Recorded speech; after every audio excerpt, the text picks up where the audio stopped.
Tonight, we'll journey to the summer of 1863, to the rolling fields of Pennsylvania, where the Battle of Gettysburg forever changed the course of the American Civil War. This is a story of courage, sacrifice, and resilience, told not through the roar of cannons, but through the quiet lens of reflection. Before we begin, take a moment to share where you're listening from and what time it is. Knowing that we're all connected by these stories of the past brings a comforting sense of togetherness. If you enjoy these calming narratives, please consider subscribing to History and Sleep so we can continue to share these peaceful journeys through history. Now, find a comfortable position, take a deep breath, and let your mind settle. The Battle of Gettysburg began on the morning of July 1st, 1863. It was a warm summer day, the kind where the golden light of dawn touched the fields and forests with a serene glow. But the tranquility of the Pennsylvania countryside would soon be shattered by the thunder of battle. This clash was not merely another skirmish in the long and bloody conflict of the Civil War. It was a turning point, a moment where the fate of the Union and the Confederacy hung precariously in the balance. General Robert E. Lee, commanding the Confederate Army of Northern Virginia, had set his sights on a bold invasion of the North. His army, emboldened by a string of victories, marched into Pennsylvania with the hope of striking a decisive blow that would force the Union to sue for peace.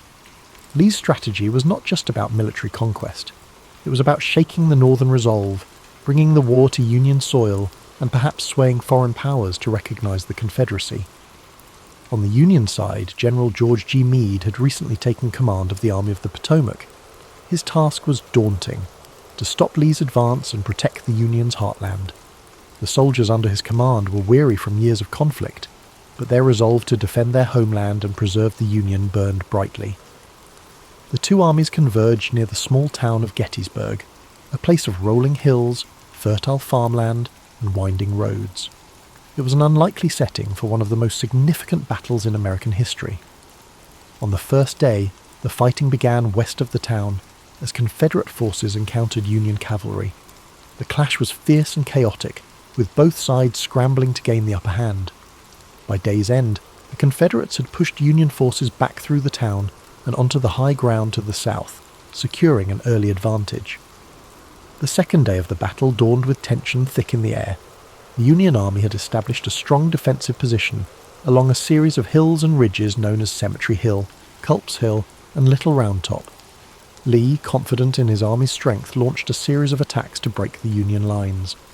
The fighting on July 2nd was intense and bloody. At Little Round Top, Union Colonel Joshua Lawrence Chamberlain and the 20th Maine Regiment made a heroic stand to defend the hill's southern flank. Outnumbered and nearly out of ammunition, Chamberlain ordered a desperate bayonet charge that drove the Confederates back and secured the Union's position. It was a moment of extraordinary courage, one that would later be remembered as a turning point in the battle. Elsewhere, the fields of wheat and peach orchards became killing grounds, their beauty scarred by the carnage of war. The air was thick with smoke and the cries of the wounded. Soldiers on both sides fought with ferocious determination, knowing that the stakes were higher than ever. By the end of the day, the Union lines had held, but at a terrible cost. The third and final day of the battle, July 3rd, brought the infamous assault known as Pickett's Charge. Lee, believing that a concentrated attack on the Union center could break their lines, ordered 12,500 Confederate soldiers to march across open fields under heavy Union artillery fire. The sight of that charge was both awe-inspiring and harrowing. The Confederate soldiers advanced in tight ranks, their banners waving, their determination unyielding. But the Union defenders, entrenched on Cemetery Ridge, unleashed a devastating barrage of cannon and musket fire. The fields became a scene of chaos as men fell by the hundreds. Despite their bravery, the Confederate soldiers could not overcome the Union's defences. The charge was repelled, and the fields were littered with the fallen. As the sun set on July 3rd, the Battle of Gettysburg came to an end. Lee, realizing that his army could not sustain another assault, began the long retreat back to Virginia. The Union Army, though battered and exhausted, had won a decisive victory. It was a moment of relief and triumph for the North, a turning point that shifted the momentum of the war. The cost of the battle was staggering. Over 50,000 soldiers were killed, wounded, or missing. The fields of Gettysburg, once peaceful and lush, were now marked by the scars of war. Families in both the North and the South mourned the loss of loved ones, their lives forever changed by the conflict. In the months that followed, Gettysburg became a symbol of sacrifice and resilience. On November 19th, 1863, President Abraham Lincoln delivered the Gettysburg Address at the dedication of the Soldiers' National Cemetery. His words, though brief, captured the essence of what the battle had come to represent. He spoke of a nation conceived in liberty and dedicated to the proposition that all men are created equal. He reminded the audience that the soldiers who had fought and died at Gettysburg had done so to ensure that freedom and democracy would endure. The Battle of Gettysburg remains one of the most studied and remembered events in American history. It was a moment of profound struggle and sacrifice, a reminder of the costs of war and the resilience of the human spirit. The bravery of the soldiers on both sides, their dedication to their causes, and the impact of their actions continue to echo through time. As you drift into sleep, let the story of Gettysburg fill your mind with a sense of reverence and reflection. Imagine the stillness of the fields after the battle, the quiet wind carrying the memory of those who fought and fell. Feel the weight of their sacrifice, but also the hope that their struggle helped to shape a better future. The aftermath of the Battle of Gettysburg left an indelible mark, not only on the landscape of Pennsylvania, but also on the hearts and minds of the American people. The quiet town that had seen a horrific convergence of armies now bore the weight of countless graves, hastily dug for the fallen soldiers. The once lush fields, orchards, and rolling hills were now etched with scars of war, trenches, shattered fences, and abandoned artillery. In the days immediately following the battle, the townspeople of Gettysburg rose to meet the grim reality of what had unfolded. Civilians who had sought shelter during the 3 days of fighting now ventured out to help the wounded and dying. Homes, barns, and churches were transformed into makeshift hospitals. Women, men, and even children worked tirelessly to bring comfort to soldiers, regardless of the uniforms they wore. The lines of battle blurred in the face of shared humanity. Doctors and nurses were overwhelmed by the sheer number of wounded. Medical supplies were scarce, and the knowledge of sanitation was rudimentary at best. Despite the primitive conditions, countless acts of compassion unfolded as townspeople did what they could to save lives or bring solace to those whose time was short. As the Confederate Army retreated southward, General Lee bore the burden of his army's defeat. The invasion of the North had failed, and the high hopes of a quick victory and a potential peace agreement were dashed. For Lee, Gettysburg marked a turning point, a moment when the tide of the war began to turn decisively against the Confederacy. The loss of so many men and the inability to break Union resolve were blows from which his forces would never fully recover. For the Union, the victory at Gettysburg was a critical morale boost. General Meade, despite some criticism for not pursuing Lee's retreating army more aggressively, had achieved what many thought impossible. The Army of the Potomac had stood firm against Lee's forces, proving that the Union could hold its ground and turn the tide of the war. The significance of Gettysburg reached far beyond the battlefield. It became a symbol of the broader struggle, the fight to preserve the Union and the principles upon which it was founded. In the months following the battle, efforts began to ensure that the sacrifices made there would not be forgotten. One of the most poignant moments came on November 19, 1863, with the dedication of the Soldiers' National Cemetery at Gettysburg. President Abraham Lincoln was invited to deliver a few remarks, following a lengthy oration by Edward Everett, a renowned speaker of the time. Lincoln's address, though brief, would become one of the most enduring speeches in American history. Standing on the blood-soaked fields of Gettysburg, Lincoln spoke not only to honour the dead, but to remind the living of the greater cause for which they had fought. His words, beginning with the now iconic phrase, 7 years ago, framed the battle within the context of the nation's founding ideals. He reminded the audience that the soldiers had given their lives so that government of the people, by the people, for the people, shall not perish from the earth. Lincoln's Gettysburg Address was met with a mixed reception at the time, with some viewing it as too brief and simplistic. However, history would elevate his words to the status of a national treasure. The address encapsulated the purpose of the war and the vision of a nation united not by force, but by shared values and ideals. The legacy of the Battle of Gettysburg continued to shape the course of the Civil War. While the conflict raged on for nearly 2 more years, Gettysburg marked a critical turning point. It showed that the Union could resist the might of the Confederacy, and that the resolve of its people would not be broken. The war's conclusion in 1865 brought an end to the fighting but left the nation grappling with the wounds it had inflicted upon itself. The fields of Gettysburg became a place of reflection and remembrance, a site where the cost of division was laid bare. Over the years, Gettysburg transformed from a battlefield to a place of education and pilgrimage. Monuments and markers were erected to honour the soldiers who had fought and died there, preserving their memory for future generations. Visitors from across the country and around the world came to walk the hallowed ground, to reflect on the sacrifices made, and to ponder the lessons of history. Today, Gettysburg stands as a testament to the resilience of the human spirit and the enduring struggle for freedom and equality. It reminds us of the fragility of unity and the strength required to preserve it. The lessons of Gettysburg echo through time, challenging us to remember that the cost of division is far greater than the effort required to come together. As you rest tonight, let the story of Gettysburg remind you of the courage and sacrifice of those who came before us. Imagine the quiet fields at dawn, the soft rustle of the wind, and the stillness that now blankets a place once filled with chaos. Let the strength of their resolve bring you a sense of peace, and may their legacy inspire hope and understanding in your heart. The legacy of Gettysburg extends far beyond the battlefield itself.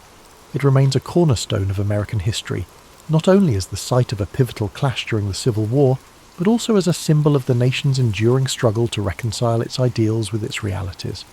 The battlefields and memorials at Gettysburg now stand as a reminder of the courage, sacrifice, and humanity displayed by those who fought there, as well as the immense costs of division and conflict.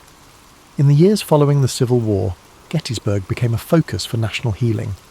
Veterans from both the Union and the Confederacy returned to the site to honour their comrades and reflect on the events that had shaped their lives. These reunions, particularly those held on significant anniversaries of the battle, fostered a sense of reconciliation and shared purpose. Despite the lingering wounds of war, these gatherings underscored a shared humanity that transcended the divisions of the past. One of the most moving examples of this came during the 50th anniversary of the battle in 1913. Veterans from both sides, now old men, came together to remember their shared history. The event culminated in a symbolic handshake across the stone wall at the site of Pickett's charge, a powerful gesture that reflected the desire for unity and peace. These reunions were not without their complexities, but they marked an important step in the nation's journey toward healing and understanding. Over time, Gettysburg evolved into a place of education and reflection. The Gettysburg National Military Park, established in the late 19th century and further developed in the 20th, preserves the battlefield and its many monuments, ensuring that future generations can walk the same paths and learn the same lessons. The park's museum and visitor centre provide context and insight into the events of the battle, offering a deeper understanding of its significance and the people who shaped it. The Gettysburg Address, too, continues to resonate as a defining moment in American history. Lincoln's words, spoken with such clarity and purpose, serve as a reminder of the ideals upon which the United States was founded. They challenge us to honour the sacrifices of those who fought by striving to create a more just and equitable society. Today, Gettysburg stands as a living testament to the enduring importance of history. It draws visitors from across the globe who come to honour the past, reflect on the present, and consider the future. The battlefield, with its rolling hills, stone walls, and quiet woods, invites contemplation. Walking its paths, one cannot help but feel a connection to the stories of those who stood there, to the bravery and determination that defined them, and to the lessons they left behind. The Battle of Gettysburg teaches us that even in the darkest times, there is hope for redemption, for reconciliation, and for a brighter tomorrow. It reminds us of the costs of division and the strength required to build unity. It challenges us to live up to the ideals of liberty and equality, to honour the sacrifices of those who came before us by working to create a better world. As you settle into rest tonight, let the story of Gettysburg fill your heart with a sense of reflection and gratitude. Picture the fields bathed in the soft light of the setting sun, the gentle rustle of leaves in the breeze, and the quiet peace that now blankets the land. Let the echoes of courage and sacrifice guide your thoughts, and may their legacy inspire hope and understanding in your dreams. The story of Gettysburg is not only about the battle itself, but also about the enduring lessons it offers. It is a story of courage under fire, of ordinary people facing extraordinary challenges, and of a nation striving to find its way through the darkness of conflict. Gettysburg reminds us that history is not just a series of dates and events, but a tapestry of human experience, woven with threads of sacrifice, resilience, and hope. As we reflect on Gettysburg, we are reminded of the power of unity and the dangers of division. The Civil War, of which Gettysburg was a turning point, was born out of deep-seated disagreements and unresolved tensions. The soldiers who fought at Gettysburg came from different walks of life, different regions and different perspectives, but they shared a common humanity. Their bravery and sacrifice speak to the strength of the human spirit, even in the face of unimaginable hardship. In the years following the battle, the memory of Gettysburg became a source of inspiration for those working to rebuild and reconcile a fractured nation. The scars of war ran deep, but so too did the determination to heal. Gettysburg became a symbol of what could be achieved when people came together to confront their shared challenges and embrace their common humanity. The stories of the individuals who fought at Gettysburg add depth and texture to the history of the battle. From generals like Robert E. Lee and George Meade, whose decisions shaped the course of the conflict, to the rank-and-file soldiers who carried out those orders with bravery and resolve, each story adds a layer of understanding to the larger narrative. These men, from both the Union and Confederate armies, faced unimaginable adversity with courage and dignity. One of the most enduring legacies of Gettysburg is its role in shaping the collective memory of the Civil War. The battlefield, now a serene and solemn place, serves as a reminder of the costs of war and the value of peace. Monuments and markers dot the landscape, each telling a story of the men who fought and the sacrifices they made. Visitors to Gettysburg are often struck by the quiet beauty of the place, a stark contrast to the violence that once engulfed it. The Gettysburg Address, delivered by President Lincoln just months after the battle, continues to resonate as a call to action and a statement of purpose. Lincoln's words remind us of the importance of dedication, of recommitting ourselves to the principles of freedom and equality. His speech, though brief, captures the essence of what Gettysburg represents, not just a battle, but a turning point in the ongoing struggle to create a more perfect union. Today, Gettysburg remains a place of pilgrimage for those seeking to understand the complexities of the past and draw inspiration for the future. The stories of those who fought there, the lessons of unity and perseverance, and the enduring call to honour their sacrifices continue to guide us. Gettysburg is not just a place on a map, it is a symbol of resilience, a reminder of what we can achieve when we come together to face our challenges. As you drift off to sleep tonight, let the story of Gettysburg wrap around you like a warm blanket of reflection and peace. Imagine the stillness of the battlefield at dawn, the quiet hum of nature reclaiming a place once filled with chaos. Let the courage and sacrifice of those who stood there inspire you, reminding you that even in the darkest times there is light to be found. Thank you for spending this time with us on History and Sleep. May the story of Gettysburg bring you a sense of calm, perspective and hope. Sleep well, and may your dreams be filled with peace, understanding, and the enduring strength of the human spirit. Sweet dreams. For over a millennium, Constantinople stood as a marvel of human ingenuity and resilience. Perched strategically at the crossroads of Europe and Asia, its location made it a hub for trade, culture, and power. The city's imposing walls, originally constructed by Emperor Theodosius II in the 5th century, were considered nearly impregnable. These triple-layered fortifications, stretching for miles, were the pride of the Byzantine Empire and the bane of invaders. By the mid-15th century, however, the Byzantine Empire was a shadow of its former self, reduced to the city of Constantinople and a few scattered territories. The once mighty empire that had ruled vast regions now found itself encircled by the rising power of the Ottoman Empire. To the east, Sultan Mehmed II, an ambitious and brilliant leader, had set his sights on conquering the city, seeing it as the key to solidifying his rule and expanding his domain. Inside the walls of Constantinople, Emperor Constantine XI Palaiologos faced an uncertain future.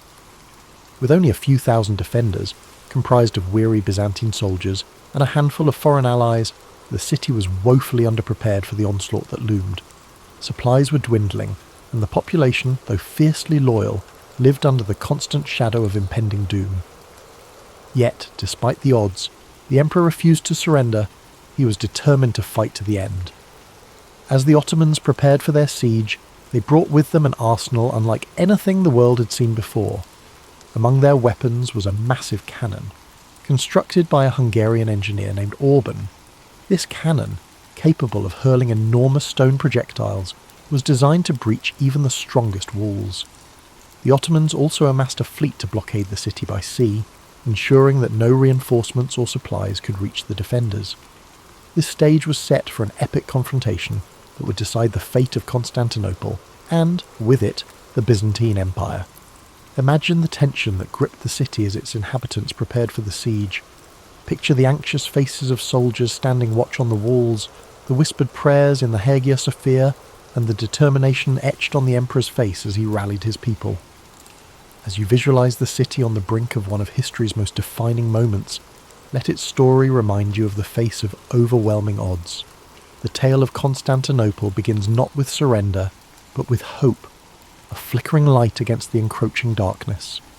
On April 6, 1453, the Ottoman forces began their assault on Constantinople.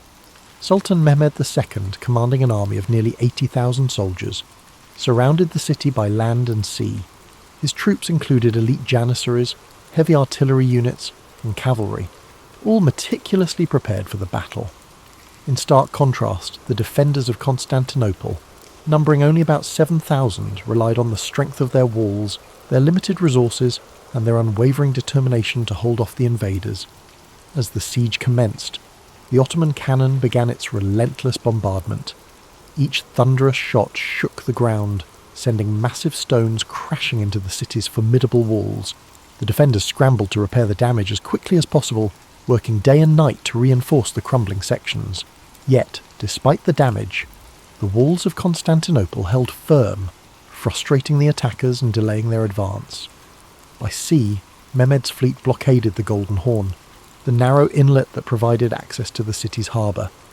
In a bold and desperate move, the Byzantines constructed a massive chain boom across the entrance to the harbour, preventing Ottoman ships from breaching this vital area.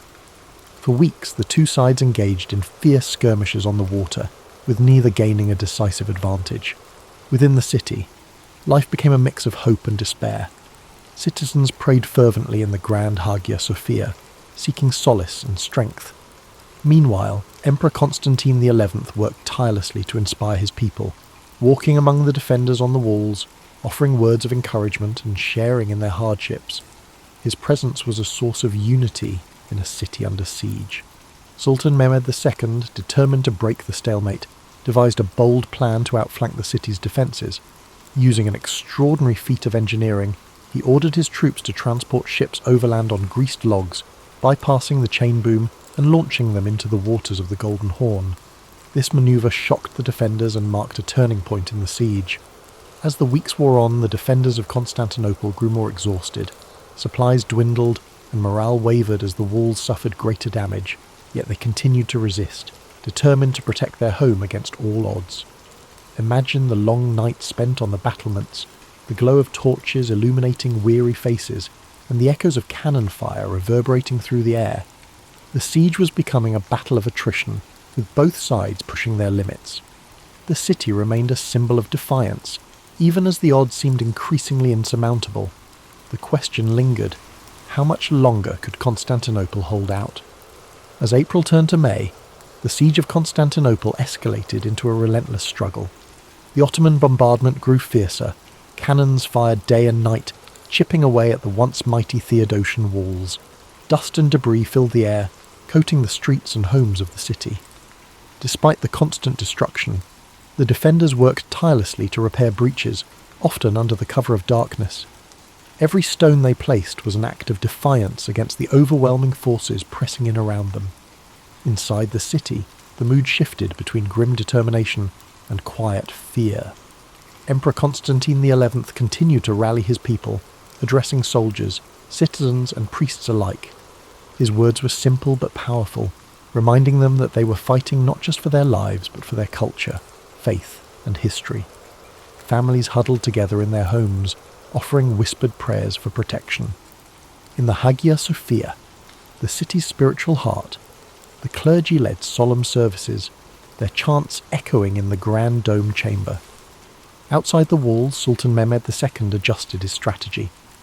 Recognizing the defenders' stubborn resistance, he ordered his engineers to dig tunnels beneath the city's walls in an effort to weaken their foundation.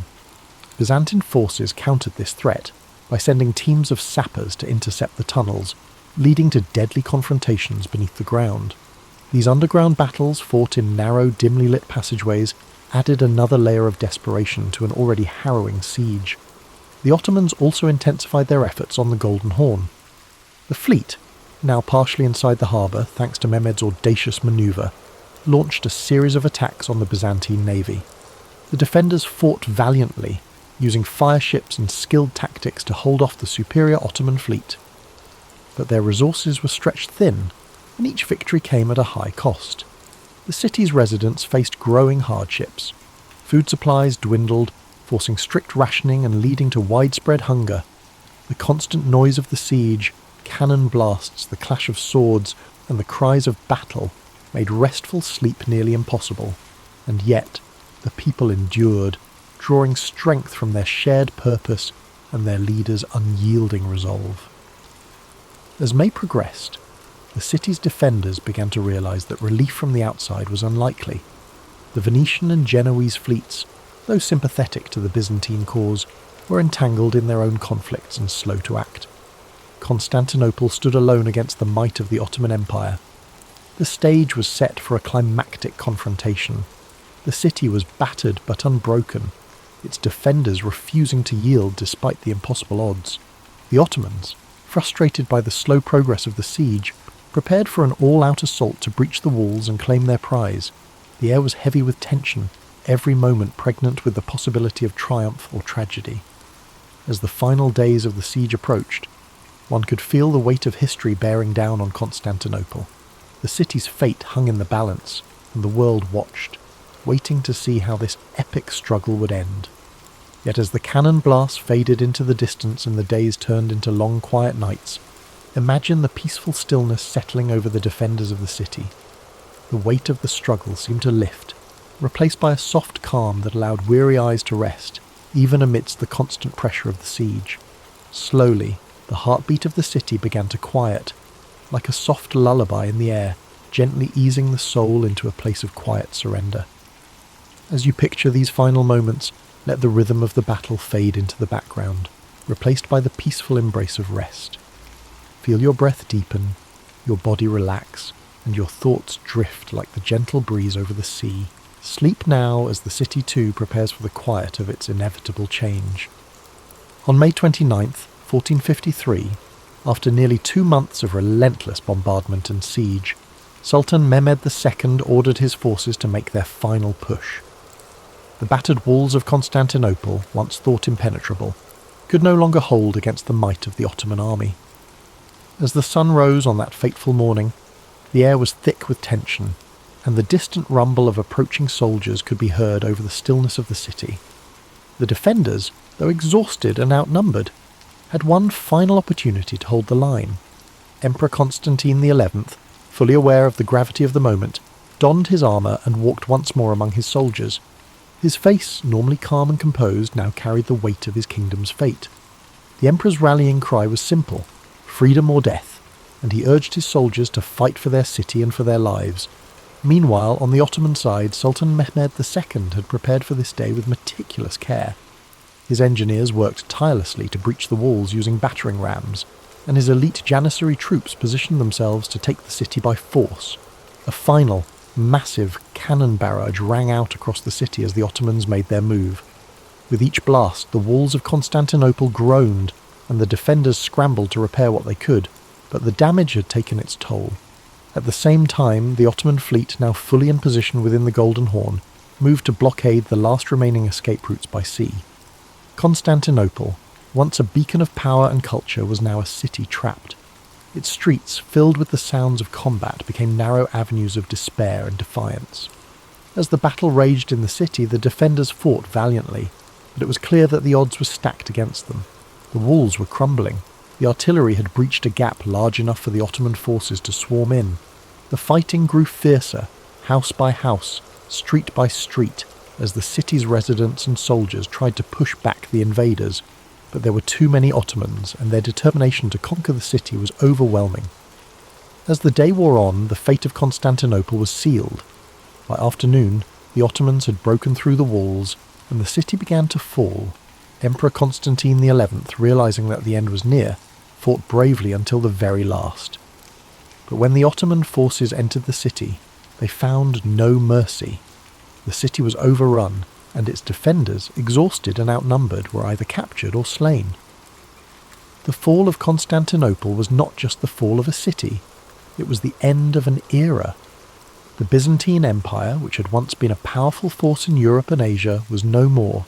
The city, now in Ottoman hands, would be renamed Istanbul and become the new capital of the Ottoman Empire. As you reflect on the fall of this great city, imagine the silence that followed the chaos of battle.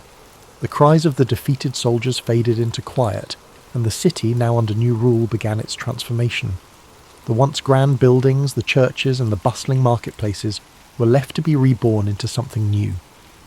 Let the stillness of this moment wash over you, as the world that once was fades away, and a new world takes its place.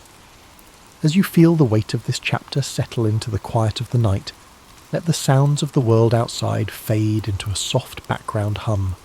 Close your eyes and feel the peace of history unfolding, letting the past gently drift away. Sleep now, as time itself slows, and the city's story becomes a part of your dreams. The fall of Constantinople marked the end of one era and the beginning of another, reverberating far beyond the walls of the ancient city. As the Ottomans took control, they reshaped not only the city's physical appearance, but also its cultural, political, and religious landscape. The Byzantine Empire, which had once been the protector of Christian Orthodox traditions, was gone. The city of Constantinople, now Istanbul, would become the heart of a new empire, the Ottoman Empire, bringing with it a wave of change that would echo through history for centuries. The fall of Constantinople was a pivotal moment for Europe, signalling the end of the medieval period and the start of the Renaissance. With the loss of one of the most important Christian cities, scholars, artisans, and intellectuals fled to the west, carrying with them priceless knowledge and manuscripts. The Greeks, who had lived under Byzantine rule for generations, brought their learning to places like Florence, Venice, and Rome. The rediscovery of classical texts and ancient Greek philosophy fueled the Renaissance, sparking a new era of intellectual and artistic flourishing.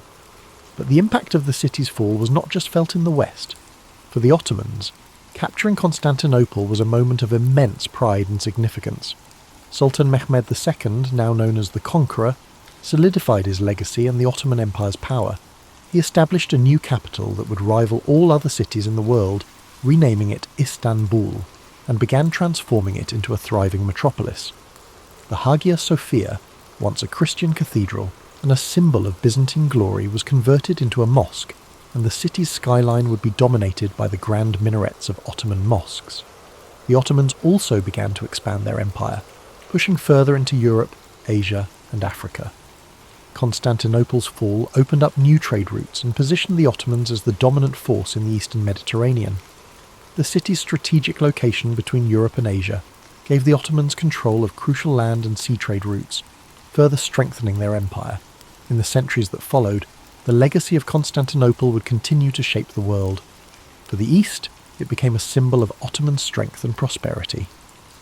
For the West, it served as a reminder of the fragility of empires and the shifting tides of history. The fall of Constantinople was more than just a military victory. It was a symbolic event that signalled the changing balance of power in the world. As you reflect on the long-reaching consequences of this moment in history, imagine how the passing of centuries can transform a city, how the echoes of one era can reverberate into the next.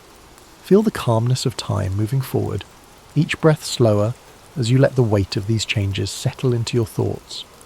The past is a river, constantly flowing, and Constantinople's fall was but one ripple in the vast current of history. Let this ripple guide you into a peaceful place of reflection, where the weight of time and change lifts, and you feel the peace of quiet understanding.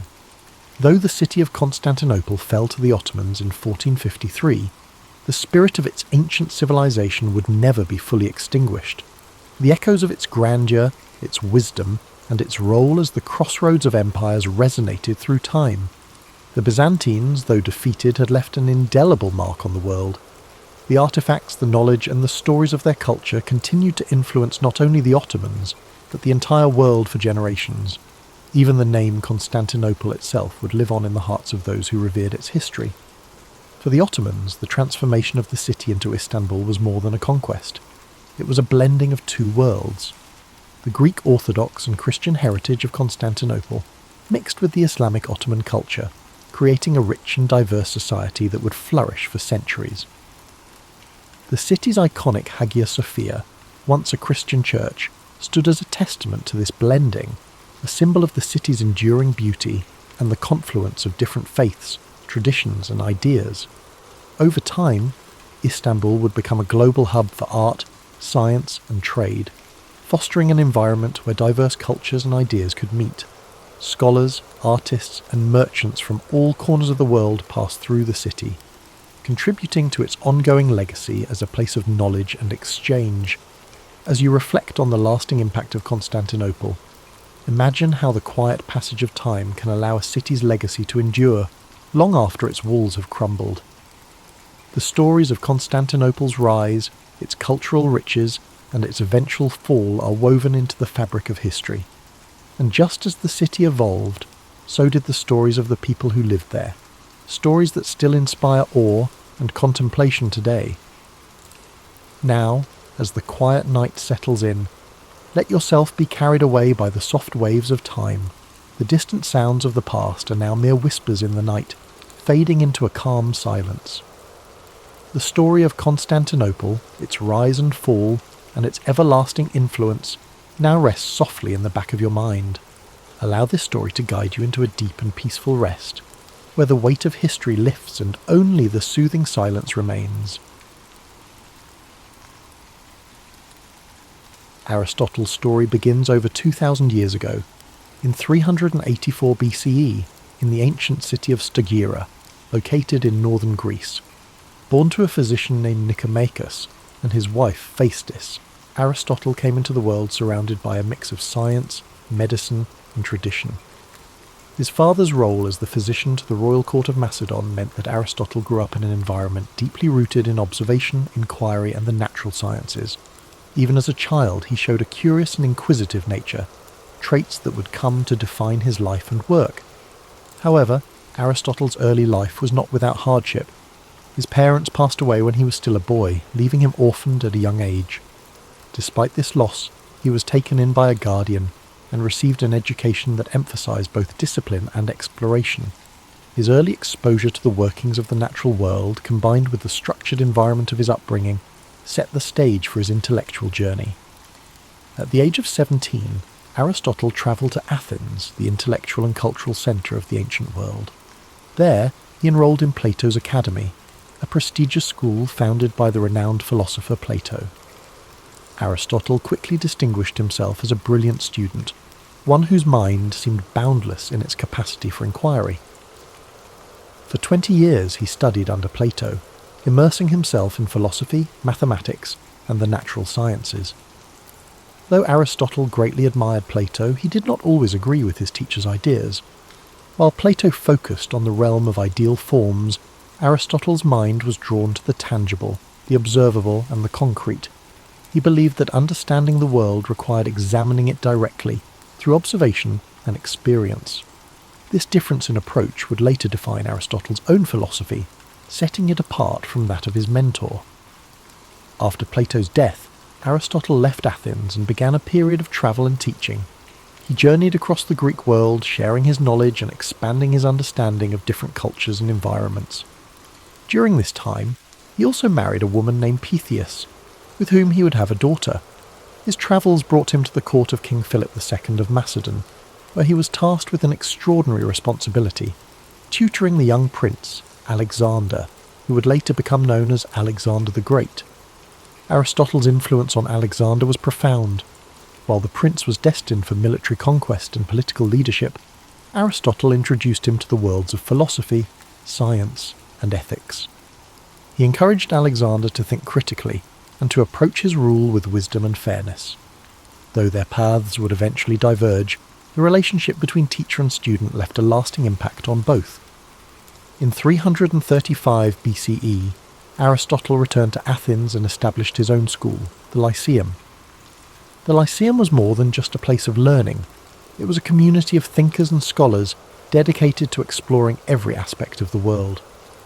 Aristotle and his students walked the grounds of the Lyceum, engaging in discussions that range from biology and physics to ethics and politics. These peripatetic discussions, as they were called, became a hallmark of Aristotle's teaching style. Aristotle's curiosity knew no bounds. He sought to understand the world in its entirety, cataloguing plants and animals, studying the stars, and analysing human behaviour. His work was both broad and detailed, reflecting his belief that knowledge was interconnected. To Aristotle, understanding one aspect of the world helped illuminate the others. His contributions to philosophy were groundbreaking. Aristotle developed a system of logic that laid the foundation for scientific inquiry. He believed that knowledge could be built through observation, reasoning, and experimentation. This approach contrasted with the purely theoretical methods of his predecessors, and it marked the beginning of a more empirical way of thinking that would influence science for centuries to come. Aristotle's writings covered nearly every subject imaginable. He explored metaphysics, examining the nature of existence and reality. He wrote extensively on ethics, proposing that the goal of life was to achieve eudaimonia, or flourishing through the cultivation of virtue. In politics, he analysed the structures of government and society, emphasising the importance of balance and justice. Yet, Aristotle was not infallible. Like all thinkers of his time, his work was shaped by the cultural and historical context in which he lived. Some of his ideas, particularly those on natural hierarchy and gender roles, reflected the limitations of his era. Even so, his methods of inquiry and his commitment to understanding the world continue to resonate. As Aristotle's influence grew, so too did the challenges he faced. In his later years, political tensions in Athens made his position increasingly precarious. Following the death of Alexander the Great, anti-Macedonian sentiment in the city put Aristotle, with his ties to the Macedonian court, under scrutiny. Accused of impiety, he chose to leave Athens, reportedly saying that he would not allow the city to sin twice against philosophy, a reference to the execution of Socrates decades earlier. Aristotle spent his final years in the city of Chalcis, where he continued to write and reflect. He passed away in 322 BCE at the age of 62, leaving behind a legacy that would endure for millennia. His works, preserved and studied over the centuries, became a cornerstone of Western thought, influencing fields as diverse as science, ethics, politics, and art. As you reflect on Aristotle's life, let the calm rhythm of his story guide you into a peaceful state of relaxation. His journey reminds us of the power of curiosity, the value of inquiry, and the interconnectedness of all knowledge. Aristotle's life was not just about answers, it was about asking the right questions and seeking understanding in all things. Feel the quiet wisdom of his teachings as they settle in your mind, a gentle reminder that the pursuit of knowledge is a journey, not a destination. Let the story of Aristotle inspire you to embrace curiosity and to find wonder in the world around you. Now, as you drift off to sleep, imagine the serene halls of the Lyceum, the soft murmurs of philosophical discussions, and the gentle rustling of leaves as Aristotle and his students walk under the shade of ancient trees. Let these images carry you into restful dreams, where the wisdom of the past illuminates the infinite possibilities of tomorrow. As you continue to relax, let the profound legacy of Aristotle's life unfold in your mind. His dedication to understanding the world wasn't just about acquiring knowledge. It was about seeking harmony, balance, and truth in everything around him. Aristotle believed that knowledge was interconnected, and through his teachings, he encouraged others to see the unity between the natural world, human behaviour, and the cosmos itself. Imagine Aristotle walking through the Lyceum, the warm sun filtering through the trees as he engaged in thoughtful discussions with his students. His words carried a sense of purpose, guiding those who followed him to think critically and observe the world with care. These walks, known as peripatetic lectures, were not just a means of sharing knowledge, they were a journey of discovery, where every step brought new insights and understanding. Aristotle's influence reached far beyond his own lifetime. His writings were preserved and studied by scholars throughout history, shaping the foundations of many disciplines. In the Middle Ages, his works became central to both Islamic and European philosophy, earning him the title of the philosopher among medieval scholars. His contributions to logic, ethics, and the natural sciences provided a framework for future thinkers, from Thomas Aquinas to Galileo Galilei. In the realm of ethics, Aristotle's concept of virtue remains timeless. He believed that the key to a fulfilling life was finding the balance between extremes, a concept he called the golden mean. For Aristotle, courage lay between recklessness and cowardice, generosity between stinginess and extravagance. This philosophy of moderation offers a calming and thoughtful perspective, reminding us that harmony often lies in balance. As you reflect on these teachings, let their wisdom bring a sense of calm and clarity. The idea that life's challenges can be approached with balance and thoughtfulness is a comforting reminder that, even in times of uncertainty, there is a path forward that brings peace and understanding. Aristotle's work on the natural sciences was equally revolutionary. He believed that observation and experience were the keys to understanding the world. He meticulously studied plants, animals, and celestial phenomena, striving to uncover the principles that governed their existence. His efforts to categorize and explain the natural world laid the groundwork for modern scientific inquiry, inspiring countless generations of researchers to follow in his footsteps. Picture Aristotle seated in quiet contemplation, surrounded by scrolls and diagrams, his mind alight with questions about the universe. The gentle hum of the world around him, the rustling of leaves and the distant chirping of birds served as the backdrop to his endless curiosity. This serene image reminds us of the beauty of learning and the quiet joy of discovery. In his exploration of politics, Aristotle emphasized the importance of community and the role of government in promoting the common good. He studied different forms of governance, analyzing their strengths and weaknesses. His belief that humans are political animals underscores our innate desire for connection and cooperation. Aristotle's insights into the nature of society encourage us to think deeply about the ways we interact with one another and the systems we create to support our collective well-being. As the rain falls gently outside your window, imagine the ancient world Aristotle inhabited, a world filled with wonder, where the mysteries of existence invited exploration and understanding. Let his story remind you that curiosity is a gift, one that opens the door to endless possibilities. Now, as you drift deeper into relaxation, picture the stars shining above the Lyceum, their light guiding Aristotle and his students as they pondered the mysteries of life. The gentle rhythm of their footsteps, the soft murmur of their voices, and the stillness of the night create a peaceful atmosphere, one that invites you to find rest and serenity in your own journey. Aristotle's life was a testament to the power of inquiry, the joy of discovery, and the interconnectedness of all things. His teachings remind us that knowledge is not just about understanding the world, it's about finding our place within it and striving to live in harmony with ourselves and others. Let the quiet wisdom of Aristotle's journey settle into your thoughts as you rest. His legacy is not just one of intellectual brilliance, but of a life deeply dedicated to understanding the beauty and complexity of existence. Aristotle saw the world not as a collection of separate pieces, but as an intricate tapestry, where each thread is connected to the others in profound and meaningful ways. Imagine the calm serenity of ancient Greece, the golden sunlight cascading over the white stone columns of the Lyceum as Aristotle strolled its pathways, surrounded by students eager to learn. They debated, questioned, and explored every aspect of life, from the nature of the stars above to the behaviour of the animals in the fields nearby. Their conversations were filled with curiosity and wonder, a reflection of Aristotle's belief that every question, no matter how simple or complex, was worth pursuing. Aristotle's ability to bridge different disciplines was one of his greatest strengths. He saw no boundary between science and philosophy, ethics and politics, or art and nature. To him, everything was interconnected, part of a greater whole that deserved to be studied and understood. This holistic view of the world is a reminder of the beauty that lies in seeing the bigger picture, in understanding that each small piece contributes to something far greater than itself.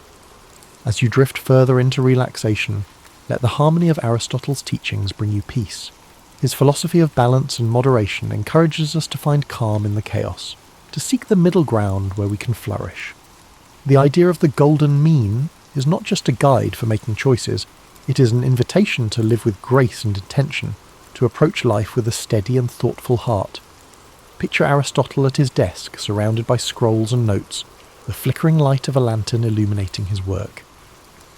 The quiet hum of the night provides the perfect backdrop for his thoughts, as he meticulously records his observations and ideas. Each stroke of his pen represents a step forward in humanity's understanding of the world. This image is a reminder that even the grandest achievements begin with quiet moments of reflection and dedication. Aristotle's life was also a testament to resilience. Despite the challenges he faced, from personal loss to political exile, he never stopped asking questions, never stopped seeking to understand. His commitment to learning and teaching, even in the face of adversity, is a powerful reminder that knowledge and curiosity are forces that can overcome even the greatest obstacles. Now, as you relax and prepare to drift into sleep, imagine the gentle sound of waves lapping against the shores of ancient Greece, the rhythmic flow of the sea echoing the timeless nature of Aristotle's wisdom. His story reminds us that the search for knowledge is an endless journey, one that brings us closer not only to the world around us, but also to ourselves. Let your breathing slow as you picture the peaceful gardens of the Lyceum, where Aristotle's students gathered to learn and grow. The rustling of leaves in the wind and the soft murmur of philosophical discussions create a tranquil atmosphere, one that invites you to rest and reflect. As the calm of the night surrounds you, let the echoes of Aristotle's wisdom carry you further into a restful state. His life's journey reminds us of the power of patience and persistence, the idea that true understanding unfolds slowly, like the petals of a flower opening to the morning sun. Each step he took, each question he asked, was a step toward unravelling the mysteries of life. Imagine the gentle rhythm of Aristotle's daily routines at the Lyceum, the sun casting soft shadows over the gardens, where he and his students would walk and talk. The air would have been filled with the scent of blooming flowers and the distant sound of birds singing, creating a serene environment for thought and reflection. It was in these simple, unhurried moments that some of the most profound ideas in human history were born. Aristotle's approach to life and learning reminds us that it's okay to take our time, to explore the world with curiosity and wonder. He understood that knowledge is not something to be rushed. It is a lifelong journey, one that unfolds gradually and beautifully. This philosophy of patience and exploration is one we can carry with us, a gentle reminder to approach our own lives with care and intention. Aristotle often turned his gaze upward, marvelling at the vastness of the universe and pondering the mysteries it held. To him, the stars were not just distant points of light. They were part of a grand, interconnected cosmos, a reminder of our place within something far greater than ourselves. Let this thought bring you a sense of peace and wonder as you rest. Aristotle's teachings also emphasized the importance of community and connection. He believed that humans are social beings, meant to live and work together in harmony. His ideas about politics and ethics were grounded in this belief, highlighting the value of cooperation, fairness, and mutual respect. These principles continue to resonate, reminding us of the importance of building strong, supportive relationships with those around us. As you relax further, imagine the soft murmurs of conversation in the Lyceum, the voices of students and scholars blending together in a gentle symphony of learning. The warmth of their shared curiosity and the strength of their connections created an environment where ideas could flourish. Let this image remind you of the power of community, the way it supports and uplifts us, even in our quietest moments. Aristotle's dedication to understanding the natural world was unparalleled. He believed that by observing and studying the world around us, we could uncover the principles that govern life itself. From the smallest insect to the vast expanse of the heavens, Aristotle approached every subject with the same level of curiosity and care. His work laid the foundation for countless discoveries, inspiring generations of thinkers to explore and question. Now, as you drift closer to sleep, picture Aristotle walking along a quiet beach at sunrise, the waves gently lapping at the shore. The golden light of dawn illuminates his path, a symbol of the new ideas and possibilities that each day brings. This peaceful scene reflects the quiet strength of his mind and the endless potential for discovery that lies within us all.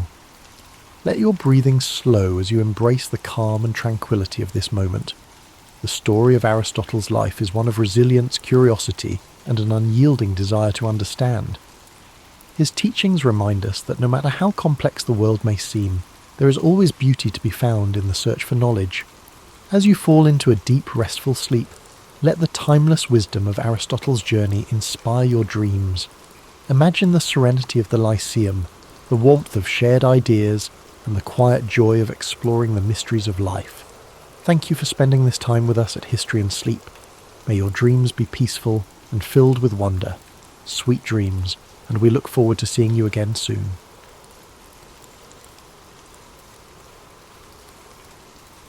It is the 3rd century BCE in the ancient city of Syracuse, a bustling Greek settlement on the island of Sicily. The air is filled with the scent of the sea carried by the breeze from the nearby Mediterranean coast. The streets are alive with merchants, artisans, and scholars, their voices blending into a harmonious hum. Among these people walks a young boy, his eyes bright with curiosity, his mind constantly searching for answers to questions most people do not think to ask. This boy is Archimedes. Born to a family of intellect and privilege, Archimedes' father, Phidias, is an astronomer who nurtures his son's love for learning. From a young age, Archimedes is fascinated by the world around him. The way the stars move across the night sky, the precise mechanics of gears and levers, the simple yet profound mysteries of numbers, all of these captivate his developing mind. He spends his days asking questions, pondering problems and seeking answers in the natural world. As Archimedes grows, his thirst for knowledge takes him beyond the borders of Syracuse. He travels to Alexandria in Egypt, a renowned centre of learning, home to the great library of Alexandria. Here he studies alongside the brightest minds of his time, absorbing knowledge like a sponge. He dives deep into the works of great thinkers, geometry, physics, astronomy. Each new concept fuels his passion for discovery, and his mind sharpens with each lesson learned. Upon returning to Syracuse, Archimedes dedicates himself to a life of study and invention. He spends his days in quiet contemplation, often retreating to his study or wandering the shores of the sea. His mind dances with ideas, equations, and theories. He is not concerned with wealth or fame, but with understanding the fundamental principles that govern the universe. One of his most famous discoveries begins in a moment of quiet observation. The story goes that King Hero II, ruler of Syracuse, asks Archimedes to determine whether a crown made for him is pure gold, or if the goldsmith has mixed in lesser metals. Pondering this problem, Archimedes relaxes into a warm bath, the water rippling around him. As he lowers his body into the tub, he notices how the water rises, displaced by his form. In that instant, a revelation strikes him, the principle of buoyancy. He realizes that by measuring how much water an object displaces, he can determine its density and thus its purity. Overcome with excitement, he leaps from the bath and runs through the streets shouting, "Eureka! Eureka!" Greek for "I have found it." This moment, though simple, is a breakthrough in science and engineering, demonstrating Archimedes' brilliance and his ability to find solutions in the most ordinary of experiences. This principle, now known as Archimedes' principle, lays the foundation for understanding buoyancy and density, concepts that will influence science for centuries to come. Archimedes' work continues to expand. He is fascinated by the power of simple machines and begins to develop tools and mechanisms that demonstrate the incredible potential of levers, pulleys, and screws. He famously declares, "Give me a place to stand, and I will move the earth." These words reflect his deep understanding of the mechanical advantage provided by levers. He designs ingenious contraptions such as the Archimedean screw, a device used to raise water for irrigation and drainage. This invention, with its elegant spiral structure, helps farmers move water efficiently and will continue to be used for centuries in different parts of the world. Archimedes' mind does not rest. He explores the mysteries of geometry, calculating areas, volumes and surfaces with astonishing precision. He develops formulas for the areas of circles, the volumes of spheres, and the properties of parabolas. His work on the mathematics of shapes lays the groundwork for calculus, a field that will not fully develop until many centuries later. In addition to his theoretical work, Archimedes applies his knowledge to practical problems. Syracuse faces threats from rival powers, and Archimedes' inventions become tools of defense. He designs war machines, catapults, cranes, and even rumored death rays that use mirrors to focus sunlight and set enemy ships ablaze. These devices, products of his genius, help protect his city from invaders. Yet for all his achievements, Archimedes remains humble, his mind always focused on the pursuit of truth. His days are spent drawing diagrams in the sand, solving equations and pondering the mysteries of the universe. His joy lies not in the recognition of others, but in the quiet satisfaction of discovery. As you breathe deeply and slowly, imagine Archimedes in his study, the soft glow of an oil lamp illuminating the scrolls and diagrams spread before him. The gentle sound of waves drifts through an open window, a soothing rhythm that accompanies his thoughts. The air is filled with the faint scent of parchment and seawater. In this moment of stillness, there is a profound sense of peace, a quiet celebration of the mind's limitless potential. Archimedes' life, though dedicated to discovery, ends in a moment of tragic misunderstanding. During the siege of Syracuse by the Roman army, the city falls despite its defences. As the soldiers enter, Archimedes is engrossed in his work, drawing a mathematical diagram in the sand. A Roman soldier approaches him, but Archimedes, absorbed in his thoughts, asks the soldier not to disturb his circles. In a tragic instant, the soldier strikes him down, unaware of the brilliance of the man before him. But though his life is cut short, Archimedes' legacy endures. His discoveries, his inventions, and his insights into the world of mathematics and physics continue to inspire generations. His work becomes the foundation for future scientists, engineers, and thinkers, a testament to the enduring power of curiosity and intellect. As you drift further into sleep, let the story of Archimedes remind you of the beauty of exploration, the joy of discovery, and the quiet power of the mind. His life teaches us that the pursuit of knowledge, no matter how simple or complex, is a journey worth taking. Each question we ask, each problem we solve, brings us closer to understanding the wonders of the world.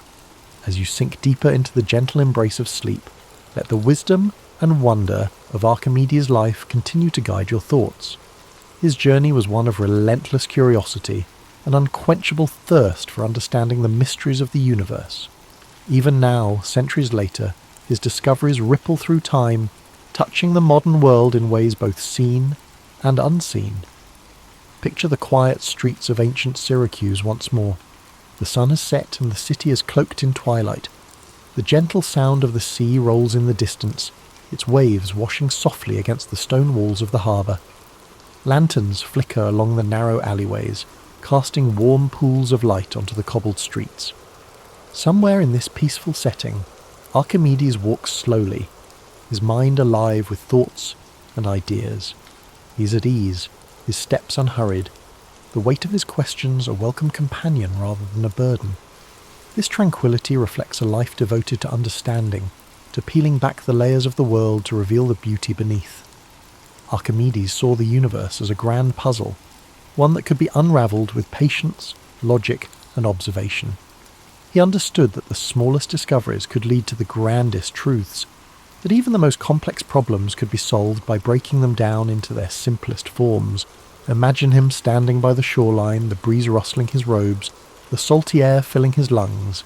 He gazes out at the expanse of the sea, the horizon a seamless blend of water and sky.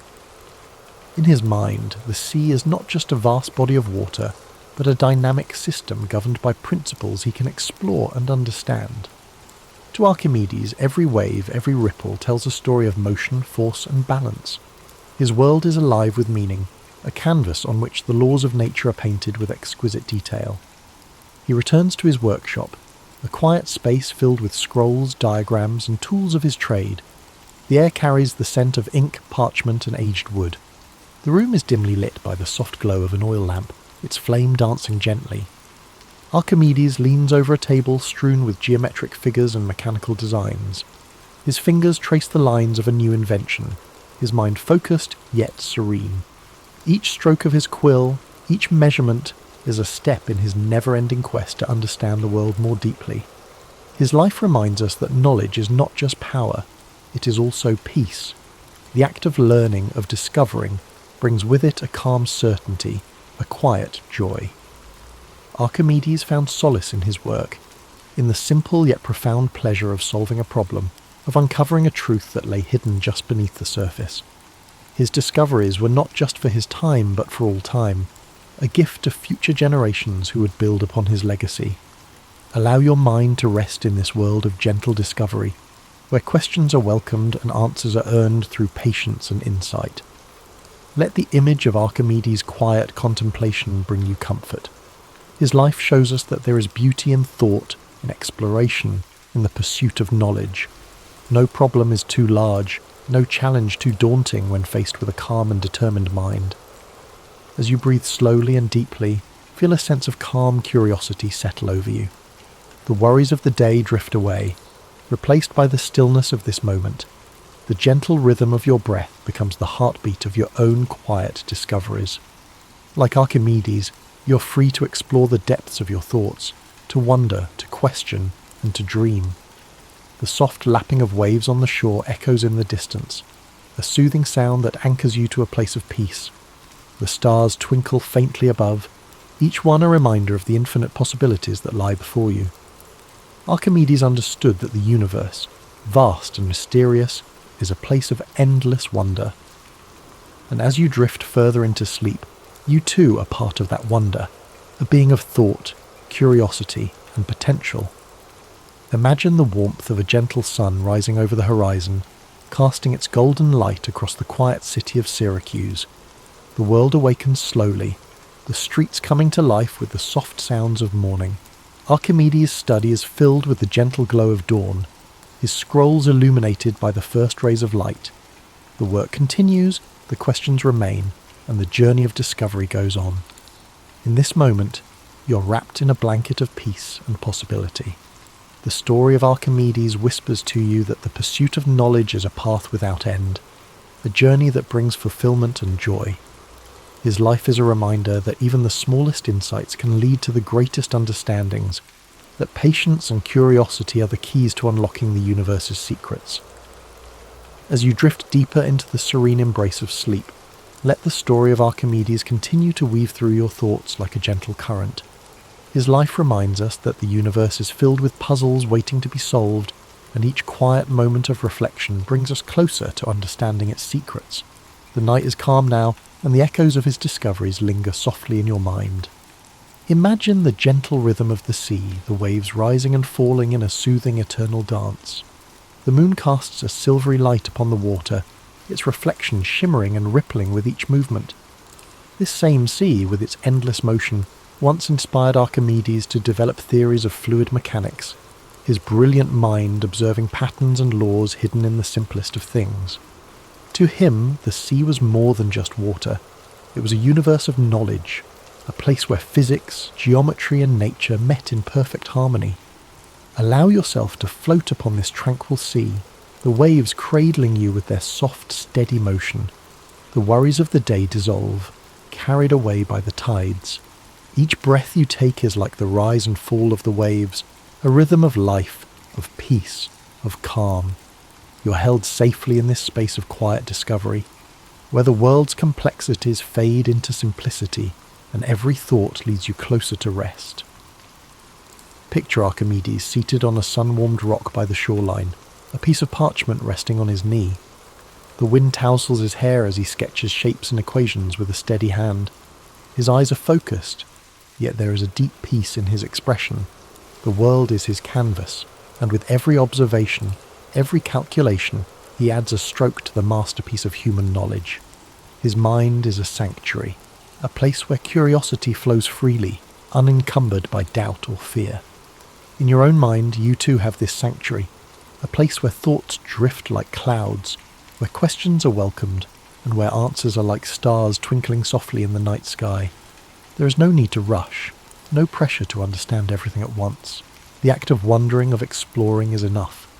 This quiet space within you is a reflection of Archimedes' own calm, thoughtful mind, a place where peace and discovery coexist. As the night deepens, the sounds of Syracuse fade into stillness. The bustling markets, the clink of hammers in workshops, the calls of merchants, all grow quieter, like the world itself is gently falling asleep. The only sounds that remain are the whispering of the sea and the soft sigh of the breeze. Archimedes continues his work, his mind at ease, immersed in the beauty of the world's mysteries. In his final moments, Archimedes was said to have been absorbed in thought, drawing figures in the sand. Even as chaos swirled around him, his focus remained unbroken, his mind lost in contemplation. This dedication, this unwavering love of knowledge, is a gentle reminder that we, too, can find peace in the simple act of thinking, of observing, of being present with our thoughts. As you breathe in deeply, imagine the sand beneath your feet, warm and soft. The gentle waves wash over your toes, each ripple a soft caress that soothes and relaxes you. The horizon stretches endlessly before you, the boundary between sea and sky blurred by a golden haze. This endless horizon is like the realm of knowledge, a place where there is always more to explore, more to understand, more to discover. Feel the weight of your body sinking into comfort, your muscles relaxing, your mind unwinding. The story of Archimedes lingers like a comforting presence, a reminder that within you is the potential for great insight, for curiosity, for peace. You are part of the same universe that Archimedes sought to understand, a universe filled with beauty, logic, and wonder. Now let go completely, surrendering to the calm embrace of sleep. The sea of your thoughts grows still, the waves gentle and soothing. The stars above shine with a quiet brilliance, each one a beacon of endless possibility. You're safe here, wrapped in the warmth of the night, guided by the gentle wisdom of Archimedes' journey. Thank you for joining us tonight on History and Sleep. May this story of discovery, resilience, and curiosity guide you into a deep, restful slumber. Let Archimedes' legacy remind you that every question, every thought, every moment of wonder is a step toward understanding the world around you. Sleep deeply, knowing that you are part of a grand, beautiful universe, and that peace and curiosity are always within your reach.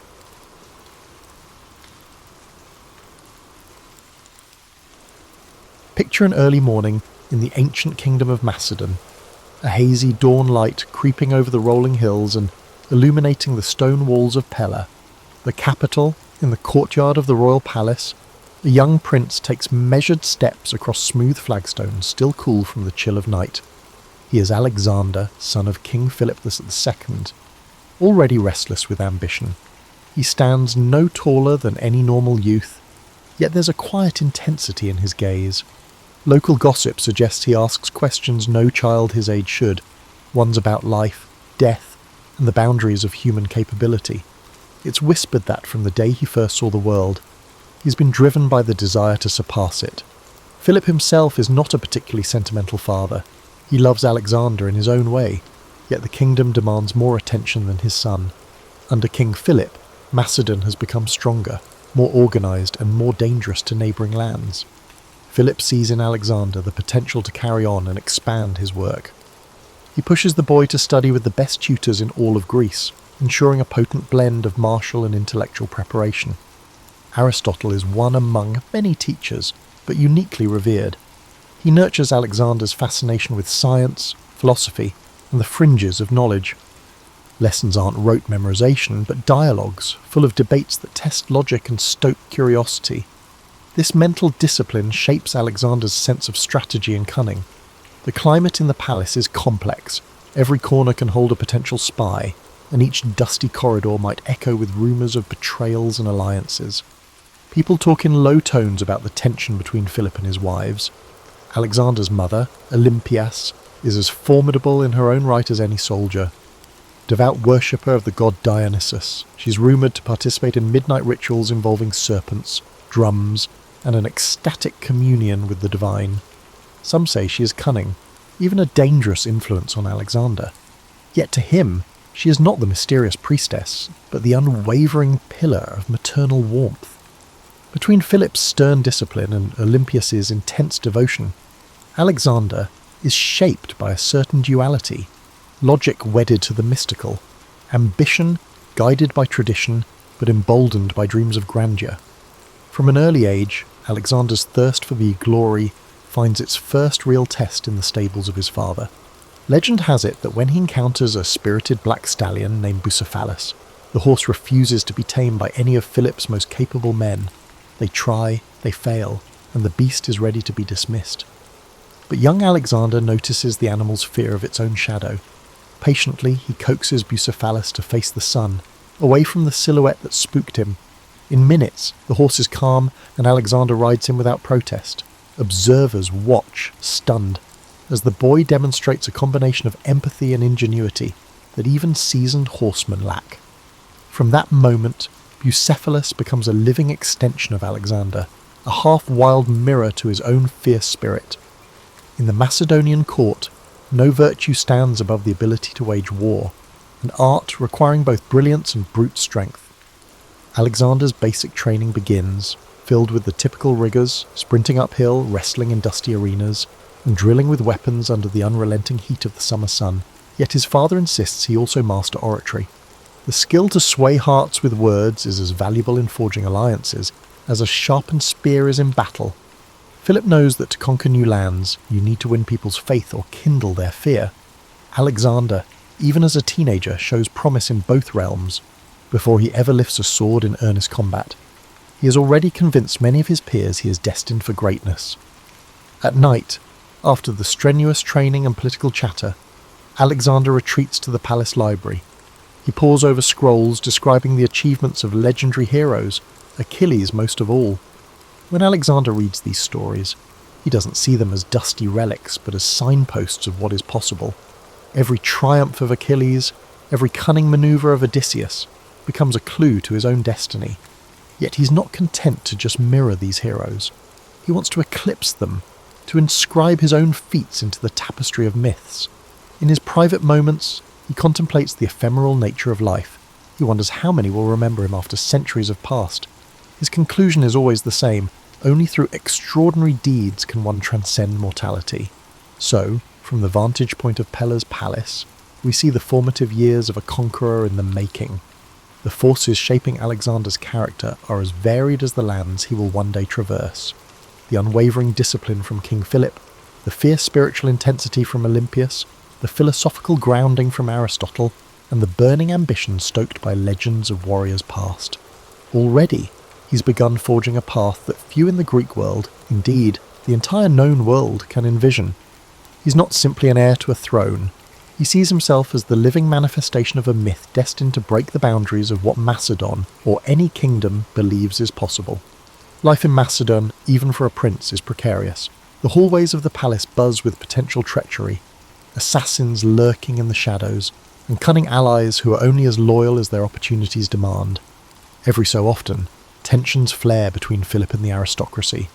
Some resent the king's bold military reforms, believing he is gradually dismantling old tribal structures that once defined Macedonian life. Others fear that while building alliances with Greek city-states, Philip risks losing the distinct identity of Macedon itself. Young Alexander, absorbing these concerns, learns early that power can be fickle. Even the mightiest monarchy can topple under the weight of ambition, both from within and beyond the palace walls. Beyond politics, Alexander wrestles with internal doubt. Yes, he is fearless on a charging horse, but the responsibilities overshadowing him loom far greater. There's a hidden conflict, often unspoken, between father and son. Philip expects gratitude for all he provides: training, a stable empire, connections. But Alexander yearns to chart his own course, unsatisfied by mere inheritance. He wants to carve out something unprecedented, an empire bridging cultures and continents. Sometimes it feels like the older generation just wants to secure Macedon's local dominion, while Alexander's private vision stretches across the horizon. He doesn't articulate it yet, but deep within, the seeds of conquest already take root. To outsiders, Macedon can feel rugged compared to the refined city-states of southern Greece. Athenians and Spartans might sneer at Macedonian barbarism, but Philip has proven that Macedon's might lies in an organised army led by fierce leadership. Alexander sees the transformations, the phalanx formation perfected, discipline enforced, and new siege technologies tested. He trains alongside hardened veterans who share stories of battles fought against formidable foes. Growing up amid soldiers' banter, Alexander learns not only the physical demands of combat, but also how morale, fear, and loyalty can determine outcomes before the first arrow even flies. Around this time, Alexander is invited to visit Athens with his father. Despite any mocking glances from local intellectuals, he admires the marble columns, the bustling agora, and the philosophical debates that spill out onto street corners. The famed city is a living monument to human achievement in art and reason, yet it also teems with political tensions, a sense of friction between progress and tradition. Walking those storied streets, Alexander muses that controlling a city is far more than just occupying its walls. You must win over its spirit, its sense of cultural pride. He keeps that insight close, suspecting he'll one day need it. Yet tragedy and strife soon converge, as they so often do in the ancient world. Word spreads of plots against Philip. Some revolve around former allies who feel slighted by the king's conquests or suspect he's grown too bold.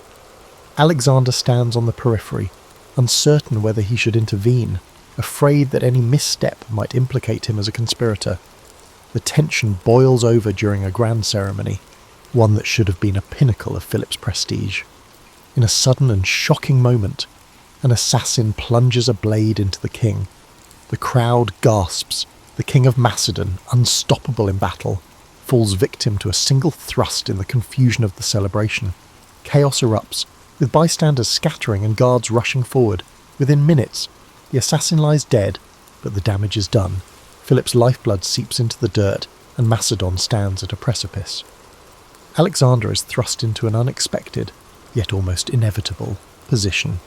At age 20, with the kingdom newly crowned upon his head, he must stabilise his realm.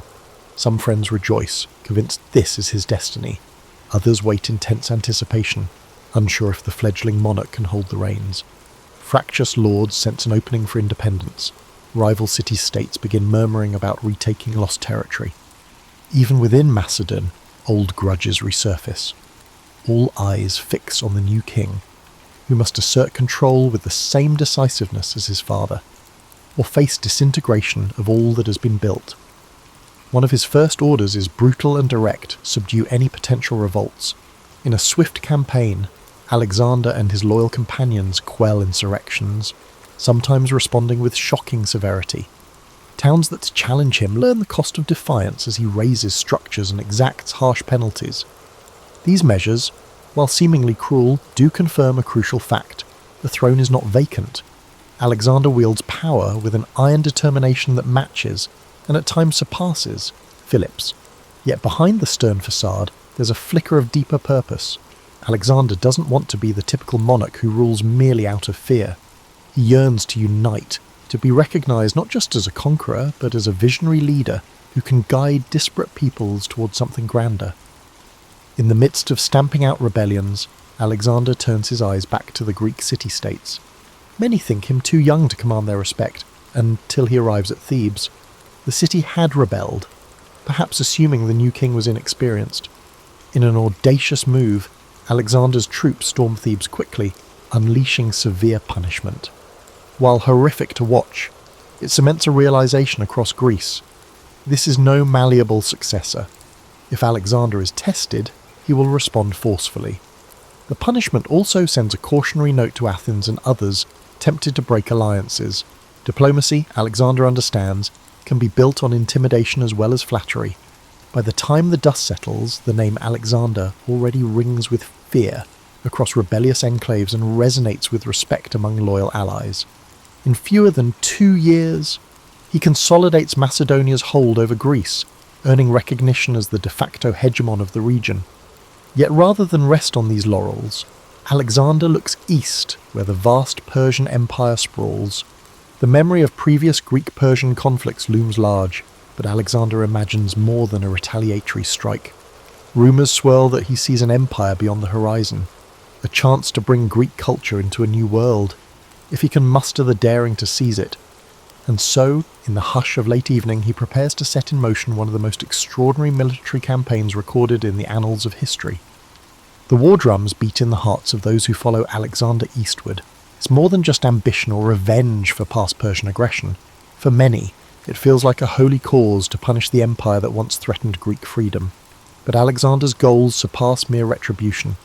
Standing at the Hellespont's edge, where Europe meets Asia, he performs symbolic rituals before crossing. Tossing a spear onto the Asian shore, he allegedly proclaims the land to be won by the spear. It's a blend of theatre and conviction, carefully calculated to unite his troops with the sense that destiny itself beckons them forward. The Persian Empire, stretching from the Aegean Sea to the Indus Valley, has wealth beyond imagination. Its roads, like lifelines, connect distant provinces governed by satraps. Alexander's army, though battle-hardened, pales in sheer numbers compared to the Persian forces, but he counts on something intangible, the belief that each Macedonian soldier is part of a historical quest. Logistics become the silent partner of this ambition. He organises supply lines, secures local alliances where possible, and ensures his men remain disciplined, rewarded and mindful of the stakes. A loosely knit coalition of Greek allies joins him, some out of genuine admiration, others out of fear of retribution should they refuse. The first major engagement, a confrontation at the Granicus River, tests Alexander's mettle against Persian satraps. Cavalry charges, spears glinting in the sun, churn the muddy banks on the battlefield. Alexander fights at the forefront, disregarding the protective distance that many generals maintain. He trusts in his skill and the loyalty of the men around him. Though pinned down at one point, he narrowly escapes a fatal blow thanks to a timely intervention by a commander. The Macedonians push forward, turning the tide. The Persians, momentarily disorganised, retreat. Their swift defeat rattles the empire's western flank. The rumour spreads that Alexander's boldness on the battlefield is as fearsome as his father's had been in the realm of politics. Victories follow in rapid succession. Alexander's strategy is not merely about smashing through defences, but also about presenting himself as a liberator to Greek cities under Persian rule. He spares those willing to cooperate, displaying a surprising level of mercy towards some towns. This balanced approach undercuts Persian authority and encourages local populations to accept his leadership with fewer rebellions. It also cultivates a sense of moral justification among his troops. They aren't mere invaders, others. They are freeing these territories. At least that's the story told in Macedonian campfires and official proclamations. Still, there are instances of calculated cruelty. When a city defies him, he doesn't hesitate to unleash the terror of siege warfare, employing advanced siege engines learned from Philip's campaigns. Walls crumble, families flee. If the defenders still refuse to surrender, the aftermath is dire. The memory of Thebes resonates. Disobedience to Alexander carries a dire cost, yet what emerges is a pattern of caution among local rulers, and increasingly they weigh submission as the safer path. While forging ahead, Alexander exemplifies a curious mind. Local environments, flora and fauna fascinate him. He consults with his retinue of scholars, describing new animal species in letters to Aristotle. His bond with Bucephalus remains strong, the horse galloping across unfamiliar plains, as though both man and beast are discovering their destinies together. And as the army advances, forging new roads, bridging ravines, setting up supply depots, Alexander ensures each step is methodically prepared for the next confrontation with Persian might.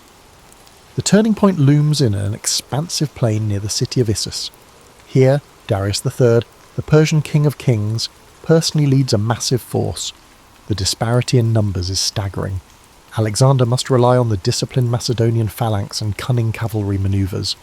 Before the battle, tension grips his soldiers. They face an emperor whose domain and army dwarf their own.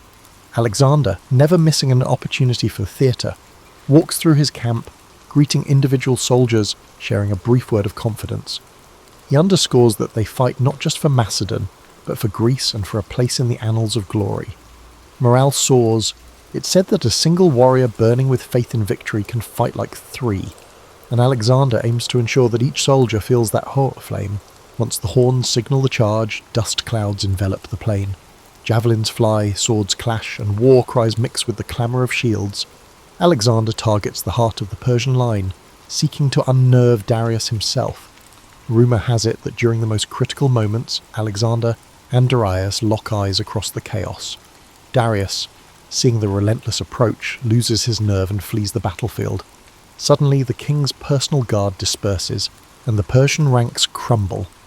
Victory belongs to Alexander, who captures not only the field, but also the family of Darius, his mother, wife, and children.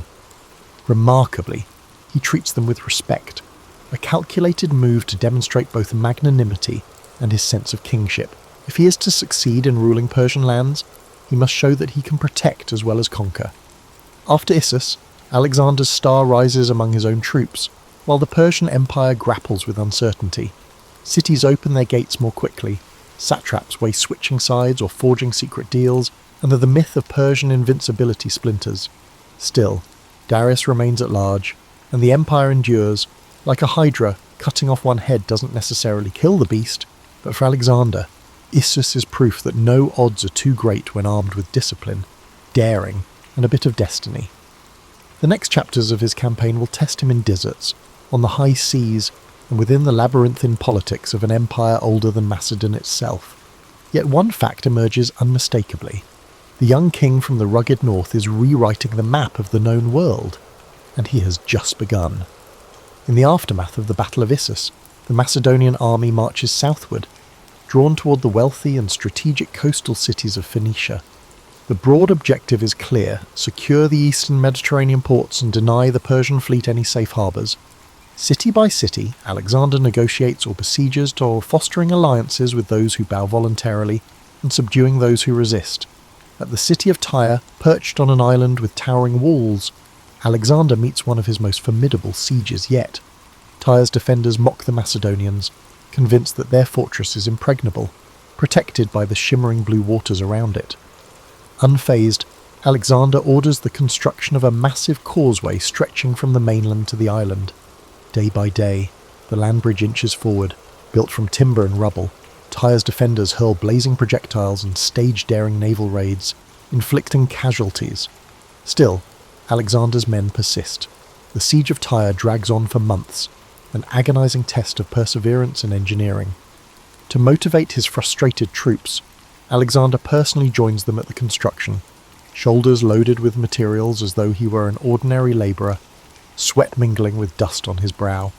This spectacle of shared hardship stiffens their resolve, forging a deeper bond. Eventually, Macedonian siege engines batter Tyre's walls. The city falls, unleashing a bloody aftermath that once again underscores Alexander's ruthless approach when denied a swift victory. The causeway, left behind in the sea, stands as a testament to his unbending will to succeed. From Tyre, Alexander's gaze shifts to Egypt. The Egyptians, long subjugated by Persia, see an opening in the young conqueror's approach. Upon arrival, Alexander is greeted less as an invader and more as a liberator, welcomed with processions and offerings. The famed city of Memphis opens its gates, and Alexander visits its temples.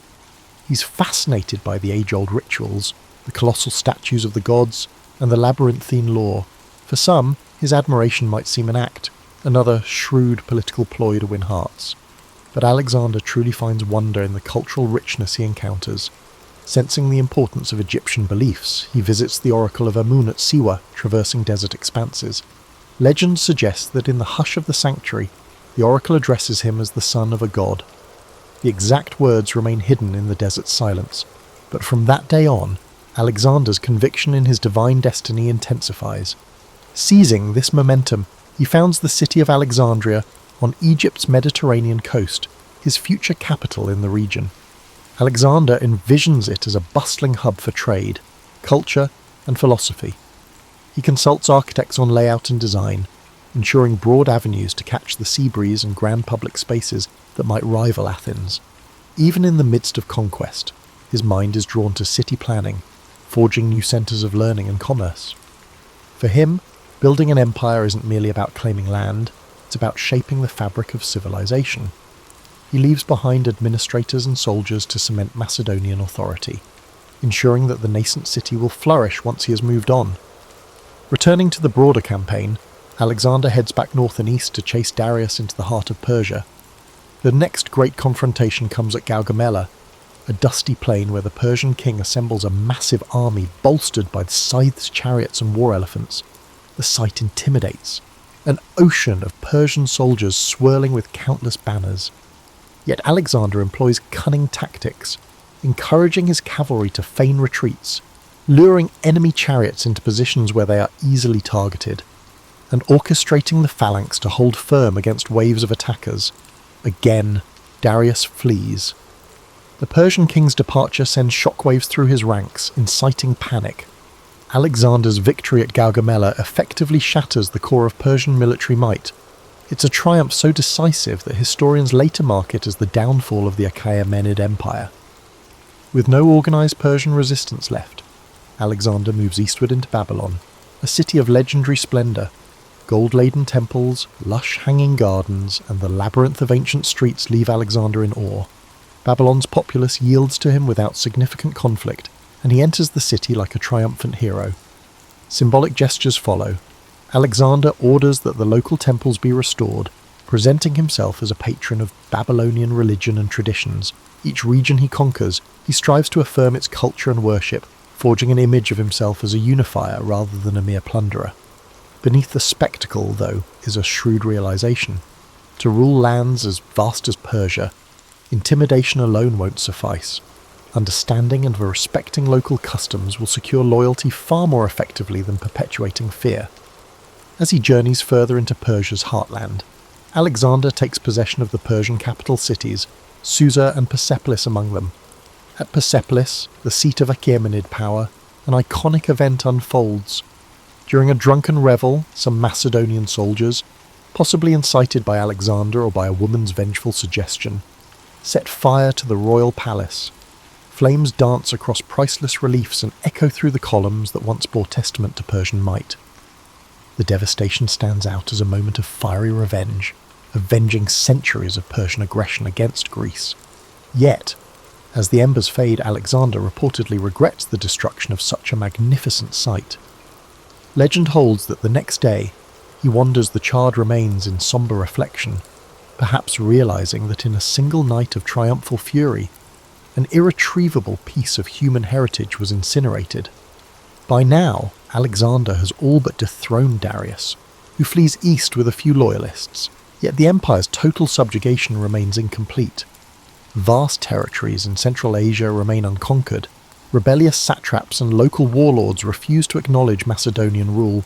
The campaign that began with dreams of bridging Europe and Asia now stretches into a sprawling pursuit across deserts, mountains and unfamiliar realms. Alexander, undeterred, pushes onward.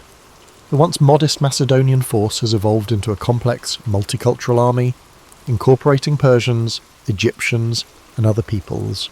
Still, the spirit of Macedonia endures in the discipline of its core phalanx and the leadership of Alexander himself. No rumour of a hostile warlord or a rebellious city can quell his determination. The promised land lies yet further east, beckoning him to push the boundaries of the known world. As Alexander forges deeper into Central Asia, the terrain itself becomes an adversary. The rocky highlands, unpredictable winters, and scarce water supplies challenge his army in ways the open plains never did. Gone are the easy, show-stopping battles of earlier campaigns. Instead, Alexander and his men face guerrilla warfare. Local warlords retreat into fortresses high in the mountains, from which they launch ambushes on the Macedonian columns.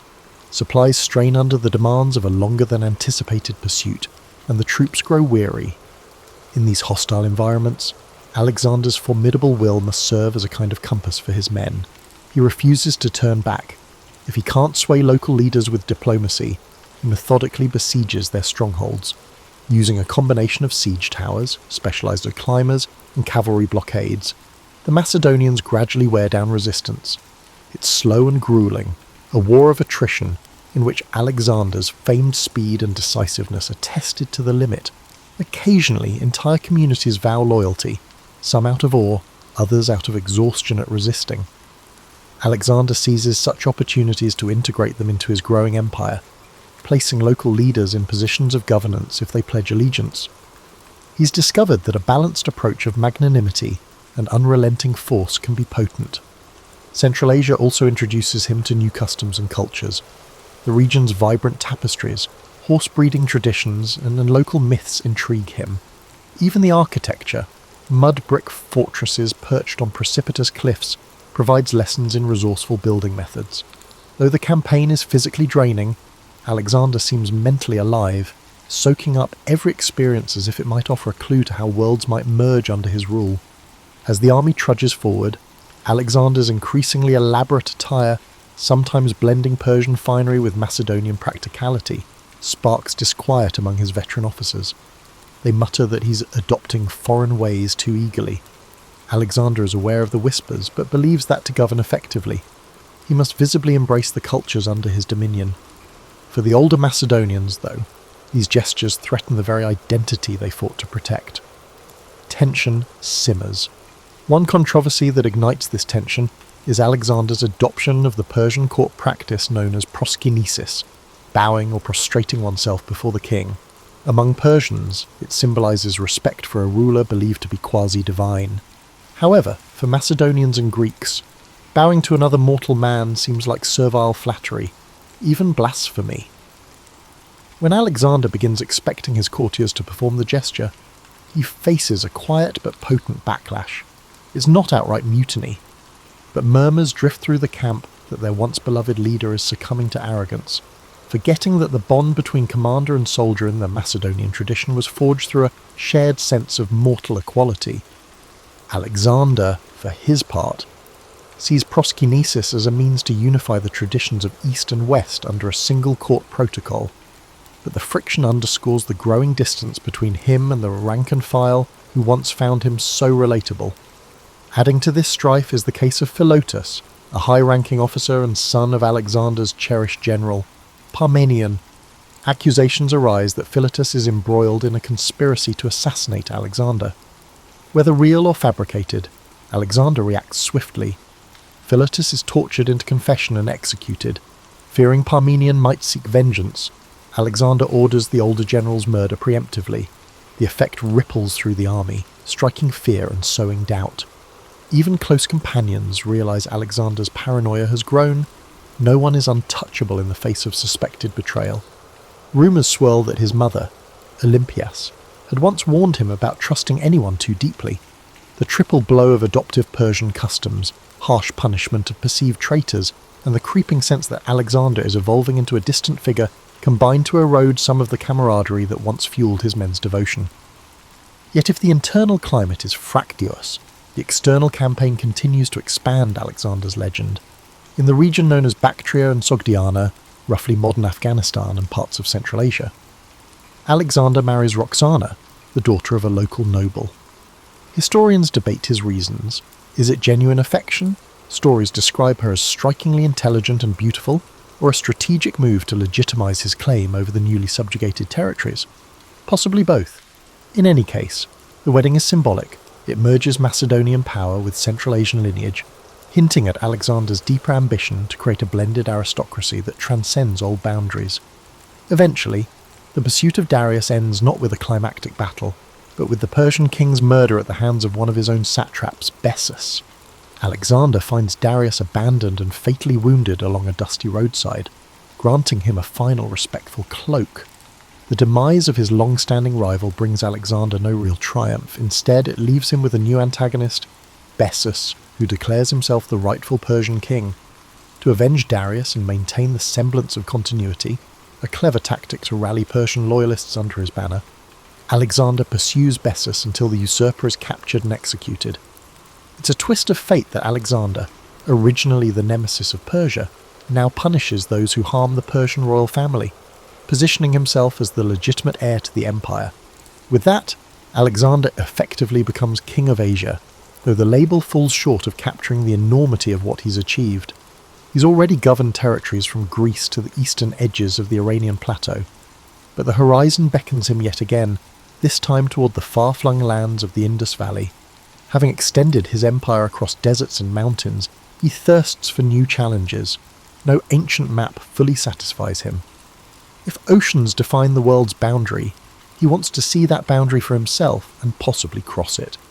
Marching into the Indian subcontinent, the vast Indus region, Alexander confronts not a monolithic empire but a tapestry of kingdoms, each with its own traditions, warriors, and alliances. The land is lush, with tropical forests and rivers that swell during monsoon rains. As he advances, he sends envoys to local rulers, hoping to forge alliances or demand submission. Some comply, offering gifts and tribute. Others test his mettle on the battlefield. Famed among these rulers is King Porus, who reigns over a territory in the Punjab region. Taller than most men, Porus is said to command fearsome war elephants that tower over the Macedonian cavalry. When Alexander's scouts bring back tales of the beasts' trumpeting roars and the sight of their sweeping trunks used like living battering rams, it sparks both fascination and anxiety among the troops. Alexander senses this confrontation will be unlike any before. Elephants can shatter a phalanx, throwing even seasoned veterans into disarray. Nevertheless, he refuses to be deterred. In fact, the challenge invigorates him. His route to Porus leads him and his men across the Hydaspes River, where fast currents and monsoon rains make the crossing treacherous. Under the cover of darkness and using diversionary tactics, Alexander manages to transport a significant portion of his forces to the opposite bank, positioning himself to attack. When dawn breaks, the armies face each other on a sodden plain. Porus, astride an elephant, appears regal and unflinching. Alexander, on his trusty Bucephalus, readies his cavalry to harry the flanks. As the battle commences, the thundering of the elephant shakes the ground, sending tremors through the Macedonian lines. Yet Alexander employs cunning. He directs archers to focus on the elephant mahouts, drivers, creating confusion among the beasts, and positions horsemen to strike from multiple angles. The Macedonian infantry displays its trademark discipline, forming tight formations that can pivot to lure elephants into lethal cul-de-sacs. The chaos is intense, mud and blood mingle underfoot, and the roar of maddened elephants resonates across the battlefield. Eventually, Porus's forces buckle under the unrelenting pressure. Even the mighty war elephants, wounded and panicked, turn against their own side in some cases. In the end, the Macedonians triumph. Rather than subjecting Porus to humiliation or execution, Alexander does something unexpected. Impressed by Porus's bravery, he restores him to his throne as a subordinate ruler, extending a policy of pragmatic statesmanship. This act leaves an enduring legacy in the region, capturing the idea that Alexander valued noble opponents and recognized the utility of local rulers who would maintain order in his name. A sense of admiration grows on both sides. Some of Alexander's men remark they've never seen him so openly respectful to a defeated foe. And in return, Porus becomes a loyal ally, at least for a time. Despite the victory, the Macedonians are battered by the tropical climate, monsoon rains, unfamiliar diseases, and the strain of campaigning so far from home. Some murmurs become open pleas to turn back. Many have marched for years, seldom seeing their families. Tales spread of monstrous rivers further east, of endless armies waiting, or of new elephant corps that dwarf Porus's. The men, once intoxicated by a continuous string of conquests, begin to waver. The bond between Alexander and his army is tested. He rallies them with talk of forging an empire that circles the entire known world. Yet even as he speaks, the weariness in their eyes is palpable. At the Hephaestus River, they finally balk, refusing to go any further. Alexander is outraged. This is the first time his men openly defy him en masse. He tries all his powers of persuasion, calling upon their shared glory, reminding them of the unswerving loyalty they once showed under the scorching sun of Persian deserts. But the tired, homesick soldiers refuse to yield. The standoff is deeply emotional. At last, Alexander relents, perhaps realizing that an empire without an army to maintain it would collapse anyway. He constructs large altars at the boundary, symbolically marking the furthest point of his march and dedicating them to the gods. It's a gesture that provides him a sense of closure, even as frustration roils in his heart. The retreat begins. Though it's hardly a straightforward journey home, Alexander splits his forces, sending part by river while he leads the remainder through the harsh Gedrosian desert, modern-day southern Pakistan and Iran. This route is fraught with scorching heat, water scarcity, and sandstorms that obscure the sun. Many men succumb to thirst, exhaustion, and disease, leaving their bleached bones on the barren dunes. The retreat, in a way, becomes more of a trial than any of the battles waged. Alexander shares in the hardships. He famously pours out a helmet of offered water onto the sand rather than drinking it himself when his men have none.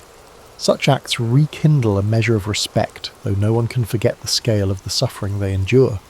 At length, the battered army reunites near the Persian heartland. In place of triumphal parades, there is subdued relief. They have conquered more territory than any Greek or Macedonian ever dreamed possible, yet the human toll is devastating. Alexander now stands at the apex of his power, in theory the ruler of everything from the Ionian Sea to the fringes of India. He has tested the boundaries of the world as known to him, but he can't escape an inevitable question. What does one do after conquering so much? There's an unease in the air, a sense that the unstoppable force of Alexander's ambition might have reached its outer limit. In the final years, Alexander's empire is vast yet fragile. He understands that simply conquering land doesn't guarantee permanence. Cracks appear among his generals, each harbouring personal ambitions. Ethnic tensions flare between Macedonians, who consider themselves the rightful rulers, and Persians, who resent foreign occupation, but also resent each other. Alexander attempts a radical solution. He pushes for a fusion of the races, encouraging mass marriages between Macedonian officers and Persian women, even presiding over a grand ceremony in Susa. Thousands of couples wed under lavish canopies, the event choreographed to signal unity. While it's a breathtaking spectacle, it doesn't fully ease the undercurrents of distrust. Many marriages end as soon as the official feasts conclude. The shift in Alexander's personal demeanour also causes unease. He drinks more heavily, at times losing the composure that once set him apart. Gone is the simplicity that marked his early campaigns. Now he's surrounded by an entourage of courtiers, many eager to flatter or manipulate. Some suspect that guilt over the killing of old friends haunts him, that the war-weary ghosts of campaigns past weigh on his conscience. Anger flares unpredictably. In one infamous episode, during a heated argument, he fatally stabs Clytus the Black, the same officer who once saved Alexander's life at the Battle of the Granicus. Immediately remorseful, Alexander is inconsolable for days, shutting himself away in anguish. But the damage is done. The old Macedonian veterans now see their king as a dangerous blend of paranoia and absolute power. Despite these tensions, Alexander doesn't abandon governance. He plans administrative reforms, carving the empire into provinces run by both Macedonian and local officials. He invests in roads, trade routes, and the expansion of cities. Alexandria in Egypt blossoms into a vibrant metropolis, a beacon of Hellenistic culture. Similar foundations or refoundations across Asia create a network of Alexandrias, each intended as a focal point of Greek influence entwined with local customs. Scholars travel these routes, exchanging knowledge from Athens, Babylon, and beyond. Alexander envisions a cosmopolitan tapestry, though whether such a vision can survive him remains uncertain. He even contemplates new campaigns. Rumours swirl that he wants to press into the Arabian Peninsula, that he might return to India with a fresh army, or sail around Africa to find a western sea route. The man who once stood restless in the courtyard of Pella still cannot resist the siren call of uncharted horizons. Yet fate intervenes. While residing in Babylon, his chosen administrative centre, Alexander falls ill after a prolonged banquet. High fever grips him. Some whisper it's the result of poisoning. Others claim it's malaria, typhoid, or complications from old battle wounds. The unstoppable conqueror, only in his early 30s, finds himself bedridden. As his condition deteriorates, Alexander's high commanders gather anxiously. Each wonders who will inherit an empire so colossal that it defies any single heir. Roxana is pregnant, but an unborn child can't rule a realm in chaos. On his deathbed, voice rasping, Alexander is said to murmur cryptic statements about leaving his empire to the strongest. Or maybe he names no successor at all. The records vary, reflecting the swirling confusion of that moment. He offers his signet ring to a trusted general, but the gesture's meaning is ambiguous. Was it a personal bequest or a declaration of succession? In the humid Babylonian nights, the mighty conqueror succumbs. Soldiers gather outside the palace gates, refusing to believe the rumours. They beg to see him one last time. Legend says the dying Alexander is carried to an antechamber, where he silently acknowledges his troops with his eyes. Too weak to speak, sorrow envelops them. The man who led them across oceans, deserts, and countless battlefields is now leaving them, with no clear directive for tomorrow. With Alexander's death, the empire he created trembles on the brink of fragmentation. Generals, later called the Diadochi, will carve the territories into separate kingdoms, forging their own dynasties in Egypt. Asia Minor, and beyond. Many of the cities Alexander founded remain, cultural crossroads that spin out new fusions of art, philosophy, and religion.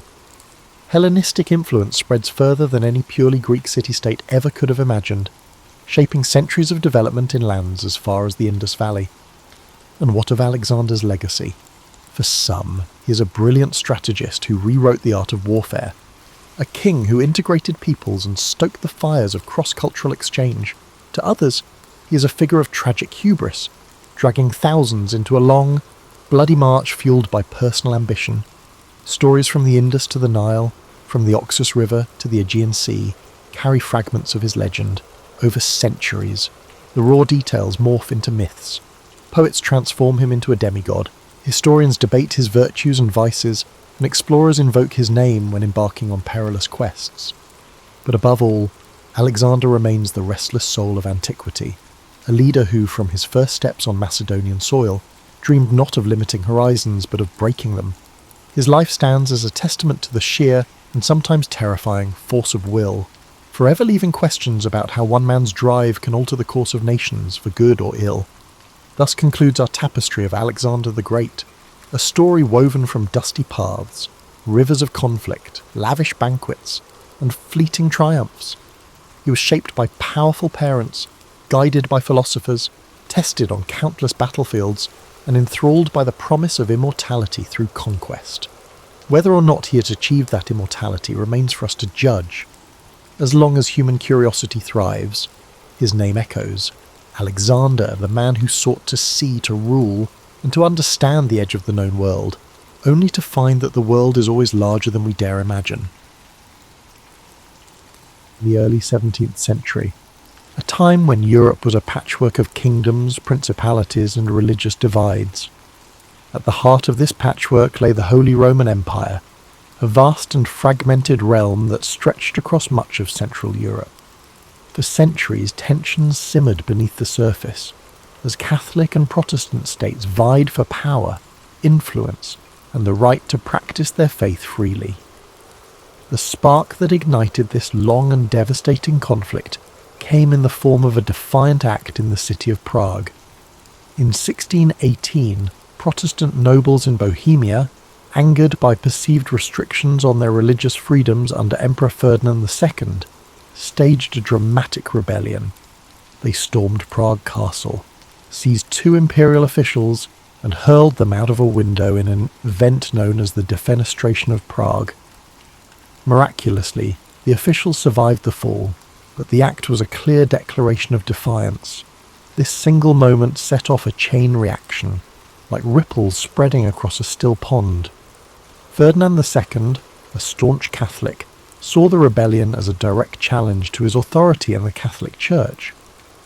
Determined to restore order and Catholic dominance, he mobilized his forces, while Protestant leaders across the empire began rallying their allies in preparation for a larger struggle. What began as a localized conflict in Bohemia quickly escalated into a broader war, drawing in neighboring regions and foreign powers. Protestant princes sought support from allies in Denmark, Sweden, and beyond, while Catholic states turned to Spain and the powerful Habsburg dynasty for aid. The war was no longer just about Bohemia. It had become a contest of religion, politics, and territorial ambition. As the conflict unfolded, it became clear that this was not a war of quick resolutions. The early battles were fierce yet inconclusive, leaving both sides entrenched in their positions and more determined than ever to secure victory. The countryside began to bear the scars of the war. Villages burned, crops were destroyed, and innocent lives were caught in the crossfire. The 30 Years' War was born out of these divisions, and its origins reveal much about the fragile balance of power and belief in Europe at the time. It was a conflict rooted in faith, but also fueled by ambition and fear, a perfect storm that would rage for decades. Take a moment to absorb this beginning, the first ripples of what would become a vast and relentless storm. As we move forward, the intricate web of alliances, battles, and betrayals will unfold. But for now, let the gravity of this moment settle. a reminder of how one act of defiance can echo across history. As the conflict in Bohemia ignited, the deeper fault lines of Europe's religious divide began to widen, casting a shadow over the entire continent. At its core, the 30 Years' War was fueled by the tensions between Catholics and Protestants, a struggle that had simmered since the Reformation in the 16th century. The Peace of Augsburg in 1555 had attempted to create harmony by allowing rulers within the Holy Roman Empire to determine their state's religion, whether Catholic or Lutheran. Yet this fragile peace left many unresolved issues, particularly with the rise of Calvinism, a branch of Protestantism that had not been recognised in the agreement.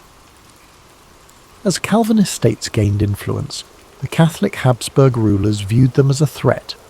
Their growing presence felt like a challenge to the established order. When Ferdinand II ascended to the throne of the Holy Roman Empire, he was determined to restore Catholic dominance. His unwavering faith and aggressive policies further inflamed tensions, especially among Protestant states that viewed him as a tyrant bent on crushing their freedoms.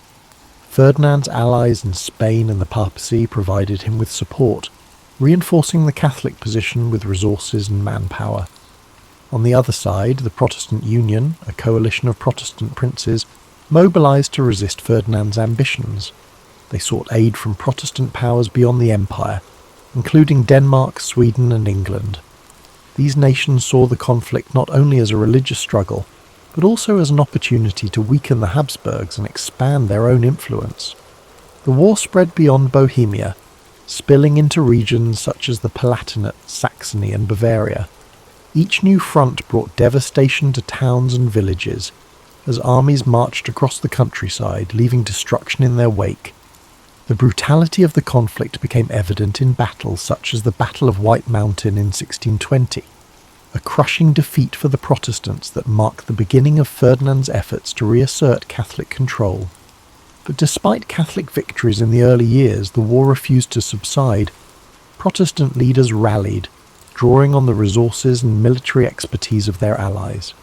Sweden, under King Gustavus Adolphus, emerged as a formidable force. His disciplined armies breathed new life into the Protestant cause. The balance of power began to shift and the war escalated further. This was no longer a simple struggle between Catholics and Protestants.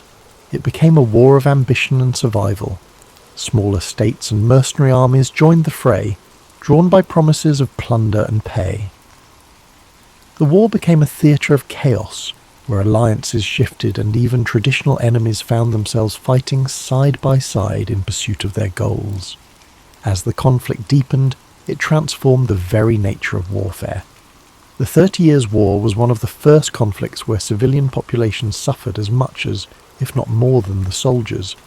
Famine, disease, and displacement became common, as entire communities were uprooted or destroyed. The war's religious roots became intertwined with the politics of power, and its escalation revealed the fragility of peace in a divided world. As we move to the next chapter, consider the human cost of these divisions, the lives touched by a conflict that seemed endless, yet always teetered on the edge of resolution. By the late 1620s, the Protestant cause seemed to falter, their forces weakened by defeats and dwindling alliances. But the entry of Sweden into the war, under the leadership of King Gustavus Adolphus, marked a turning point that would reshape the conflict. Gustavus Adolphus was not just a ruler, he was a visionary military leader whose innovations in strategy and tactics would leave a lasting legacy on warfare. Gustavus Adolphus believed deeply in the Protestant cause, but his intervention was also driven by Sweden's strategic interests. The Habsburgs' growing influence threatened Swedish dominance in the Baltic region, making the 30 Years' War a matter of survival and sovereignty for his nation. With the backing of France, which sought to undermine Habsburg power despite being Catholic, Sweden entered the fray in 1630, bringing with it a disciplined and modernized army. The Swedish forces brought a new energy to the Protestant struggle.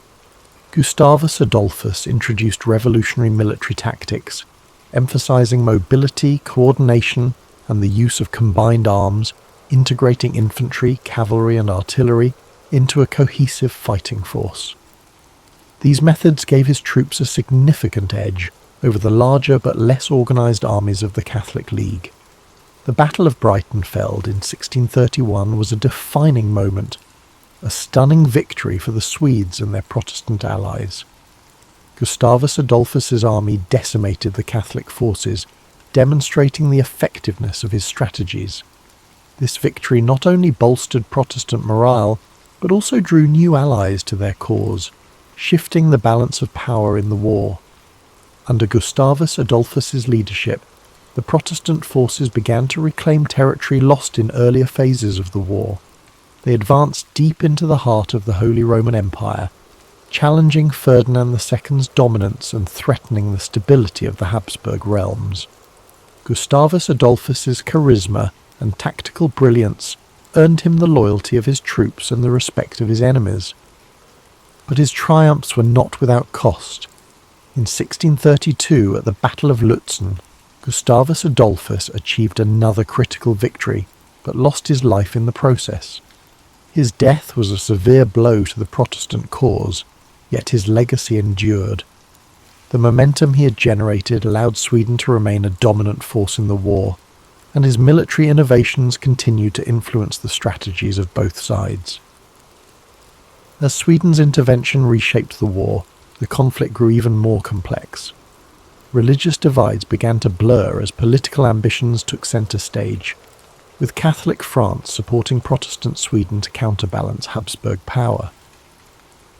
This shifting landscape of alliances revealed the deeper currents driving the war, a struggle not just of faith, but of power and control over Europe's future. Gustavus Adolphus's role in the 30 Years' War is a testament to the transformative power of leadership and innovation. His contributions brought hope to a fractured alliance and altered the course of a seemingly endless conflict. Yet, his death also reminded the world of the fleeting nature of triumph in the face of war's relentless toll. As we prepare to move to the next chapter, take a moment to reflect on the determination and vision it takes to bring change amid chaos. In the darkest times, even a single leader can leave an indelible mark, and yet the storm of history moves forward, carrying all in its wake. As the 30 Years' War stretched into its second decade, the conflict expanded beyond its original boundaries, engulfing nearly all of Europe in its relentless grasp. Nations that had once remained on the sidelines found themselves drawn into the fray, whether by alliances, ambitions, or the sheer inevitability of the war's momentum. The entry of France in 1635 marked a dramatic shift. Though a Catholic nation, France allied with Protestant powers like Sweden to counterbalance the Habsburgs' influence. This decision underscored how the war had evolved from a religious conflict into a broader struggle for political dominance in Europe. The stage was set for what would become one of the most destructive periods of the war.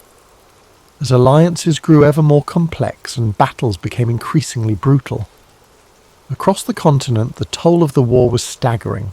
Cities were besieged and burned.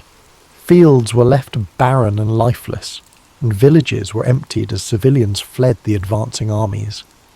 Mercenary forces, often poorly paid and motivated by survival, resorted to pillaging and looting, leaving devastation in their wake.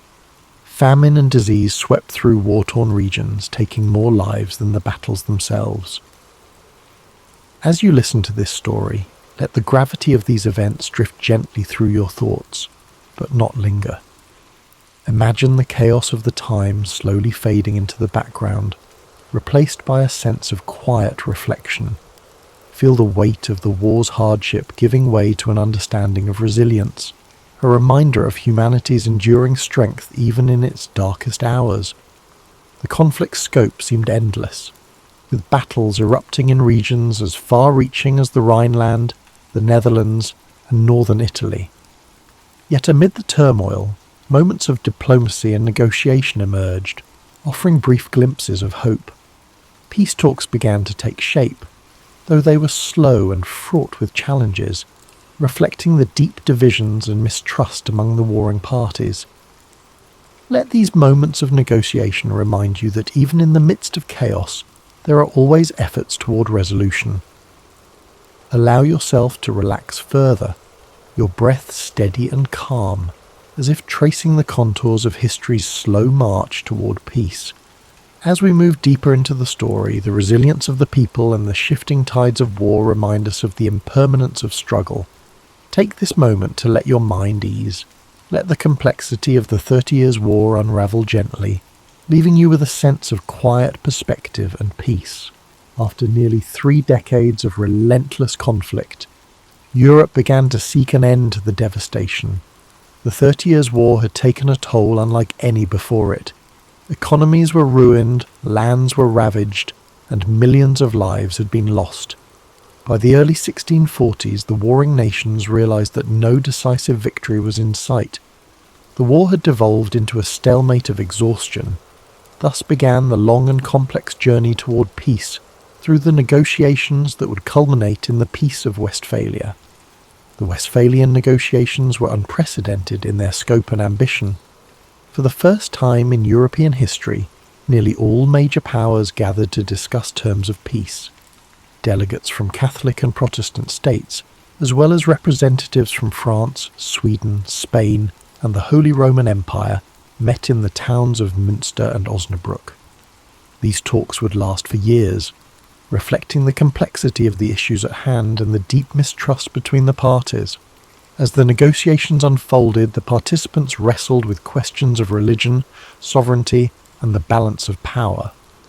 The Peace of Westphalia sought to establish a new order in Europe, one that would recognize the religious and political realities that had emerged from the war.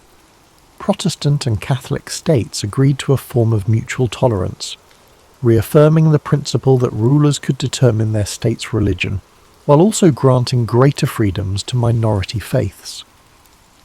The treaty also redefined the concept of sovereignty.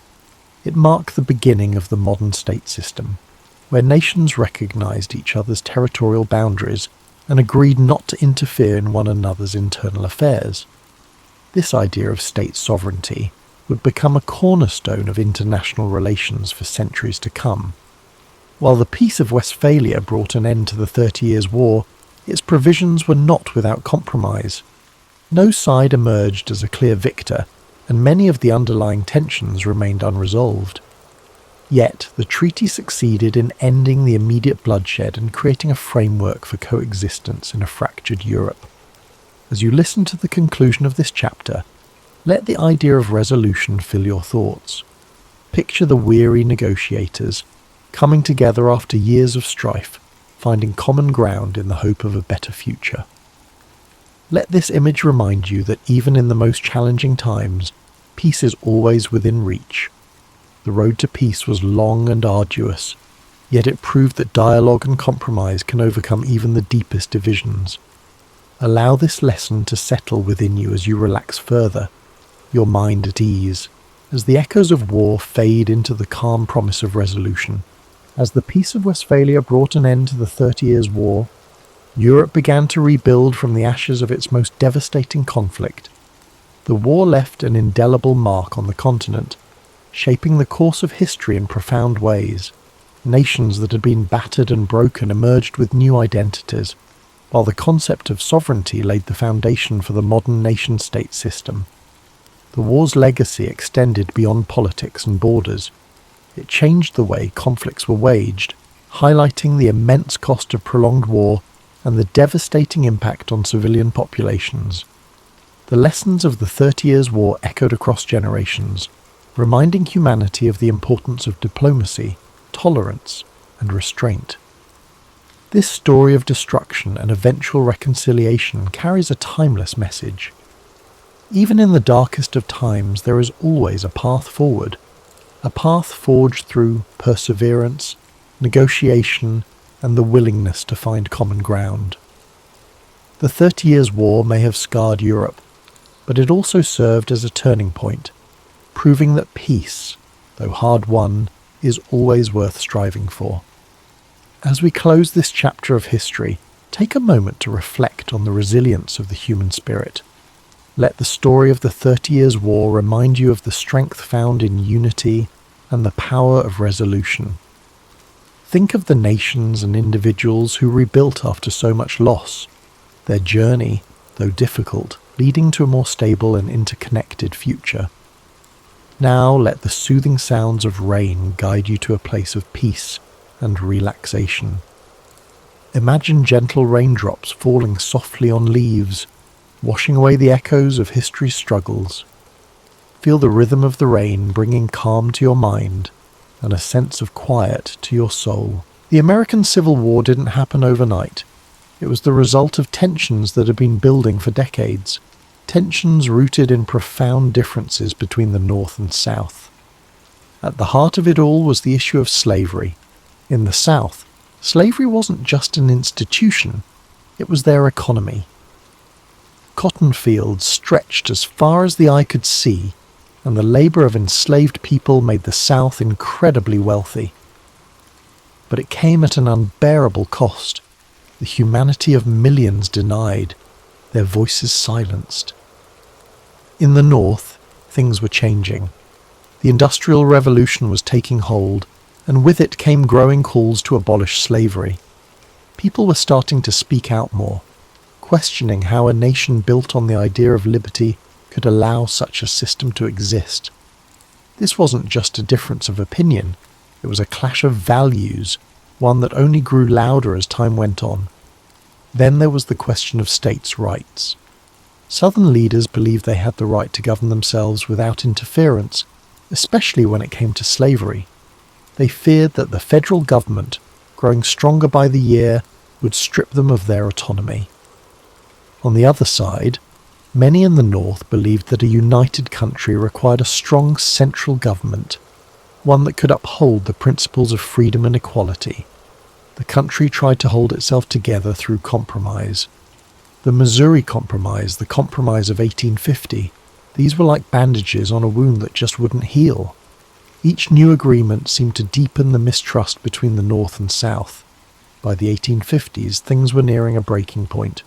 Laws like the Fugitive Slave Act demanded that even people in free states help capture runaway slaves, and that outraged abolitionists. Books like Harriet Beecher Stowe's Uncle Tom's Cabin brought the horrors of slavery to light, stirring emotions on both sides. Then came politics. The Republican Party was formed, with a platform that directly opposed the expansion of slavery. When Abraham Lincoln was elected president in 1860, it was the final straw for the South. His victory wasn't just a political loss, it felt like a direct threat to their way of life. Southern states began to secede from the Union, forming the Confederate States of America, and just like that, the country reached its breaking point. The differences that had been simmering for so long finally boiled over, leading to a conflict that would redefine what it meant to be an American. As you think about these divisions, take a deep breath. Picture the people living through this time, the fear, the hope, the uncertainty. Let the weight of their struggles soften as you relax, knowing that history is full of lessons about resilience, progress, and the power of moving forward. By the spring of 1861, the tensions that had been tearing the nation apart finally reached a boiling point. In Charleston, South Carolina, a small Union garrison stationed at Fort Sumter found itself surrounded by Confederate forces. The fort had become a symbol of defiance for the Union and a test of legitimacy for the Confederacy. Both sides knew that what happened there could set the tone for what was to come. After weeks of tense standoff, Confederate forces under the command of General P.G.T. Beauregard demanded that the Union troops surrender the fort. When Major Robert Anderson, the Union commander, refused, the Confederate forces opened fire on April 12, 1861. For 34 hours the cannons roared, lighting up the harbour with fiery streaks and deafening booms. The soldiers inside Fort Sumter endured the bombardment as best they could, but with no reinforcements and supplies dwindling, Major Anderson had no choice but to surrender. The fall of Fort Sumter was more than just the opening act of the Civil War. It was a spark that ignited the passions of both the North and South. News of the attack spread like wildfire, stirring anger and determination on both sides.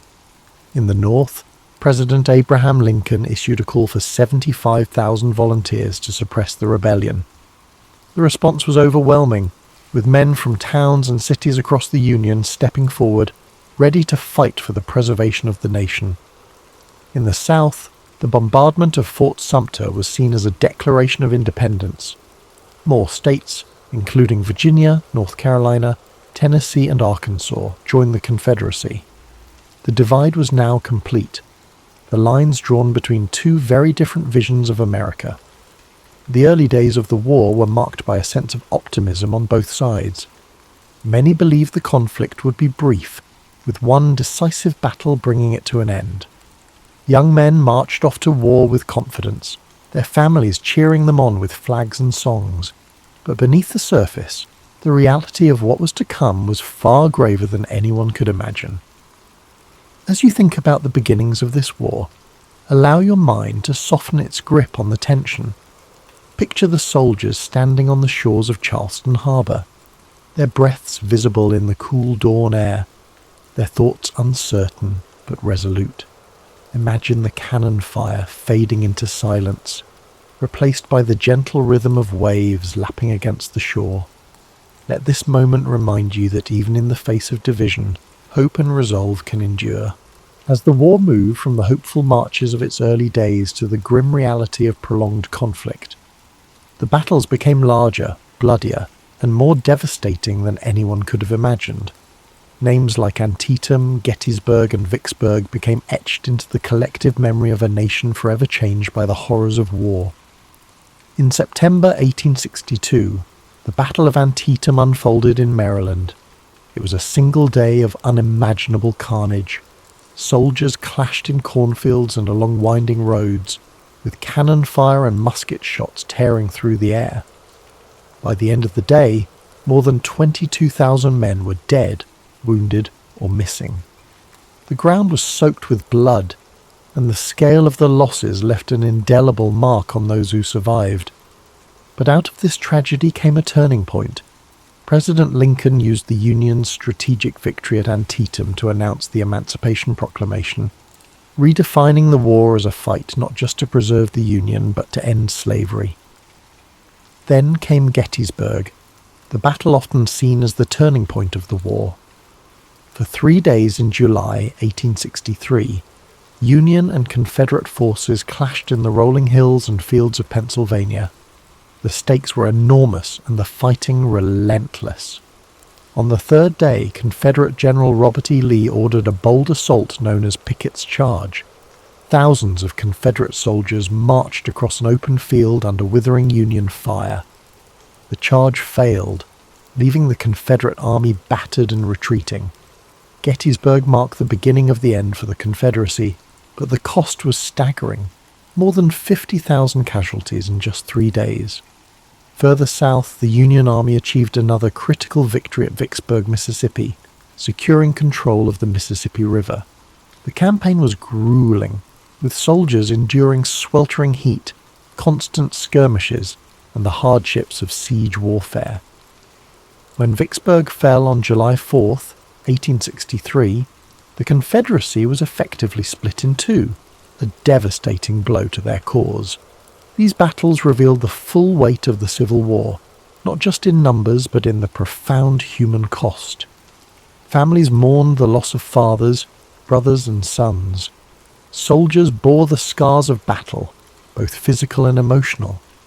The countryside was littered with the remnants of war, broken cannons, torn flags, and fields that once grew crops now filled with unmarked graves. As you reflect on these moments, let your thoughts rest lightly on the courage of those who lived through these battles. Picture the quiet after the storm, the fields growing still, the sun setting over the hills, and the long shadows stretching across the land. Let this image of stillness and resilience bring a sense of calm to your own thoughts, reminding you that even in the darkest times, there is always a path to healing. While the Civil War raged on the battlefields, the lives of those who remained at home were transformed in ways that were just as profound. Families were torn apart, communities reshaped, and everyday life became a constant balancing act between hope and hardship. In the north, industry boomed as factories shifted their focus to produce weapons, uniforms, and supplies for the Union Army. Women took on roles they had never imagined, working in factories, managing farms, and volunteering as nurses. Clara Barton, who would later found the American Red Cross, became a symbol of this era, tirelessly caring for wounded soldiers and earning the nickname the Angel of the Battlefield. But even as the war effort created new opportunities, it brought heartache, with families anxiously awaiting news from the front lines. In the South, the war brought devastation.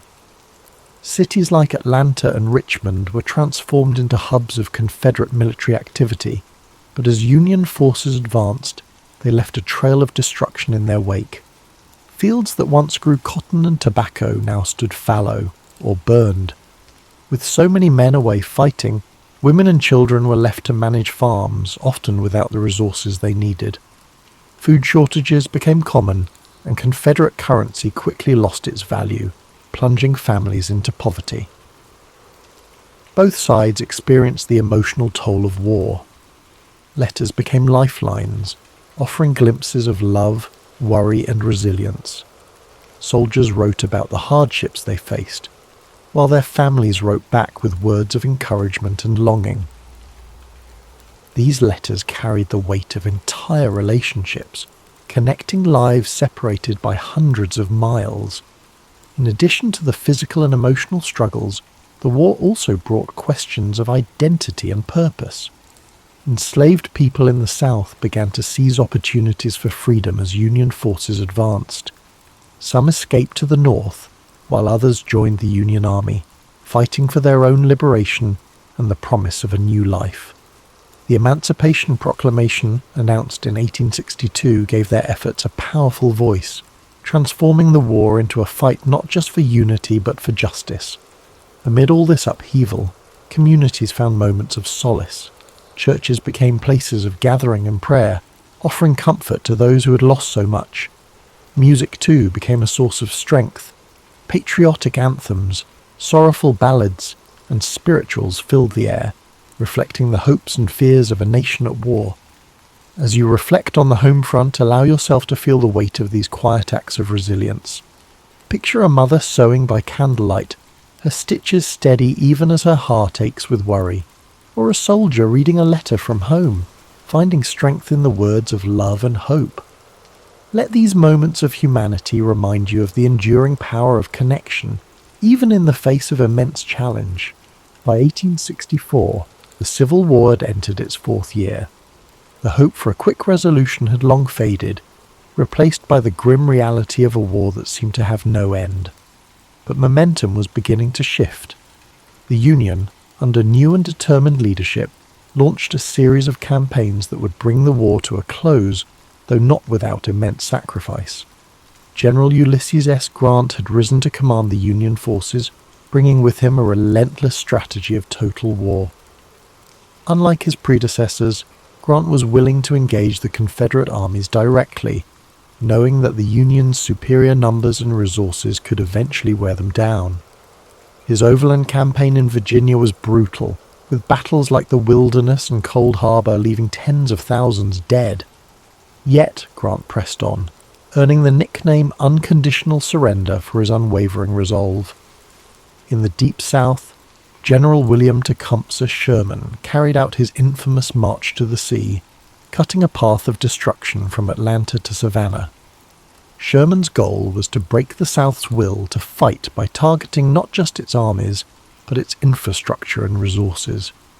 Railroads were torn up, factories dismantled, and crops burned. The devastation was immense, but it succeeded in crippling the Confederacy's ability to sustain the war. As Union forces closed in, Confederate morale began to crumble. Desertions increased, supplies dwindled, and the reality of defeat loomed. In April 1865, General Robert E. Lee's Army of Northern Virginia, the backbone of the Confederate forces, found itself surrounded near the village of Appomattox Courthouse. With no hope of escape, Lee met with Grant to negotiate surrender. Their meeting on April 9th, 1865, marked the end of the war's major fighting. The terms Grant offered were generous, allowing Confederate soldiers to return home with their horses and personal belongings. His intention was to heal the nation rather than humiliate its defeated half. It was a moment of quiet dignity, the beginning of a long and difficult process of reconciliation. Yet, even as the war ended, its cost was staggering. More than 600,000 lives had been lost, and much of the South lay in ruins. President Abraham Lincoln, who had guided the Union through its darkest hours, would not live to see the fruits of his efforts. Just days after Lee's surrender, Lincoln was assassinated by John Wilkes Booth, a Confederate sympathizer, plunging the nation into mourning. The war had answered two critical questions. The Union would endure and slavery would not, but it left behind deep scars, both physical and emotional, that would take generations to heal. The Reconstruction era that followed was fraught with challenges, as the nation struggled to rebuild and redefine itself. As you reflect on the end of this monumental conflict, let the weight of its lessons rest gently in your thoughts. Imagine the quiet after the surrender, the weary soldiers returning home, the fields gradually returning to life, and the first rays of hope shining through the darkness. Let these images remind you of the strength it takes to rebuild and the enduring resilience of the human spirit. When the guns fell silent and the soldiers returned home, the United States was a changed nation. The Civil War had been a crucible, testing the very foundation of the country and reshaping its identity forever. Though the fighting was over, the legacy of this monumental conflict continued to echo through the generations, shaping the path forward for a fractured but hopeful nation. One of the most profound outcomes of the war was the abolition of slavery. The Emancipation Proclamation had begun this process, but it was the 13th Amendment, ratified in December 1865, that formally ended the institution that had defined so much of the nation's conflict.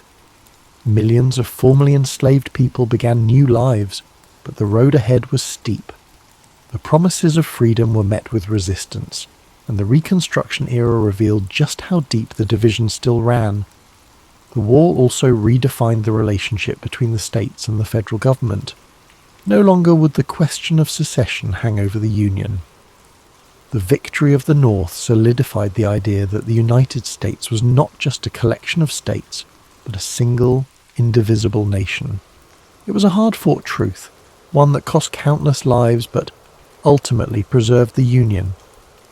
Yet the scars of war were everywhere. The South faced immense physical and economic devastation. Cities had been reduced to rubble, and entire communities were struggling to rebuild. The loss of so many men left families broken and towns forever changed. Even in the North, where victory was celebrated, the weight of the sacrifices made was impossible to ignore. For the soldiers who fought, the war left an indelible mark. Some returned home to rebuild their lives, carrying memories of camaraderie and courage. Others bore wounds, both seen and unseen, that would shape the rest of their days. Memorials began to rise in towns across the country, honouring the fallen and reminding future generations of the cost of conflict. The Civil War also left a legacy of storytelling. Veterans shared their experiences, songs from the era became part of the cultural fabric, and writers like Walt Whitman and Ambrose Bierce captured the emotional depth of the war in poetry and prose. These stories served not only to remember, but to help a nation heal, to bridge the gaps between North and South, and to offer lessons for the future. As you reflect on the legacy of the Civil War, let the enormity of its lessons settle softly in your thoughts. Imagine the strength of a people rebuilding from such a devastating chapter, the resilience to start anew, the courage to face an uncertain future, and the hope that guided them toward a brighter horizon.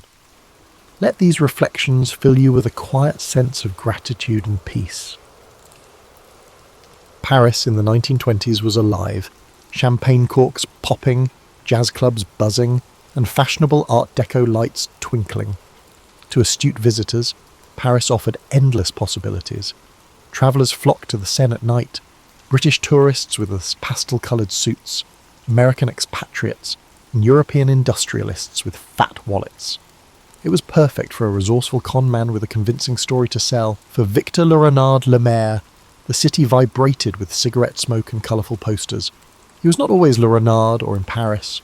Born in a small village on the Austrian border, he was captivated by the world beyond the mountains. While other boys herded sheep, Victor watched travellers in their streamlined car.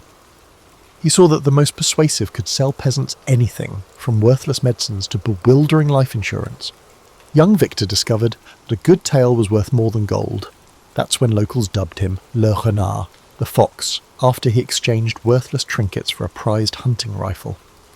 In a village of rumours, that tale spread quickly. As a boy, he learned to shape people's perceptions to see what he wanted. By adulthood, his skill was sharp. He mastered languages, studied psychology, and honed his sophisticated demeanour. He'd earned a tidy fortune from his swindles across Europe, letter forgery, impersonating nobility at social events, and selling near-new antiques.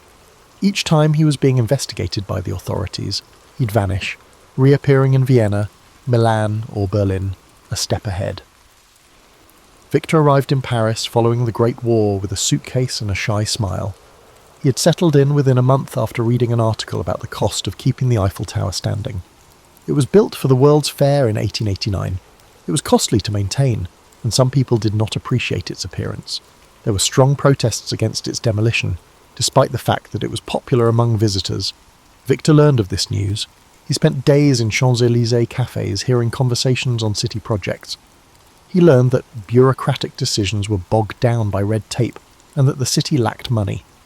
He considered if he persuaded someone that the government of Paris was planning to dismantle the Eiffel Tower to sell it as scrap, he could become rich. It was a wild scheme. Failure would turn him into a laughingstock. But a success was possible. Victor considered it for a night. He figured the more ridiculous the scam, the more people might be made to believe it. Who would fake the sale of France's most iconic landmark? He thought it needed high bureaucratic flair, like forged papers and stamps. Rumour and secrecy would be at his side. If he succeeded, he'd vanish, rich and legendary.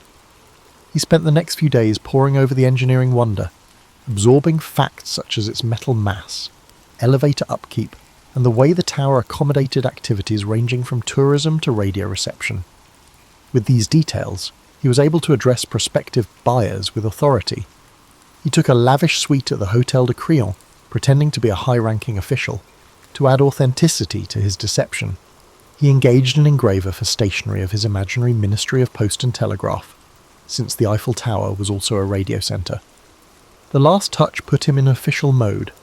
Paris, for all its beauty, also had its share of opportunistic entrepreneurs. There were whispers that a government minister was looking discreetly for a private investor in a secret project. The city did not want to face the public outcry of cancelling the tower, so this transaction had to be kept quiet. Everything was ready by the time Victor was prepared.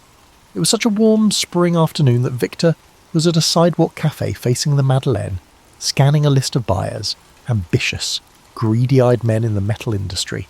His informant had told him they would stop at nothing to gain inside information on a city contract, no matter how sleazy. Breathing deeply of the scent of warm croissants and enjoying the hush as upscale Parisians walked past, Victor was filled with confidence. He could practically feel his win. He was more than a criminal in his own eyes. He was a performer with a bigger act than ordinary morals. He finished his coffee, concealed his notes, and rose to his feet. The greatest scam of his life was ready to start. Victor began by sending elegantly handwritten invitations on forged ministry stationery to half a dozen influential scrap metal merchants.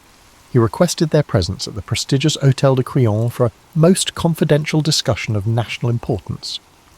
The letter was a masterpiece of official-sounding rhetoric, sprinkled with phrases such as "in strictest confidence" and "under direct ministerial oversight." Anyone who read it would have believed it came straight from the desk of a high-ranking bureaucrat. He scheduled a single day of interviews, meeting each merchant individually. He wanted them to feel hand-picked and privileged, reinforcing the notion that the city wanted to keep this matter tightly under wraps. From the start, curiosity and greed twinkled in their eyes. When at last the conversation steered to the possibility of dismantling the Eiffel Tower, he watched their expressions dance between disbelief, astonishment, and excitement. Victor's calmly stated reasoning was that the maintenance fees had become prohibitive, and certain parties in government felt the tower no longer served its original purpose. To all of them, he leaked the same inside track. The city would soon finalise a discreet agreement for the tower's metal, but public backlash was a real concern. The city planned to avoid any uproar by finalising the deal quickly, so confidentiality was paramount. By the time the meeting ended, each merchant was fully enthralled. Victor had left them with the impression that they were among the few chosen to bid on the opportunity. Their own imaginations did much of the work from there, conjuring up fantasies of staggering profit.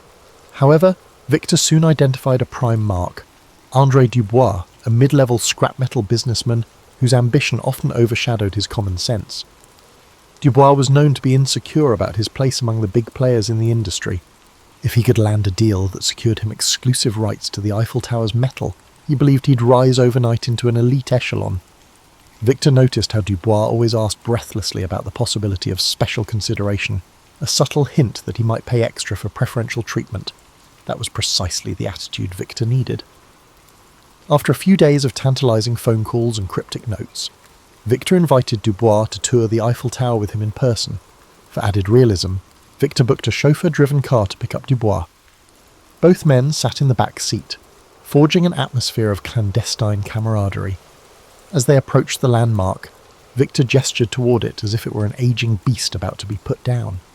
"It's quite costly to keep it painted and structurally sound," he remarked, with a faint sadness in his voice, as though he truly lamented the tower's impending fate. Dubois nodded solemnly, but his eyes gleamed with hunger.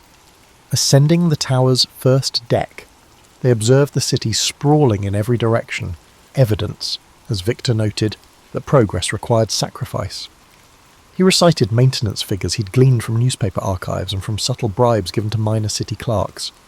This data-laden performance impressed Dubois. Victor then produced a sheaf of official-looking papers, a forged contract awarding the successful bidder exclusive salvage rights. Dubois skimmed them, mouth agape, as if he held a golden ticket to instant wealth. Finally, on the cusp of sealing the deal, Victor paused dramatically, then leaned closer. "I must admit," he said quietly, "we're under tremendous pressure to finalise this swiftly. But some officials are, shall we say, open to persuasion." With one eyebrow raised in subtle suggestion, Victor let that phrase linger in the air. Dubois took the bait. He understood that a bribe would secure him the contract, an illegal but... Weeks later, Victor found himself in Vienna, living luxuriously at a grand hotel. He enjoyed idle afternoons at the imperial cafes, reading about the flurry of rumours swirling in Paris. A few tabloids speculated that a conman had fleeced a businessman out of a fortune. Official statements from City Hall denied any plans to dismantle the Eiffel Tower. Yet the press never got hold of Dubois's name, and no one had identified Victor. The story, swirling with half-truths, soon faded from public discourse. For Victor, that was a green light. His scheme had left no significant ripples, no public scandal, no humiliating trial. It was as though the entire episode had slipped into an urban legend. While sipping a particularly fine espresso one morning, he found himself flipping through a Parisian newspaper. In the business section, there was a fresh wave of articles on the tower's upkeep expenses. Costs were climbing yet again. The debates that raged a few years prior were resurfacing, with critics continuing to ask if the monument had outlived its usefulness. Reading that, Victor felt a surge of déjà vu, accompanied by a mischievous grin. If the city itself remained unconvinced of the tower's permanent place in its skyline, then the seed of plausibility was still there. The more he mulled it over, the more irresistible the idea became. Selling the Eiffel Tower once was bold. Selling it twice, that would be legendary. Of course, every repeat performance carries an elevated risk. Con artistry thrives on the unexpected. Victor was no stranger to the concept that lightning rarely strikes the same place twice. And yet, as he weighed his options, he recognised one key advantage. The first victim, Dubois, never went public. The scheme was still cloaked in rumour. Furthermore, the ephemeral nature of public memory in a bustling city like Paris worked in his favour. People had moved on to the next scandal. Victor decided that with a few adjustments, the plan could work again. He returned to Paris incognito, adopting the persona of a minor diplomat from a small Eastern European country. He took a suite at a different upscale hotel near the Opéra Garnier, careful not to retrace his steps exactly. He updated his forged documents, upgrading his fictitious role to an intergovernmental liaison dealing with municipal real estate transitions. This time, his approach would be more polished, more exclusive. He planned to target even wealthier players, men with deeper pockets and even greater appetites for risk. The second attempt began with the same formula: elegantly worded letters on official-looking stationery, discreet appointments scheduled in lavish hotel lounges, and hushed talk of a sensitive government project. Yet the potential buyers this time were fewer, and Victor was more selective. At one meeting in a private parlour, he addressed 3 men together, an unusual choice for him. The trio included a well-known industrialist rumoured to have close ties to the city's political figures, a second man who managed a large shipping enterprise, and a third, a foreign investor looking to break into European markets. Victor carefully balanced the discussion, letting just enough details slip to convince them that the city's patience with the Eiffel Tower was running thin. But if the first sale had gone astonishingly smooth, the second was fraught with unexpected snags. One of the potential buyers was far more astute than Victor anticipated. This man, Claude Fournier, had a reputation for sniffing out underhanded deals. At the meeting, Fournier didn't flinch when Victor presented the rationale for dismantling the tower. Instead, he politely asked for references and official documentation. There was a certain sharpness in his eyes that made Victor uneasy. Still, Victor handed over his forged credentials without hesitation, offering carefully rehearsed explanations. Fournier accepted them with a practiced smile that revealed nothing. A day later, however, Victor discovered that Fournier had asked around about him, discreetly inquiring among local bureaucrats to confirm the authenticity of the liaison role. None of them, of course, recognised the name. A city clerk, already suspicious about a foreigner asking pointed questions, apparently alerted a friend in the police. Victor learned of this through his network of informants, petty forgers, streetwise doormen, and an occasional mistress or two. The rumour suggested that the police had begun quietly investigating a man posing as a city official peddling a contract tied to the Eiffel Tower. For the first time in his career, Victor felt the heat close in. The con was in motion, but the authorities were no longer ignorant.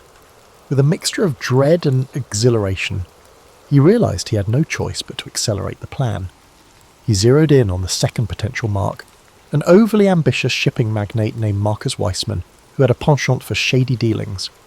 Over dinner at a private club, Victor dangled the tower's contract before him as if it were a rare gem. Weissman, too enticed by the prospect of beating out his competitors, took the bait. Still, the tension was palpable, even as Weissman scribbled out a cheque big enough to make Victor's heart flutter. There was a persistent, nagging awareness that time was short. He needed to vanish before Fournier's inquiries led the police to his door. So he chose to skip the bribe angle that had worked so well with Dubois. Instead, he accepted a lump sum payment that covered everything, the purchase of the tower's scrap plus a discreet administrative fee. Weissman assumed that the simpler the transaction, the less likely it would be detected. Late that night, under the cover of darkness, Victor slipped out of his hotel. He carried a small valise stuffed with his ill-gotten gains, heading straight to the Gare de Lyon. By dawn, Victor fled to Monte Carlo, a glittering haven of high rollers and exile aristocrats. Initially, he relished the sweet satisfaction of having bested not just one, but 2 gullible buyers. He told himself he had achieved what no other conman in history had dared. Alone in a lavish suite overlooking the Mediterranean, he replayed the final moments in Paris, the anxious hurry to collect Weissman's cheque, the furtive glances at the station, and the first sunrise that found him safely out of reach. Now, with the sea breeze caressing his face, he figured it was only a matter of time before rumours of the second sale caught up to him. For a few months, he maintained a low profile. He frequented the Monte Carlo casino under a false identity, staying clear of any large wagers that might draw attention. He used coded telegrams to stay in touch with his forgers and informants back in Paris. From them, he learned that Fournier had indeed pressed the police for an investigation. Weissman, facing public humiliation and potential legal woes, tried to keep the matter as quiet as possible, hoping to recover his money through any means short of a public scandal. Still, the police smelled something big. They had never heard of such an audacious swindle, and that alone piqued their interest enough to keep them digging. Eventually, investigators uncovered the faint tracks Victor left behind, receipts at the hotel, witnesses who recalled a confident, well-dressed man with a foreign accent. They pieced together the timeline of his meetings, even found traces of his forged stationery. Before long, they had a name, though it remained unclear if Victor Lemaire was real or an alias. With pressure mounting, the authorities circulated descriptions to major European cities, urging border agents and local police to keep an eye out. One photograph, taken secretly by a curious bystander at the Eiffel Tower, showed a side profile that might have been him. Rumours spread that a flamboyant con artist, rumoured to have sold the Eiffel Tower not once but twice, was at large. Despite the noose tightening, Victor couldn't resist the lure of one last escapade. He reasoned that living on the run forever would be unbearable. Why not gamble big while he still had some measure of control? So, one evening at the casino, dressed in a crisp dinner jacket, swirling a glass of fine cognac, he sat at a roulette table. In a dramatic flourish, he placed a small fortune on a single bet. It was uncharacteristic of him to risk real money on chance. He usually preferred to rig the odds through manipulation. But something inside him craved the adrenaline rush. The wheel spun, heart pounding. He watched the tiny ball bounce from slot to slot. When it finally settled, it landed on red, a loss for Victor's black bet. Though it was only a fraction of his earnings, the defeat seemed like an omen. For a moment, he stared at the chipped green felt of the table, the croupier's polite nod indicating the end of the bet. In that instant, a seed of doubt sprouted in Victor's mind. Was his luck running out? He excused himself, stepping away from the table, ignoring the curious glances of other patrons who recognised him, by one of his many aliases, presumably. That night, as he strolled the moonlit promenade along the coast, he tried to shake off the feeling that everything was about to catch up with him. He told himself he was a master of illusions. He could reinvent himself anywhere, America, South America, or a quiet corner of Asia. Yet the persistent thought nagged at him. How long can any fox outrun the hounds? He had always believed in the artistry of his craft, but sooner or later, every performance comes to a close. Sure enough, his downfall arrived abruptly. While stepping out of a Monte Carlo cafe one morning, he was discreetly approached by a man who introduced himself as a private detective from Paris, hired by none other than Claude Fournier. The detective's tone was polite, but his eyes brimmed with that unwavering sense of purpose. He claimed to have evidence linking Victor to the Tower Con, along with sworn statements from hotel staff. The detective offered Victor a choice: return to Paris, meet with Fournier's lawyers, and negotiate a quiet settlement, or face arrest and extradition. Outwardly, Victor kept his composure. He flashed a wry smile, feigning indifference. But his heart pounded. Even if he eluded this detective, he sensed the net was cast too wide for him to remain free for much longer. Sometimes, surrendering on your own terms was the last con you could pull. In a move that stunned the detective, Victor proposed his own arrangement. He would meet Fournier in neutral territory, in Switzerland, to hash out a deal. The detective, intrigued and possibly influenced by some under-the-table persuasion, agreed to broker the meeting. Victor reasoned that by controlling the location, he might still orchestrate an escape. But as fate would have it, the Swiss authorities were also alerted. When Victor arrived, plainclothes officers appeared from the shadows, swiftly taking him into custody. His arrest was a quiet affair, overshadowed by bigger global events. Still, word spread among the underworld. The man who sold the Eiffel Tower twice had finally met his match. There was no dramatic public trial in France. Instead, in backroom negotiations to avoid an international scandal, a deal was reached. Some said Fournier and Weissman recouped a fraction of their losses, and the French government, stung by embarrassment, preferred to hush up the matter. Victor was quietly sentenced for fraud under an assumed name, but the legend endured in hushed whispers for decades. Rarely did anyone speak of his fate.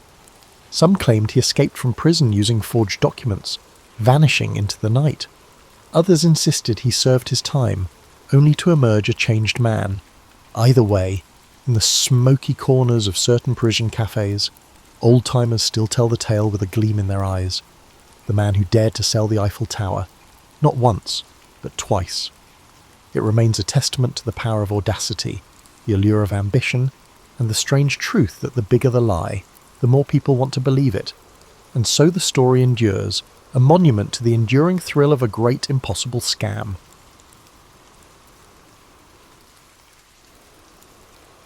Charles Darwin, one of the most influential figures in science, is often remembered for his groundbreaking work on evolution. But his journey to understanding the origins of life on Earth was anything but straightforward. Born in 1809 in Shrewsbury, England, Darwin grew up in a world where scientific exploration was on the rise, but the idea of evolution was not yet widely accepted. His life was filled with scientific curiosity, challenging ideas, and a journey across the world that would forever alter the way humanity viewed itself. Darwin was born to a family of notable individuals. His father, Robert Darwin, was a wealthy physician, and his mother, Susanna, came from the Wedgwood family, known for their pottery business. Tragically, Darwin's mother passed away when he was just 8 years old, leaving a profound impact on him. His father, who had high hopes for him to follow in his footsteps as a physician, sent him to medical school at the University of Edinburgh when he was 16. But Darwin's interests lay elsewhere. He found the practice of medicine distasteful, particularly surgery, which he thought was barbaric. But it wasn't just medicine that failed to capture his imagination. It was the traditional academic curriculum. Instead, Darwin was drawn to the natural sciences, particularly geology and biology, subjects that were not typically emphasized in the medical field. He would spend his free time collecting specimens and studying the natural world around him. However, despite his deepening passion for natural history, Darwin did not excel in his medical studies. His father, frustrated with his son's lack of progress, sent him to Christ's College in Cambridge, hoping that he might find a new direction in life. It was there that Darwin's fascination with natural history truly took off. Under the guidance of influential professors, including botanist John Stevens Henslow, Darwin began to focus his attention on the study of nature, a decision that would eventually lead him to the discovery of the theory of evolution. During his time at Cambridge, Darwin formed a close friendship with Henslow, who encouraged him to pursue a career in natural history.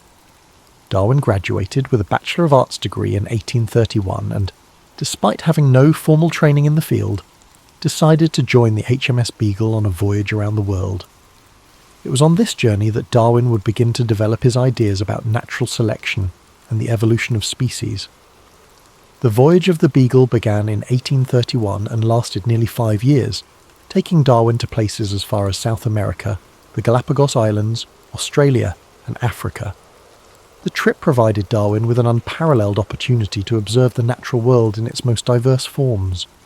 He meticulously collected specimens of plants, animals, and fossils, and took detailed notes on his observations.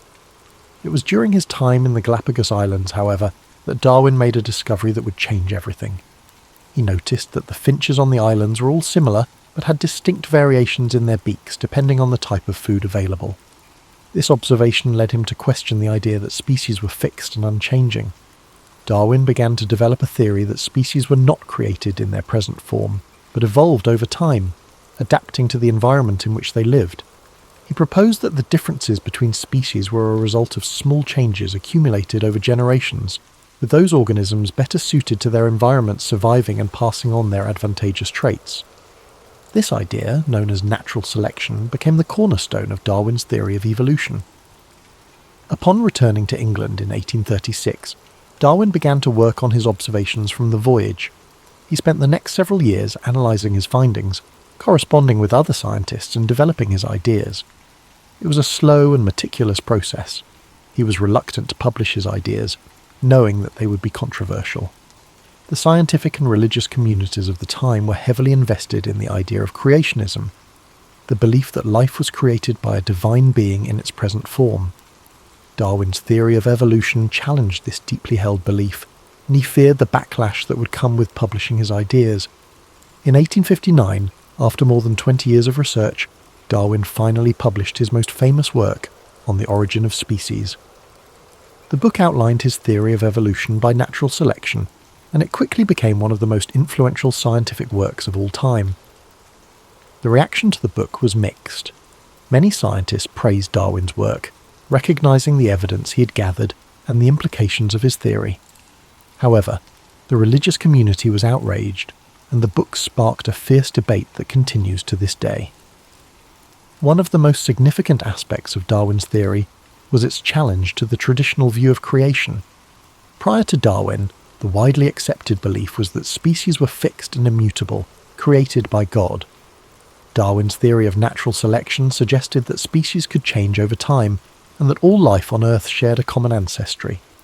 This idea was revolutionary, and it provided a scientific explanation for the diversity of life on Earth that did not rely on divine intervention. Despite the controversy surrounding his work, Darwin continued to defend his theory and expand upon it throughout his life. In addition to his work on evolution, he made important contributions to fields such as geology, biology, and anthropology. He was also a vocal advocate for the importance of scientific inquiry and the need to question established beliefs. His work laid the foundation for modern biology and helped to shape the course of scientific thought in the years that followed. Darwin's personal life was not without its struggles. He suffered from various health problems throughout his life, including chronic illnesses that plagued him for much of his adulthood. Some historians believe that these ailments were a result of the stress and anxiety caused by the controversy surrounding his work. Darwin was also deeply affected by the death of his beloved daughter, Annie, in 1851. Her death, at the age of 10, profoundly impacted Darwin, and he became more reclusive in the years that followed. Despite these personal challenges, Darwin continued to work on his research and ideas. In his later years, he published several additional works, including The Descent of Man, in which he explored the implications of his theory of evolution for human beings. He also continued to correspond with scientists and researchers around the world, exchanging ideas and collaborating on scientific projects. Charles Darwin passed away on April 19, 1882, at the age of 73. His death marked the end of a remarkable life dedicated to understanding the natural world. He was buried in Westminster Abbey, a testament to the profound impact his work had on the scientific community and the world at large. His theory of evolution by natural selection continues to shape our understanding of biology, genetics, and the history of life on Earth. Though Darwin's ideas were controversial in his time, they have since become widely accepted and have fundamentally altered the way we view the natural world. His work has influenced generations of scientists, philosophers, and thinkers, and his legacy continues to live on today. Charles Darwin may not have had all the answers, but his relentless curiosity and dedication to scientific inquiry have left an indelible mark on human history. As we reflect on the profound impact of Darwin's life and work, it's important to consider not only his scientific contributions, but also the broader implications his ideas had on society. Darwin's theory of evolution challenged not just the scientific community, but also deeply held beliefs about human existence, our place in the world, and the origins of life itself. At the time Darwin published On the Origin of Species, the idea of evolution was not new. The concept had been suggested by other thinkers before him, such as Jean-Baptiste Lamarck and Alfred Russel Wallace.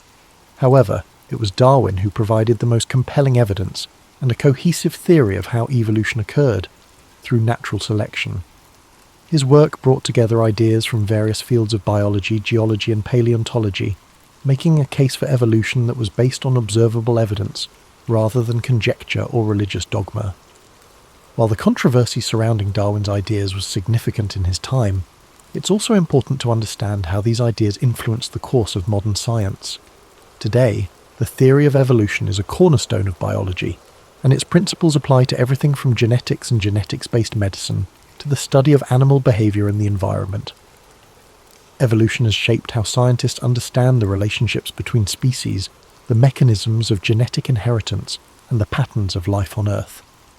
But Darwin's influence extends far beyond biology.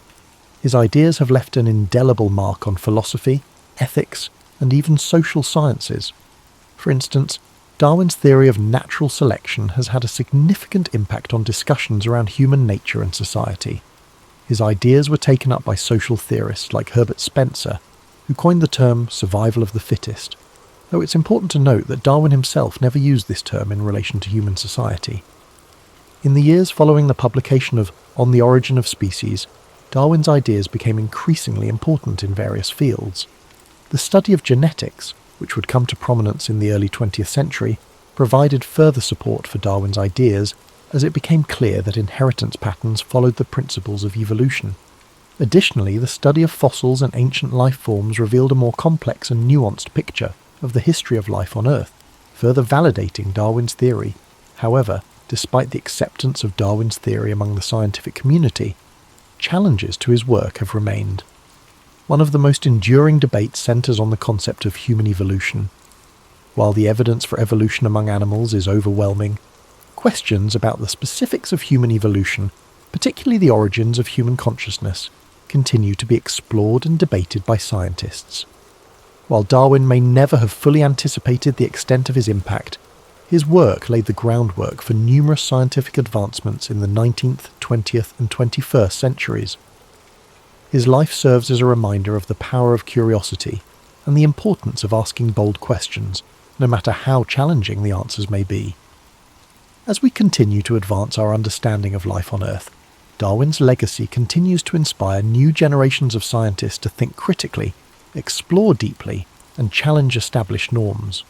Darwin's work was not without its personal struggles, as we have mentioned. His health issues, combined with the weight of the controversies surrounding his ideas, made his life difficult at times. Yet, his perseverance in the face of these challenges is something that stands as a testament to his dedication to science. Darwin's story reminds us that even in the face of opposition, persistence and a commitment to truth can lead to monumental discoveries that change the world. Looking at Darwin's life, it's clear that scientific discovery is not a lone pursuit. While Darwin's genius played a pivotal role in shaping his ideas, he was not working in isolation. He exchanged ideas with other thinkers, and his work was built upon the contributions of countless others, from the fossil discoveries of Georges Cuvier to the evolutionary ideas of Lamarck and Wallace. Darwin's theory of evolution by natural selection was a product of collaboration and cumulative knowledge. His ability to synthesize diverse information into a comprehensive theory is part of what makes his work so enduring. As we think about the life of Charles Darwin, it's helpful to consider how his legacy continues to shape the way we view the world. The theory of evolution is more than just a scientific idea. It's a lens through which we can understand the complexity and interconnectedness of life. From the smallest microbes to the most complex animals, the principles of evolution offer us insight into the forces that have shaped life on Earth. And as we relax, letting these thoughts wash over us, it's also worth remembering that Darwin's journey was not just about intellectual achievement, it was also about a lifelong pursuit of understanding the natural world, a curiosity that led him to travel to remote corners of the world, observe the diversity of life, and contemplate the profound questions about existence that we all share. In the end, Charles Darwin's story is a reminder that the quest for knowledge is a never-ending journey, and that even the most revolutionary ideas come from a deep sense of wonder and exploration. His life encourages us to question, to observe, and to appreciate the mysteries of the natural world, all while being open to new ideas that challenge the status quo. It's important to consider not only his revolutionary scientific theories, but also the broader context in which his work unfolded. Darwin lived in a time of significant social, political, and intellectual change, and his ideas both reflected and contributed to these shifts. The 19th century was a period marked by advances in industrialization, the expansion of the British Empire, and the rise of new scientific disciplines. It was also a time when traditional beliefs about the natural world were increasingly being challenged, as new discoveries in fields such as geology, astronomy, and biology began to question the long-held notions of creation. In the years leading up to Darwin's voyage on the HMS Beagle, Europe was undergoing a scientific revolution. Scientists were increasingly looking beyond religious explanations for natural phenomena and seeking empirical evidence to understand the world. The work of figures like Sir Isaac Newton, who had established the laws of physics, and James Hutton, who had developed the theory of uniformitarianism in geology, set the stage for Darwin's own discoveries. Hutton's idea that the Earth was shaped by slow, gradual processes over time influenced Darwin's thinking on the gradual nature of evolution. Darwin's voyage aboard the Beagle in the 1830s was not just a scientific expedition. It was an intellectual journey that would shape his worldview. The places he visited, from the volcanic islands of the Galapagos to the diverse ecosystems of South America, provided him with a rich tapestry of evidence that would help him piece together the theory of evolution. However, Darwin's observations were not just about collecting data, they were about questioning the nature of life itself. As he witnessed the diversity of species and the variations within them, he began to realize that the differences were not merely superficial, but were the result of deep, underlying processes that could be understood through science. One of the most striking aspects of Darwin's work is the way he combined observation, experimentation, and theory. His meticulous attention to detail and his ability to synthesize information from various fields, botany, geology, zoology, and more, allowed him to develop a comprehensive theory of evolution. This interdisciplinary approach set Darwin apart from many of his contemporaries and paved the way for future scientific exploration. Yet, despite his groundbreaking ideas, Darwin was deeply aware of the potential repercussions of his work. He knew that the implications of his theory would challenge not only the scientific community, but also the broader cultural and religious views of the time. Darwin was not the first to suggest that species might evolve over time. Lamarck had proposed an early theory of evolution, and Wallace had arrived at similar conclusions independently. However, Darwin's theory of natural selection was different, because it provided a mechanism for how evolution occurred. Unlike Lamarck, who suggested that organisms could pass on traits acquired during their lifetime, Darwin argued that natural selection, whereby the fittest individuals survive and pass on their advantageous traits, was the driving force behind evolution. Darwin's caution in publishing his ideas is often noted by historians. He spent more than 2 decades refining his theory before releasing On the Origin of Species, in part due to the anticipated backlash. When the book was finally published in 1859, it created a storm of controversy. While many scientists, particularly those in the emerging fields of genetics and paleontology, quickly embraced Darwin's ideas, the religious community vehemently opposed them. The idea that humans were not created in the image of God, but were instead the result of a long process of natural selection was, and still is, a deeply contentious issue. This opposition did not deter Darwin, though. He continued to defend his ideas and engage in public debates, ultimately cementing his place as one of the most influential scientists in history. One of the reasons Darwin's theory has remained so influential is its ability to explain the complexity of life in a coherent and scientifically rigorous manner.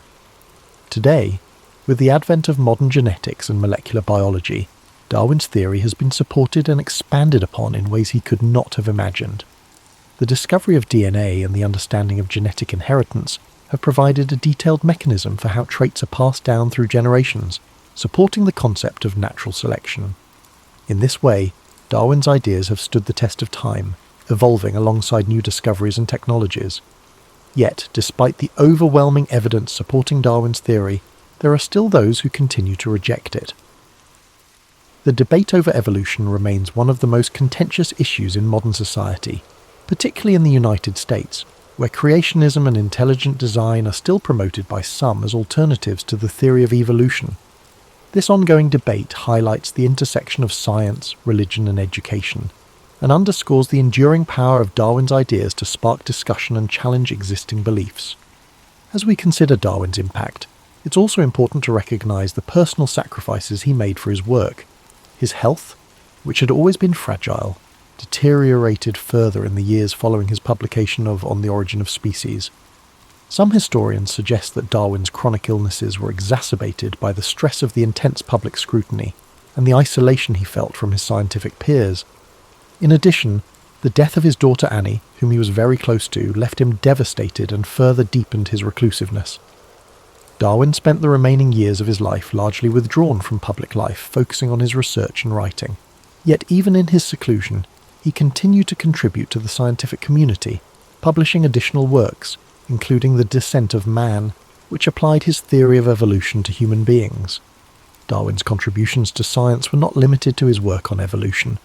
He also made important discoveries in the fields of geology, plant biology, and zoology. His observations on the geology of the Beagle's voyage contributed to the development of uniformitarianism, the idea that the Earth's features were shaped by slow, continuous processes. His studies of barnacles and the fertilization of orchids also provided valuable insights into the world of natural history. Today, Charles Darwin is regarded as one of the most important figures in the history of science. His work has influenced fields ranging from biology and genetics to psychology, anthropology, and even philosophy. His legacy extends beyond his scientific contributions. However, Darwin's life is a testament to the power of curiosity, persistence, and critical thinking. It reminds us that even in the face of doubt and controversy, it is often the most challenging questions that lead to the greatest discoveries. As we close the story of Charles Darwin, we can take a moment to reflect on his journey, not just as a scientist, but as a person who dedicated his life to understanding the mysteries of the natural world. His work has changed the way we view life on Earth and has opened up new avenues of inquiry that continue to shape our understanding of the world around us. Japan's origins are steeped in myth and legend, woven into the fabric of the country's identity. According to the Kojiki and Nihon Shoki, the oldest chronicles of Japan, the islands were created by the divine couple Izanagi and Izanami, who dipped a jewelled spear into the sea and formed the archipelago. Their descendants, the Kami, shaped the land and its people. Among them, Amaterasu, the sun goddess, was the most revered, and it was her lineage that would give rise to Japan's imperial family, a connection that persists in tradition to this day. While these myths offered a divine origin story, the archaeological record tells another tale, one rooted in migration and survival. The first inhabitants of the Japanese archipelago arrived over 30,000 years ago, likely crossing land bridges from the Asian continent. These early foragers, known as the yeoman people, developed a distinctive way of life, marked by elaborate pottery, pit dwellings, and a deep relationship with nature. Living in scattered communities, the yeoman thrived for thousands of years, relying on hunting, fishing, and gathering. Over time, a new wave of migrants, the Yayoi, arrived from the Korean peninsula around 1000 BCE, bringing advanced agricultural techniques, metal tools, and a more structured society. The Yayoi introduced rice farming, which transformed the landscape and led to the rise of settled villages, social hierarchies, and territorial disputes. This era laid the foundation for the first centralized political structures in Japan, as powerful clan leaders, known as Uji, competed for control. Among them, one lineage, the Yamato, gradually emerged as the most dominant, consolidating power and setting the stage for an imperial dynasty. While the lines between history and myth blur in Japan's earliest narratives, these formative centuries shaped the cultural, spiritual, and political DNA of the nation. The balance between divine legitimacy and earthly rule became a defining feature of Japan's rulers, a theme that would persist through centuries of samurai governance, shogunate control, and imperial restoration. The echoes of these ancient times still resonate in modern Japan, where traditions, shrines, and rituals continue to honour the distant past, maintaining a tangible link to the country's mythological and historical roots. As the Yayoi period gave way to the Kofun era circa 250 to 538 CE, Japan saw the rise of powerful clans that vied for dominance, each commanding vast agricultural territories and fortified settlements. Among these rival factions, the Yamato clan gradually asserted its influence over much of central and western Japan, cementing itself as the dominant force. Unlike the decentralized power structures of earlier centuries, the Yamato rulers established a centralized authority, one that derived legitimacy from both military strength and divine ancestry. They claimed descent from Amaterasu, the sun goddess, an assertion that reinforced their divine right to rule and set a precedent for Japan's imperial institution. As the Yamato extended their control, they adopted new governing strategies, incorporating rival clans into their administration rather than outright destroying them. This tactic allowed them to unify a fragmented land while keeping powerful regional families invested in their rule. Large keyhole-shaped burial mounds, known as kofun, began dotting the landscape, serving as massive tombs for Yamato rulers and symbolizing their growing authority. These colossal structures, some stretching over 400 meters, contained elaborate grave goods, including bronze mirrors, iron weapons, and Chinese-style artifacts, signaling Japan's increasing interaction with the continent. Diplomacy and warfare both played critical roles in the Yamato's consolidation of power. They maintained close ties with the Korean peninsula's three kingdoms, Baekje, Silla, and Goguryeo, exchanging military assistance and cultural knowledge. This relationship introduced advanced ironworking, Buddhism, and Chinese writing, innovations that would profoundly shape Japan's social and political evolution. By the 6th century, the Yamato rulers had firmly established themselves as the sovereign power of the land, transitioning from mere chieftains to imperial monarchs. This period also saw the emergence of the term Tenno, meaning heavenly sovereign, which became the official title of the emperor, reinforcing the dynasty's divine mandate. However, true centralized rule was still in its infancy, and the emperor's power often depended on alliances with influential aristocratic families, particularly the Soga clan. Buddhism's arrival from Korea further accelerated political and ideological shifts, as different factions debated whether to embrace or resist the foreign faith. Ultimately, the Soga championed Buddhism, securing its place in Japanese society and aligning themselves with the imperial family. This decision not only strengthened the Yamato state's ties to continental Asia, but also set the stage for profound transformations in governance, religion, and cultural identity. The dawn of imperial rule in Japan was not a sudden event but a gradual process, one shaped by diplomacy, conflict, and strategic alliances. The Yamato legacy endured, providing the framework for what would become the enduring Japanese imperial institution, one that still exists today as the oldest hereditary monarchy in the world. As the Yamato rulers solidified their control, Japan entered a period of profound transformation known as the Asuka period, 538 to 710 CE, a time when foreign influences, particularly from China and Korea, began reshaping nearly every aspect of Japanese society. The most significant change was the introduction and eventual adoption of Buddhism, an event that sparked both political conflict and cultural evolution. Initially met with resistance from conservative Shinto factions, Buddhism found powerful patrons in the Soga clan, a family that wielded immense influence in the imperial court. The Soga championed Buddhist teachings, not merely as a spiritual doctrine but as a tool of political legitimacy, linking Japan to the great civilizations of the Asian mainland. Their support culminated in the construction of grand temples and the promotion of Buddhist ideals, solidifying the religion's place within the emerging state. However, their growing power provoked backlash from rival aristocratic factions, leading to a violent coup in 645 CE, where Prince Naka no Oe and his ally Fujiwara no Kamatari orchestrated the fall of the Soga. This event, known as the Taika Reform, marked a turning point in Japanese history. It ushered in sweeping administrative and land reforms inspired by China's Tang dynasty. The reforms sought to centralize power under the emperor, replacing the old clan-based governance system with a structured bureaucratic state. Land ownership was redefined, with all land technically belonging to the emperor and distributed to farmers in exchange for tax obligations. A new legal code, the Ritsuryo system, was established. Closely mirroring the Chinese model of governance, it introduced provincial governors, census-based taxation, and a standing military force. This process of state formation reached new heights in the Nara period, 710 to 794 CE, when Japan's rulers sought to create a true imperial capital akin to China's Chang'an.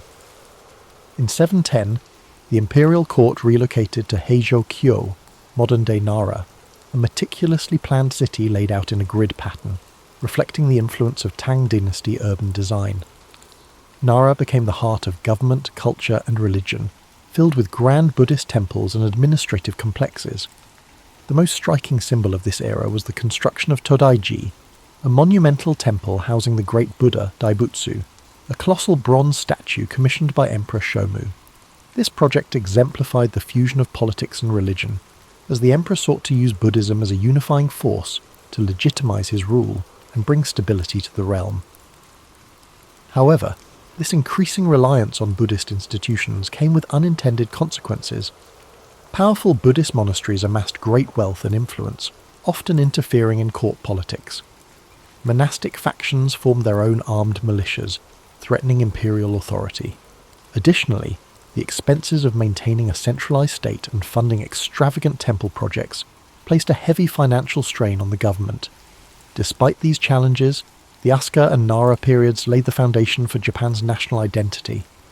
The first written histories, the Kojiki and Nihon Shoki, were compiled, blending mythology and historical accounts to establish the legitimacy of the imperial lineage. Confucian ideals shaped court etiquette and governance, while Chinese-style calligraphy, poetry, and artistic traditions took root in Japanese culture. Yet, even as Japan embraced these continental influences, it remained distinct, adapting foreign models to fit its unique social and political structure. By the late 8th century, dissatisfaction with the growing power of Buddhist institutions and concerns over court corruption led to a bold decision to abandon Nara and establish a new capital. This move marked the end of one era and the dawn of another, as Japan prepared to enter the age of aristocratic refinement and cultural flourishing in Heian-kyo, modern-day Kyoto. As the imperial court relocated to Heian-kyo in 794 CE, Japan entered the Heian period, 794 to 1185, an age of refinement, courtly elegance, and cultural achievements that would leave an enduring legacy. This era saw the court aristocracy, particularly the powerful Fujiwara clan, dominate political life through strategic marriages and manipulation of the emperor's authority. Rather than ruling directly, emperors often became symbolic figures, while real power rested in the hands of regents and chancellors from the Fujiwara lineage. This aristocratic elite revelled in a life of aesthetic pursuits, developing sophisticated literary traditions, art, and fashion. The world of the Heian court was meticulously detailed in The Tale of Genji, a novel written by the noblewoman Murasaki Shikibu, which provides an intimate glimpse into the court's elaborate rituals, political intrigues, and romantic entanglements. Poetry, calligraphy, and the appreciation of nature became essential aspects of aristocratic life. Individuals were judged not by their battlefield prowess, but by their ability to compose a flawless poem or arrange their robes in harmonious colours. However, this refined world of the Heian elite was largely detached from the realities of the provinces, where power was shifting away from the court and into the hands of regional landowners and warrior clans. As the imperial government struggled with inefficiency and financial mismanagement, large estates known as shun emerged, exempt from taxation and controlled by influential families, religious institutions, and local warlords. These estates operated independently, weakening the emperor's grip on the countryside. The Fujiwara, preoccupied with courtly life, failed to address the growing instability in the provinces, leading to the rise of the Bushi, warrior class, who would soon dominate Japan's political landscape. These warriors, initially employed as estate enforcers and mercenaries, gradually amassed land and influence, forming powerful samurai clans. By the late Heian period, two dominant warrior families, the Taira and the Minamoto, emerged as the key players in Japan's shifting power dynamics. Their rivalry culminated in a series of violent conflicts, known as the Genpei War, 1180 to 1185, which would decide the fate of the nation.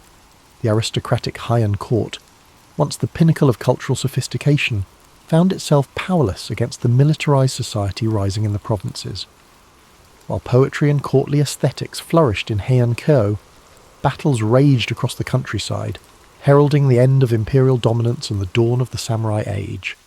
With the final defeat of the Taira at the Battle of Dan-no-ura in 1185, the Minamoto clan emerged victorious, forever altering Japan's political structure. The old Heian world of refinement and aristocratic rule had given way to a new order, one dictated by warriors rather than poets, and by the sword rather than the brush. With the Minamoto victory in 1185, Japan entered a new political era, one where warriors, rather than court aristocrats, held the reins of power.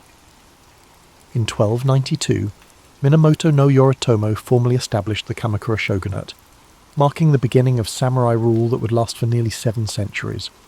Unlike the emperors of old, who were largely ceremonial figures, Yoritomo wielded actual political and military authority as shogun, a title that would become synonymous with de facto rulership in Japan. The imperial court in Kyoto remained intact, but its influence had diminished. Overshadowed by the rise of the Bakufu, the military government headquartered in Kamakura. Under Yoritomo's leadership, Japan's feudal system began to take shape, with powerful regional lords, known as daimyo, controlling vast territories in exchange for military service. The samurai class, once mere enforcers for aristocrats, became the dominant social and military force, bound by a strict code of loyalty, duty, and martial discipline. However, the Kamakura shogunate faced persistent challenges, both from within and beyond Japan's shores. In 1274 and 1281, The Mongol Empire under Kublai Khan launched two massive invasions, seeking to subjugate Japan as it had done with Korea and China. Despite their overwhelming numbers, the Mongols were repelled, aided in part by the legendary kamikaze, or divine winds typhoons that decimated the invading fleets. Though victorious, the strain of these wars drained the Kamakura government's resources, leading to dissatisfaction among the samurai who had expected generous rewards for their service.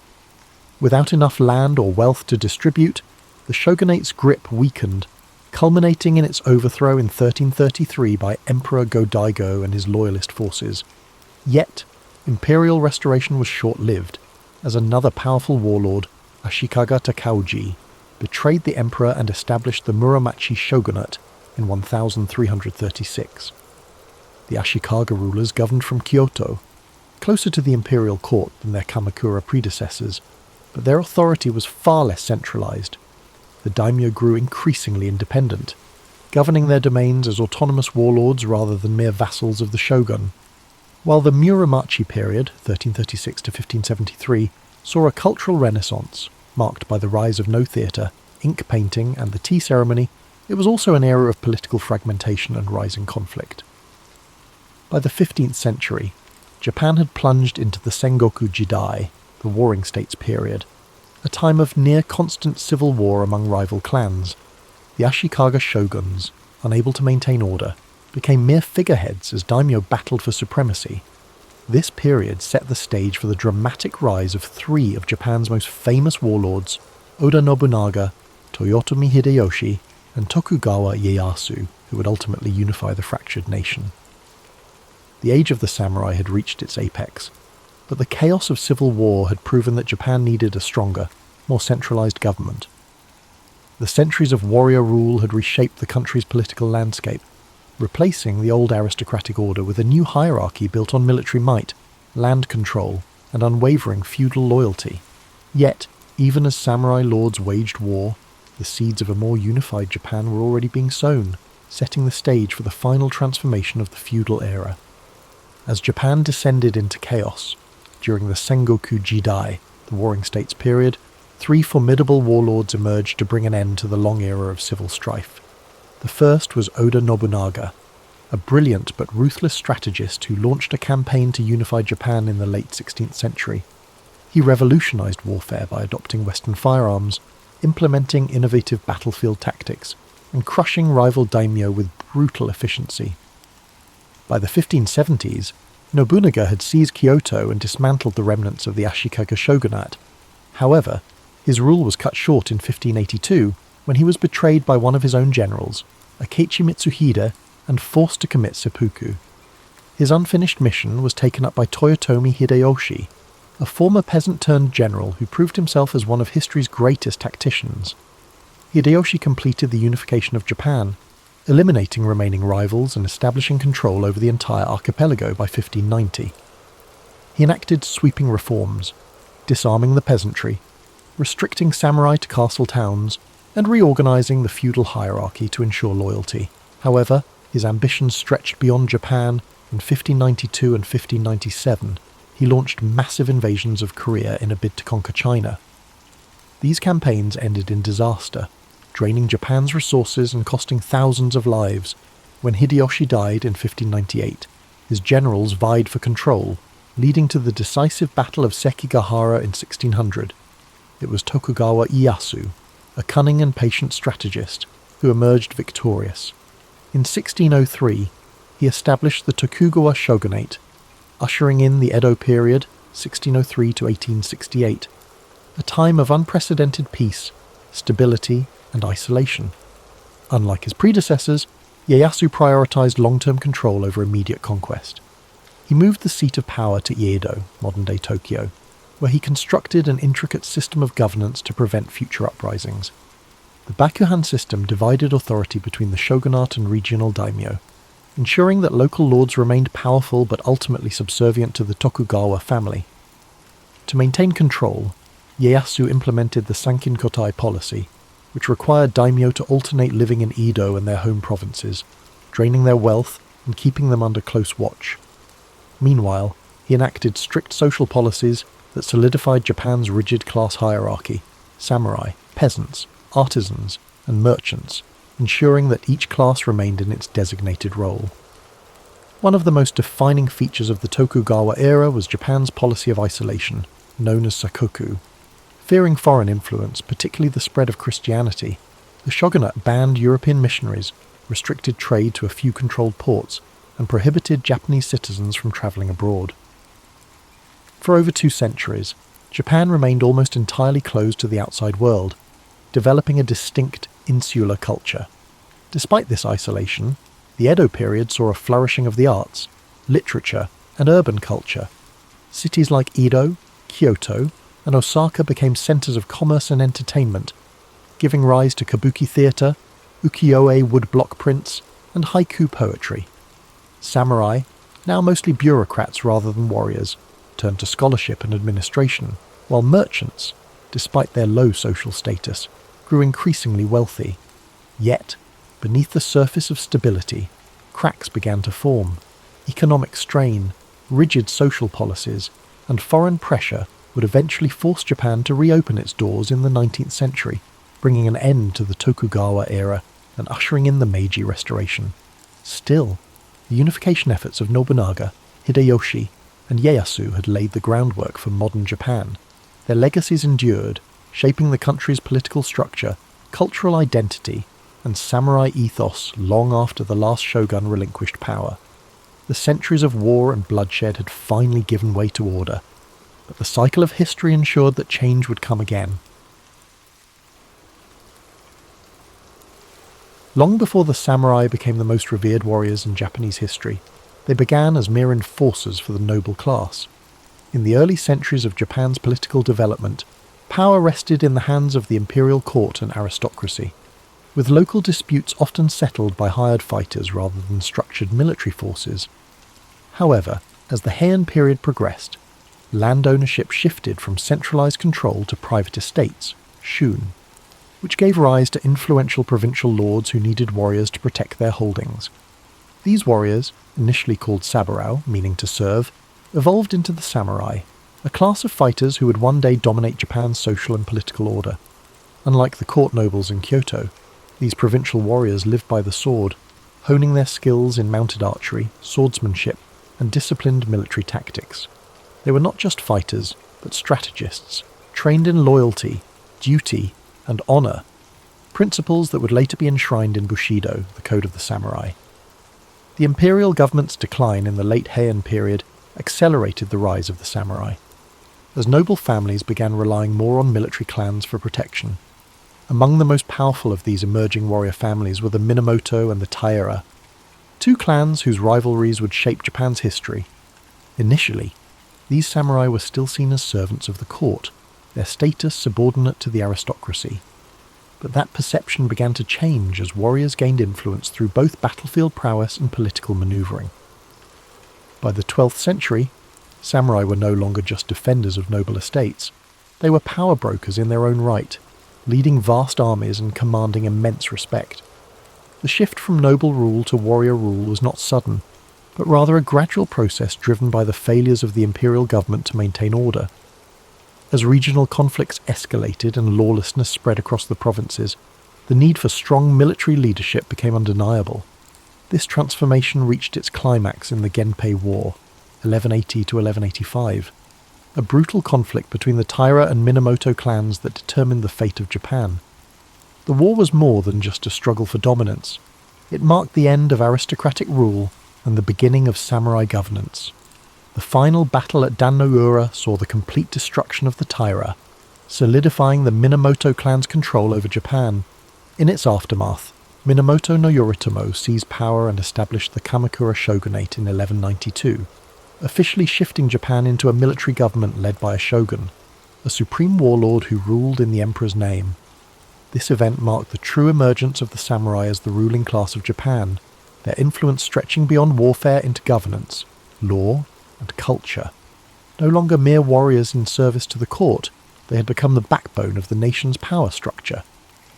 But with power came responsibility, and the samurai soon found themselves navigating a delicate balance between loyalty, honour, and political ambition. The rise of the shogunate brought new challenges: clan rivalries, internal betrayals, and shifting allegiances that would test the samurai's resilience over the centuries. What had begun as a class of armed retainers had transformed into a military elite, shaping the destiny of Japan for generations to come. Their journey had only just begun, and the centuries ahead would see them not only rule Japan, but fight to keep their place at the top. With Minamoto no Yoritomo's rise to power in 1192, Japan entered the Kamakura period, 1185–1333, an era where the samurai became the governing class for the first time in history. Unlike the imperial court in Kyoto, which relied on bureaucracy and aristocratic privilege, the Kamakura shogunate was a military government that prioritized discipline, loyalty, and strength. Yoritomo's leadership introduced a new structure to Japan's political system, establishing a warrior-led government known as the Bakufu, where the shogun held supreme authority while the emperor remained a symbolic figure. This system formalized the samurai's dominance, granting them land in exchange for military service, creating a feudal order where loyalty between a samurai and his lord became the foundation of governance. However, maintaining control over a country filled with ambitious warlords and noble families was no easy task. To solidify his grip, Yoritomo established the Shugo and Jito, military governors and estate stewards, who ensured the shogunate's rule extended to the farthest reaches of Japan. Despite Yoritomo's careful planning, internal struggles soon threatened the stability of the Kamakura shogunate. After his death in 1199, his widow Hojo Masako maneuvered her family into power, ensuring that real authority rested with the Hojo regents rather than the shogun himself. Under Hojo rule, the shogunate became more of an oligarchy, where the regents controlled political decisions while the puppet shoguns remained figureheads. Though this system maintained stability for a time, it created resentment among rival samurai clans who felt excluded from power. However, just as internal divisions threatened to weaken Japan's new military government, an even greater threat loomed on the horizon: the Mongol Empire. By the mid-13th century, the Mongols, under Kublai Khan, had conquered China and Korea, setting their sights on Japan. In 1274, they launched the first Mongol invasion, sending a massive fleet of warships and warriors to the shores of Kyushu. The Mongols fought unlike anything the samurai had ever encountered, using coordinated cavalry charges, massed archery, and explosives to disrupt traditional Japanese combat styles. The samurai, accustomed to one-on-one duels and honor-driven warfare, struggled against the Mongols' brutal efficiency. However, before the Mongols could achieve total victory, a typhoon struck their fleet, destroying many of their ships and forcing them to retreat. This storm, later called kamikaze, or divine wind, was seen as divine intervention, a sign that the gods had protected Japan. Undeterred, Kublai Khan launched a second invasion in 1281, this time with an even larger force of over 140,000 soldiers. For months, the samurai defended Japan with relentless determination, holding back the Mongols in grueling coastal battles. Once again, nature intervened. Another powerful typhoon struck, sinking much of the Mongol fleet and drowning thousands of invaders. The Mongols retreated, never attempting another invasion of Japan. These events solidified Japan's belief in divine protection, reinforcing the idea that the samurai were not only warriors, but guardians of a sacred land. However, the victory came at a cost. Defending against the Mongols had drained the shogunate's resources, and unlike traditional wars between samurai clans, there was no land to reward the warriors who had fought so bravely. Discontent spread among the samurai, many of whom felt their service had gone unrewarded. The financial strain and growing unrest began to unravel the Kamakura shogunate. Samurai clans, once loyal to the Hojo regents, turned against them, culminating in Emperor Go-Daigo's rebellion in 1331. With the help of powerful warriors like Ashikaga Takauji, the imperial forces overthrew the Kamakura government in 1333, bringing an end to the first shogunate. However, this was not a return to imperial rule. Instead, it paved the way for a new warrior dynasty, the Ashikaga shogunate, which would rule Japan in an even more fragmented and chaotic age. The samurai had proven they were the undisputed rulers of Japan, but the battle for supremacy among them was far from over. As the Kamakura shogunate crumbled, Japan drifted into a period of uncertainty. much like a restless night where stability fades into shadow. In 1336, Ashikaga Takauji, once a loyal general of Emperor Go-Daigo, turned against the imperial forces and seized control, establishing the Ashikaga shogunate. Unlike the Kamakura government, which had ruled with a firm military grip, the Ashikaga sought to balance power between the shogunate and the imperial court. At first, this seemed like a gentle transition, a lull before the next storm. Kyoto became the political and cultural heart of Japan once more, and the capital's refined atmosphere encouraged the flourishing of art, poetry, and Zen Buddhism. The Muromachi period, 1336 to 1573, saw the rise of No theatre, elegant ink paintings, and the tea ceremony, a practice designed to bring a sense of serenity and mindfulness to those who participated. Yet, beneath this tranquil facade, Japan remained in turmoil, much like an unsettled dream where nothing is truly at peace. The Ashikaga rulers, unlike the tightly controlled Kamakura regime, struggled to maintain unity among the daimyo, the powerful warlords who controlled vast territories across the country.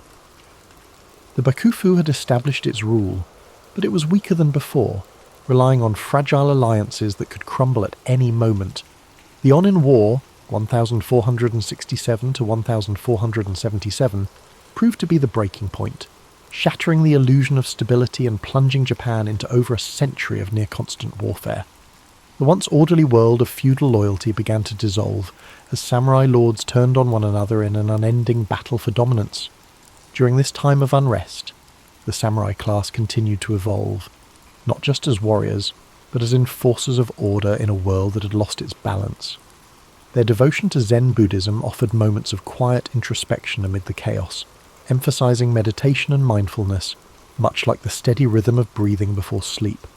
Samurai sought peace within themselves even as war raged around them, practicing the art of the sword with the same precision and calmness as a monk arranging a rock garden.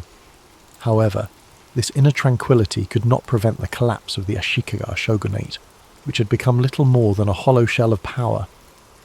By the late 1500s, Japan had drifted into the Sengoku Jidai, the Warring States period, where no ruler held true control, and samurai warlords battled endlessly for supremacy.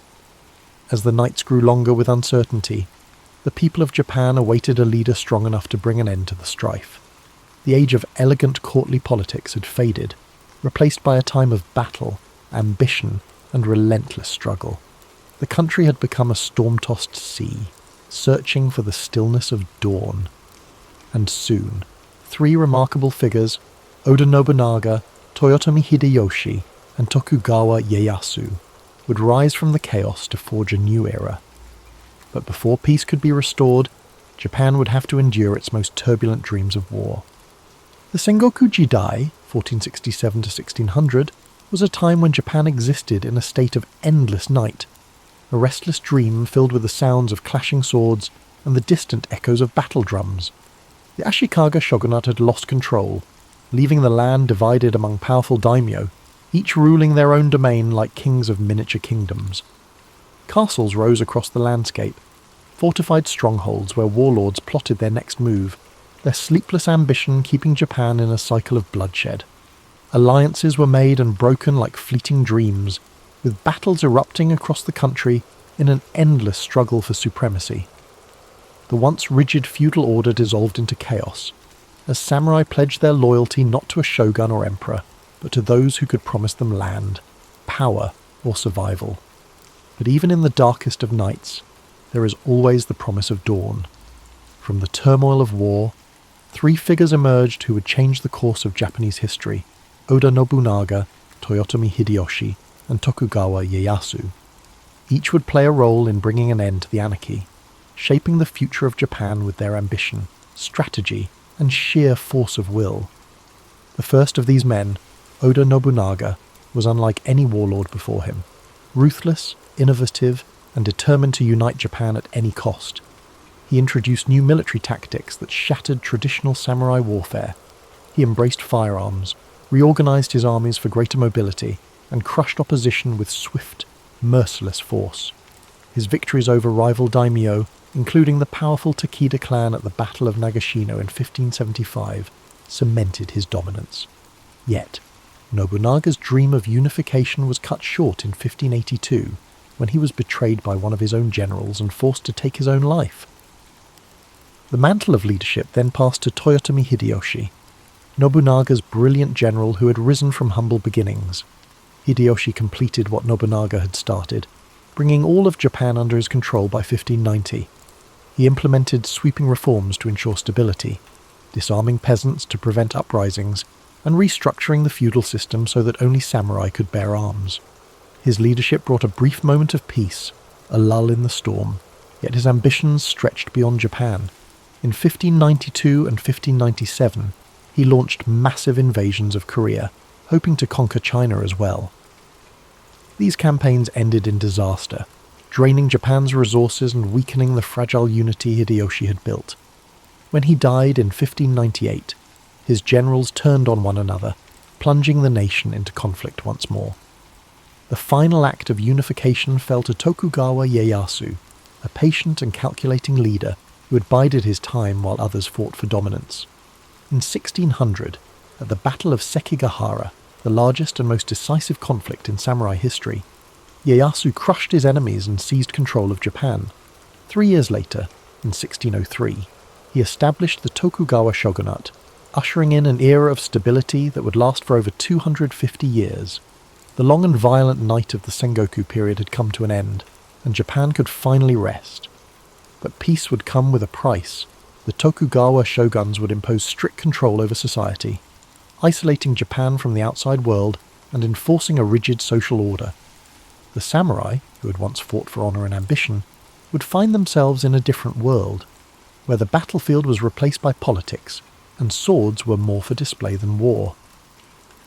As the country drifted into a new age of order, the samurai would have to adapt or fade into history like a forgotten dream. For now, though, the land could finally breathe, wrapped in the quiet embrace of a newfound peace.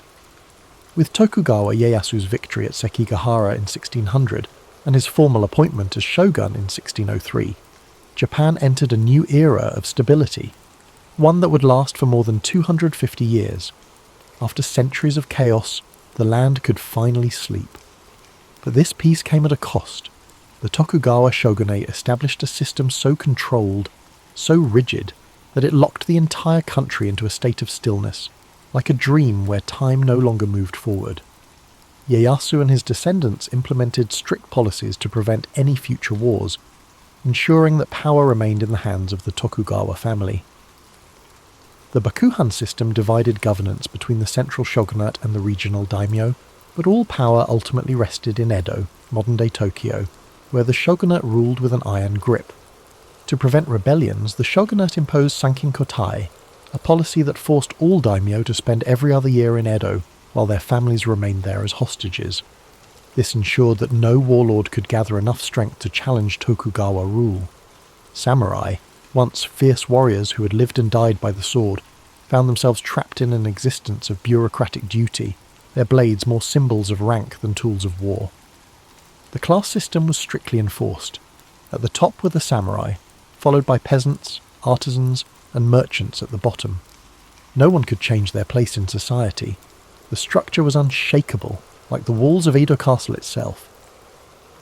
One of the most defining aspects of the Tokugawa era was Sakoku, Japan's policy of complete isolation. In 1639, the shogunate banned nearly all foreign contact, allowing trade only through the Dutch and Chinese at the artificial island of Dejima in Nagasaki. Christianity was outlawed, Western books were burned, and any Japanese caught trying to leave the country faced execution. This isolation sealed Japan in a world of its own, a self-contained dream where time seemed frozen. Yet, within these constraints, a unique culture flourished. Cities like Edo, Kyoto, and Osaka became centers of art, literature, and entertainment. The rise of kabuki theatre and ukiyo-e woodblock prints captured the spirit of the era, depicting scenes of pleasure districts, bustling markets, and legendary warriors of the past. The tea ceremony, once a samurai ritual, became a refined art form, offering a rare moment of stillness in an increasingly structured world. Despite this cultural blossoming, the cracks in the system slowly began to show. The samurai class, once noble warriors, struggled under economic strain as their stipends remained fixed while merchant wealth grew.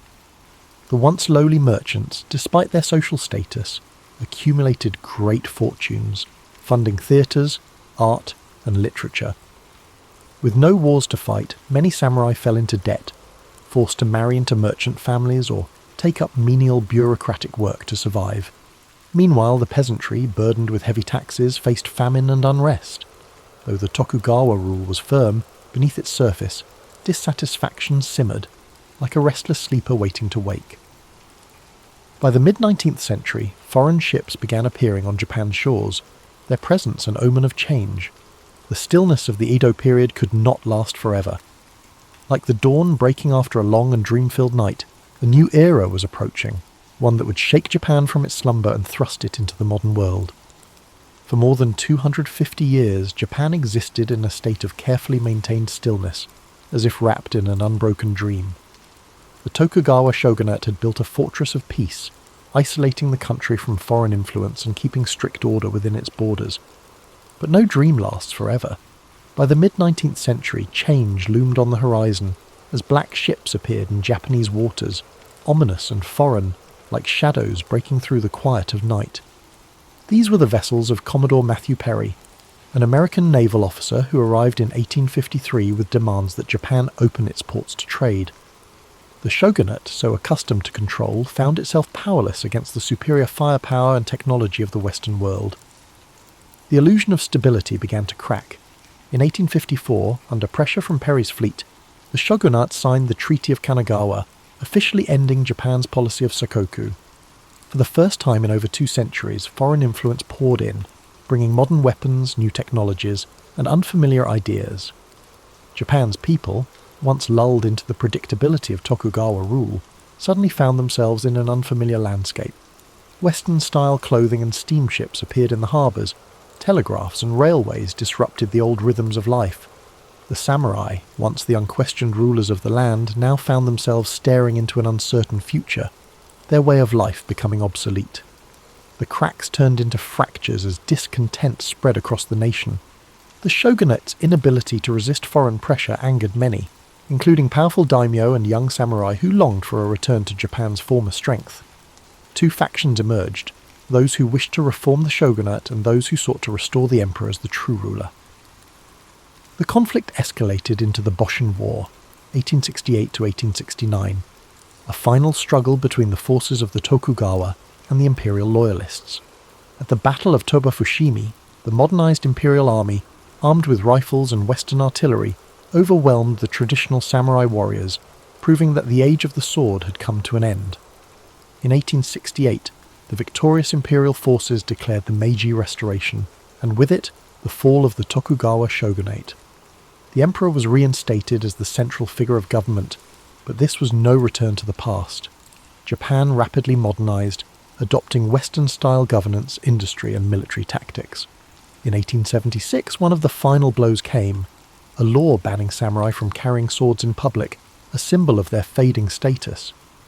Many warriors, unable to accept a life without battle, joined uprisings against the government, the most famous being the Satsuma Rebellion of 1877, led by Saigo Takamori, one of the last true samurai. But the rebellion was crushed by the imperial army, armed with Gatling guns and modern rifles, and with it the last flicker of the samurai era was extinguished.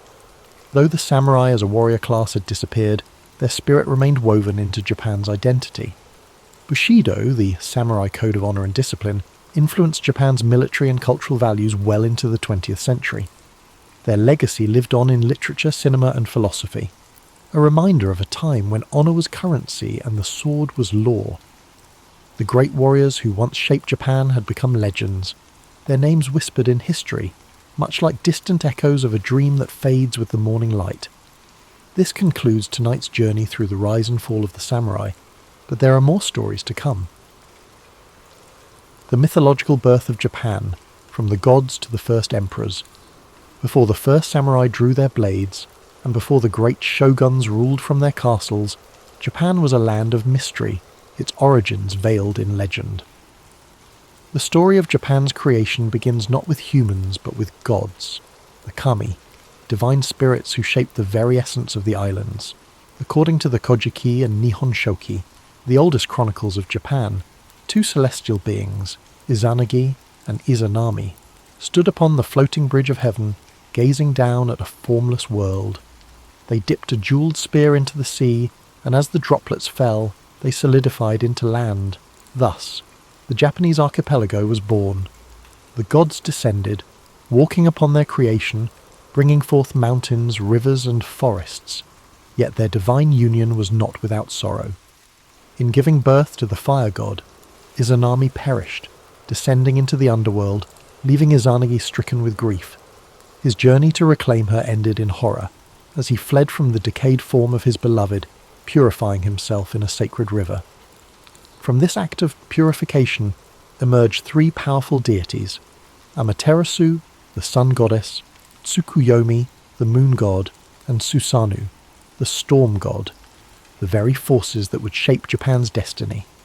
Amaterasu, radiant and benevolent, was entrusted with the heavens, while her brother Susanoo, wild and uncontrollable, was cast down to earth. In a fateful moment, their rivalry erupted into chaos. Susanoo, in a fit of rage, stormed through the celestial plains, destroying Amaterasu's rice fields, hurling filth into her palace, and causing devastation wherever he walked. Unable to bear the destruction, Amaterasu retreated into a cave, plunging the world into darkness. The other gods, desperate to restore light, devised a clever plan. They placed a mirror outside the cave, and as Amaterasu peeked out, drawn by curiosity, they pulled her into the open, bringing light back to the world. This event would forever symbolize the divine right of the Yamato rulers, who traced their lineage directly to the sun goddess herself. From the union of gods and mortals came Ninigi no Mikoto, Amaterasu's grandson, who was sent to rule the land of Japan. He descended from the heavens, carrying the three sacred treasures, the mirror, the sword, and the jewel, symbols of imperial authority that would be passed down through generations. His lineage led to Emperor Jimmu, the legendary first emperor of Japan, who, guided by divine spirits, waged war against rival tribes and established the imperial throne in 660 BCE. Though historical evidence for Jimmu remains elusive, his legacy endures, his name enshrined in myth, his reign marking the beginning of a dynasty that still exists today. While the myths of Japan's creation provided a divine foundation, the reality was far more complex. The archipelago was home to early human settlers long before the first emperors emerged. The Jomon people, hunter-gatherers who lived in pit dwellings and created intricate pottery, thrived for thousands of years, their way of life shaped by the land's untamed beauty. But as the centuries passed, a new wave of migrants arrived, the Yayoi people, bringing agriculture, metalworking, and social hierarchy.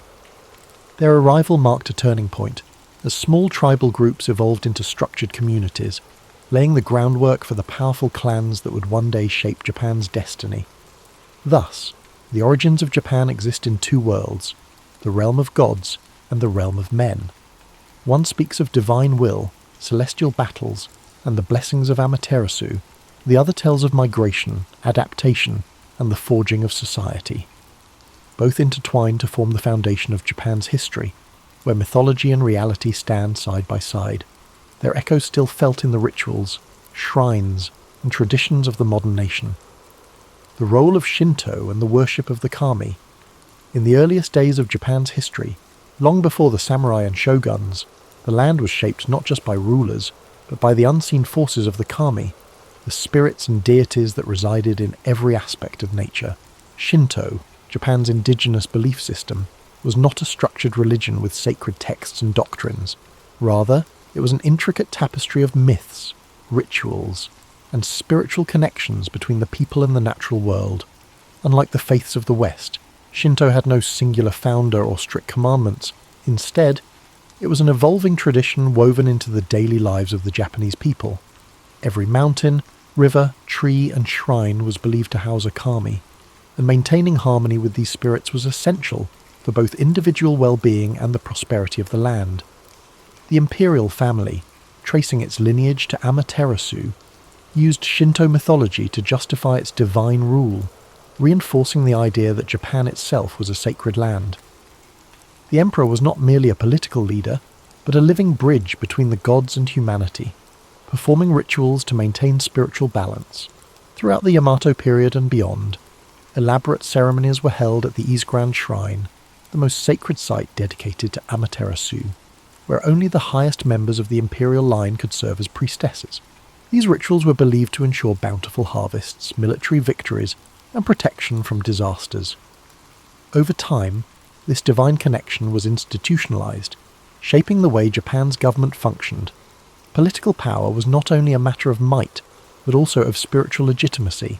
Shinto beliefs also influenced the structure of Japan's early legal and moral codes. Laws were often intertwined with religious purity, and violations of harmony, be it crimes, natural disasters, or even personal misfortunes, were seen as disturbances in the spiritual balance. Priests and shrine maidens played an essential role in cleansing individuals of misfortune through purification rites known as misugi. Ritual washing in rivers or at sacred waterfalls meant to purify both body and spirit. Festivals called matsuri were held throughout the year to honour the kami, ensuring their continued favour and protection. These festivals, filled with music, dance, and processions, were not just religious gatherings but also central social events that united communities under shared spiritual traditions.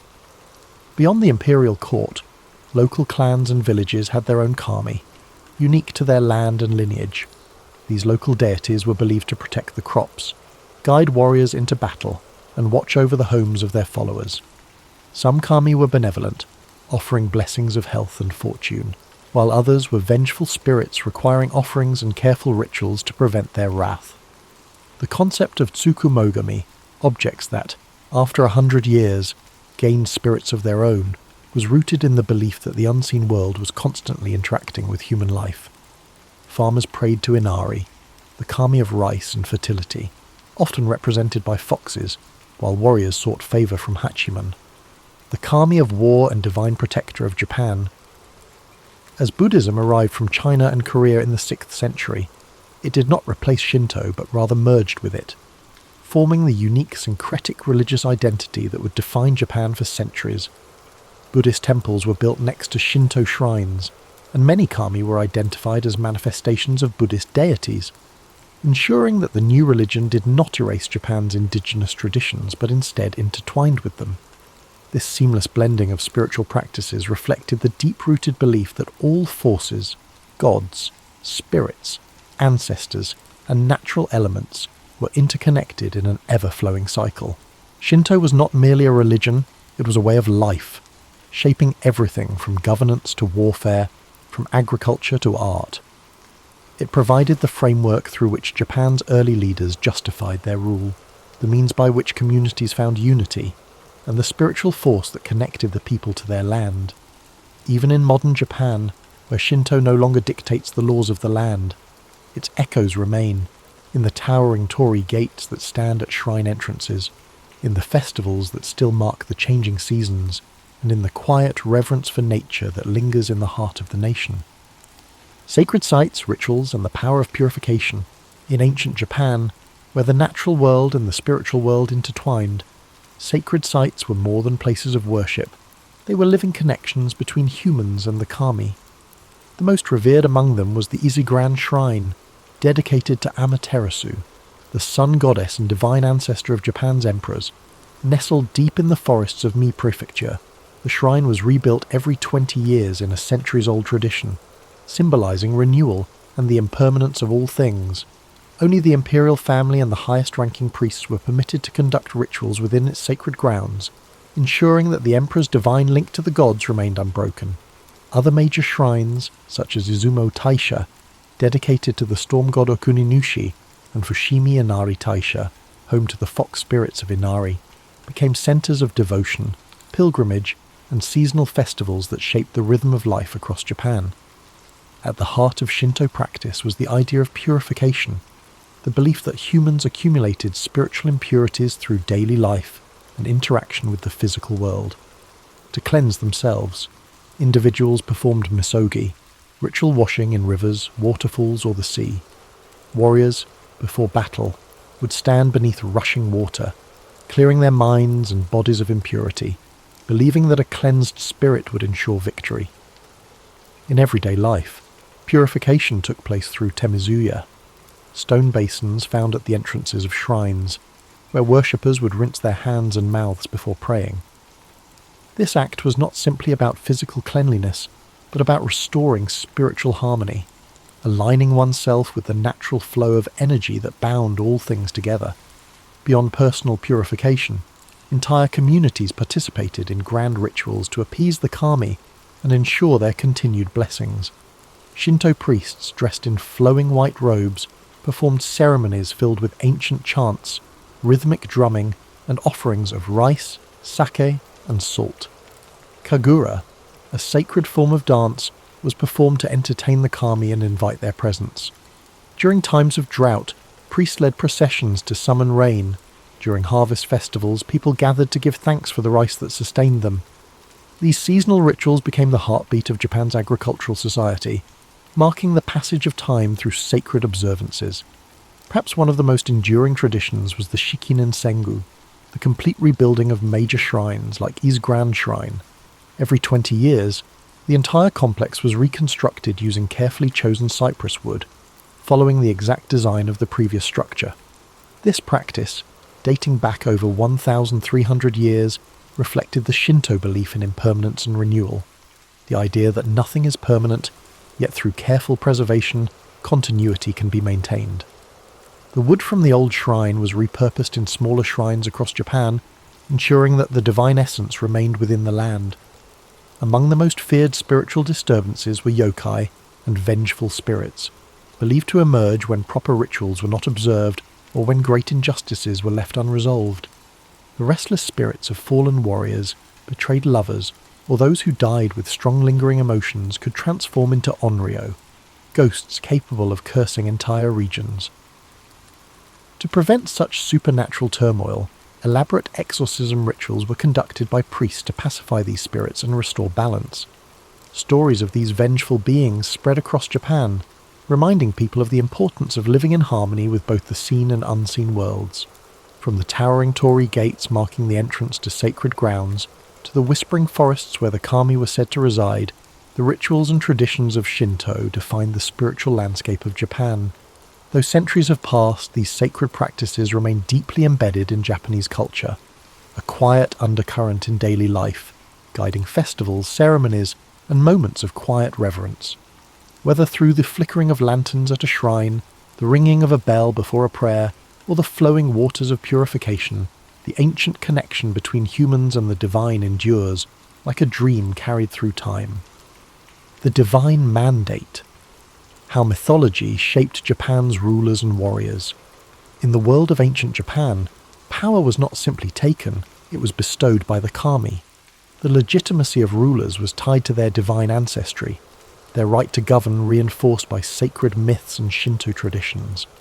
Unlike in feudal Europe, where kings ruled by conquest or noble bloodlines alone, Japan's emperors claimed their authority through a spiritual mandate, a divine connection stretching back to Amaterasu, the sun goddess. This belief in divine rule set Japan apart, creating an imperial lineage that has endured for more than 2,600 years. The Yamato rulers, who emerged as Japan's dominant clan in the 4th century CE, carefully cultivated their link to the gods. By declaring themselves descendants of Amaterasu, they positioned themselves as the rightful rulers of the land, their sovereignty not just a political claim but a sacred duty.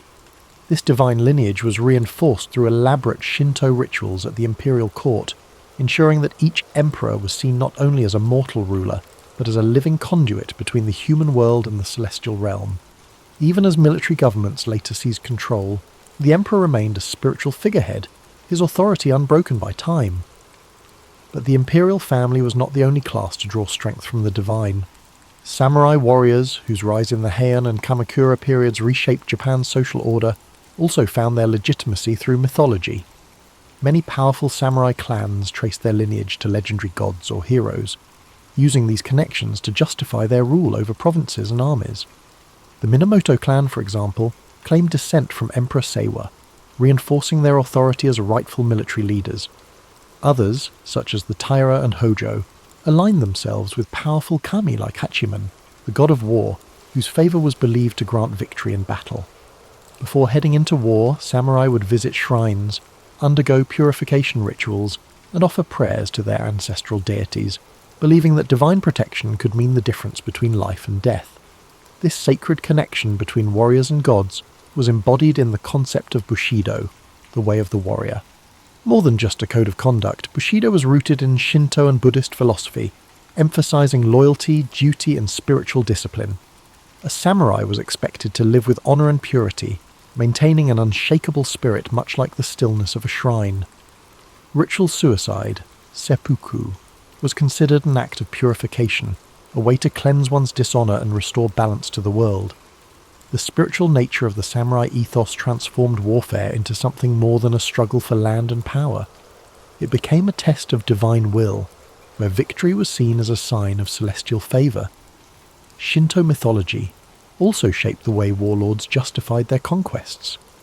In the Sengoku period, 1467 to 1600, when Japan was fractured by civil war, leaders like Oda Nobunaga, Toyotomi Hideyoshi, and Tokugawa Ieyasu used divine imagery to solidify their rule.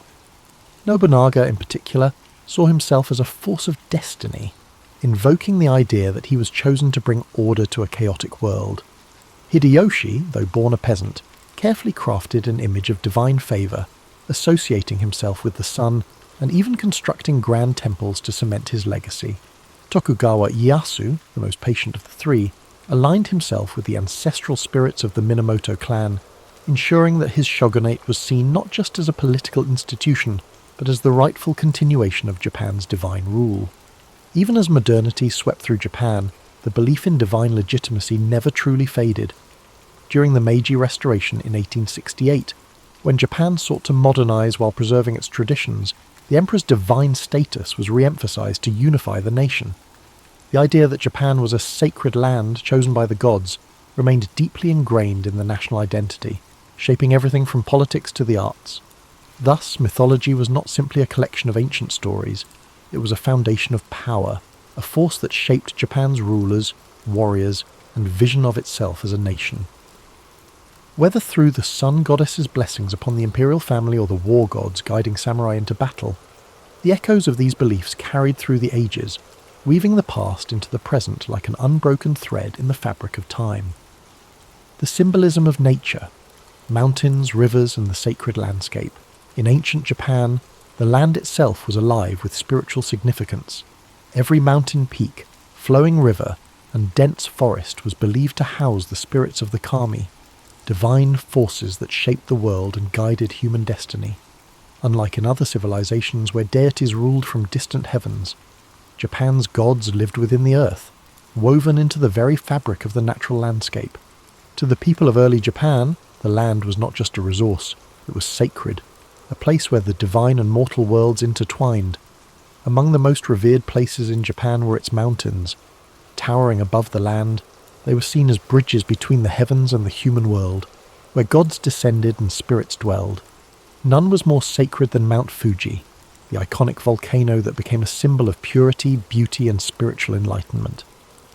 Legends tell of Fuji as the dwelling place of Konohana Sakuya Hem, the goddess of blossoming trees, whose fleeting beauty mirrored the delicate and transient nature of life. For centuries, monks and pilgrims ascended its slopes in search of divine wisdom, believing that reaching its summit brought them closer to the gods. Other mountains, such as Mount He and Mount Koya, became centers of religious devotion, home to Buddhist temples and Shinto shrines that further deepened their spiritual aura. Rivers and waterfalls also held profound spiritual importance. Flowing water was seen as a force of purification, a means of washing away physical and spiritual impurities. Ancient purification rituals known as misogi were often performed in cold rivers or beneath waterfalls, where monks, warriors, and common people alike cleansed themselves before engaging in religious ceremonies or battle. One of the most famous sacred waterfalls was Nachi Falls, where Shinto priests conducted elaborate rituals to honor the water spirits. The belief in the purifying power of water remains embedded in Japanese culture to this day, reflected in the practice of temazuya at shrine entrances, where visitors rinse their hands and mouths before offering prayers. Forests were considered the hidden sanctuaries of the kami, dense and untouched groves where spirits roamed freely. Certain trees were believed to be yorishiro, objects capable of housing deities, marked with sacred ropes known as shimenawa to signify their divine presence. The ancient cryptomeria trees of Togakushi Shrine in Nagano, some standing for over 1,000 years, were said to be infused with the spirits of the past. These sacred forests were not places to be disturbed, and even today, Japan maintains a deep respect for nature, preserving these ancient woodlands as places of spiritual retreat and meditation. Beyond individual landmarks, the natural cycles of the seasons were deeply tied to religious observances. The blooming of cherry blossoms in spring was celebrated with Hanami, a festival that honoured the fleeting beauty of life, while the arrival of autumn brought solemn reflections on impermanence. Rice, Japan's most sacred crop, was planted and harvested in accordance with seasonal rituals dedicated to Inari, the kami of agriculture. The connection between people and the land was not just practical, but deeply spiritual, as every shift in the natural world was seen as an expression of the god's will. Even the wind was believed to carry divine influence. The legendary kamikaze, or divine wind, that twice repelled Mongol invasions in the 13th century, was seen as a direct intervention from the kami, protecting Japan from foreign conquest. This reinforced the belief that Japan was a chosen land, shielded by the gods themselves, an idea that would persist throughout history. The landscape of Japan was not merely terrain, it was a living, breathing entity infused with the spirit of the divine. Whether through the towering presence of sacred mountains, the cleansing waters of flowing rivers, or the whispering groves of ancient forests, the natural world remained an ever-present force in the spiritual lives of the Japanese people.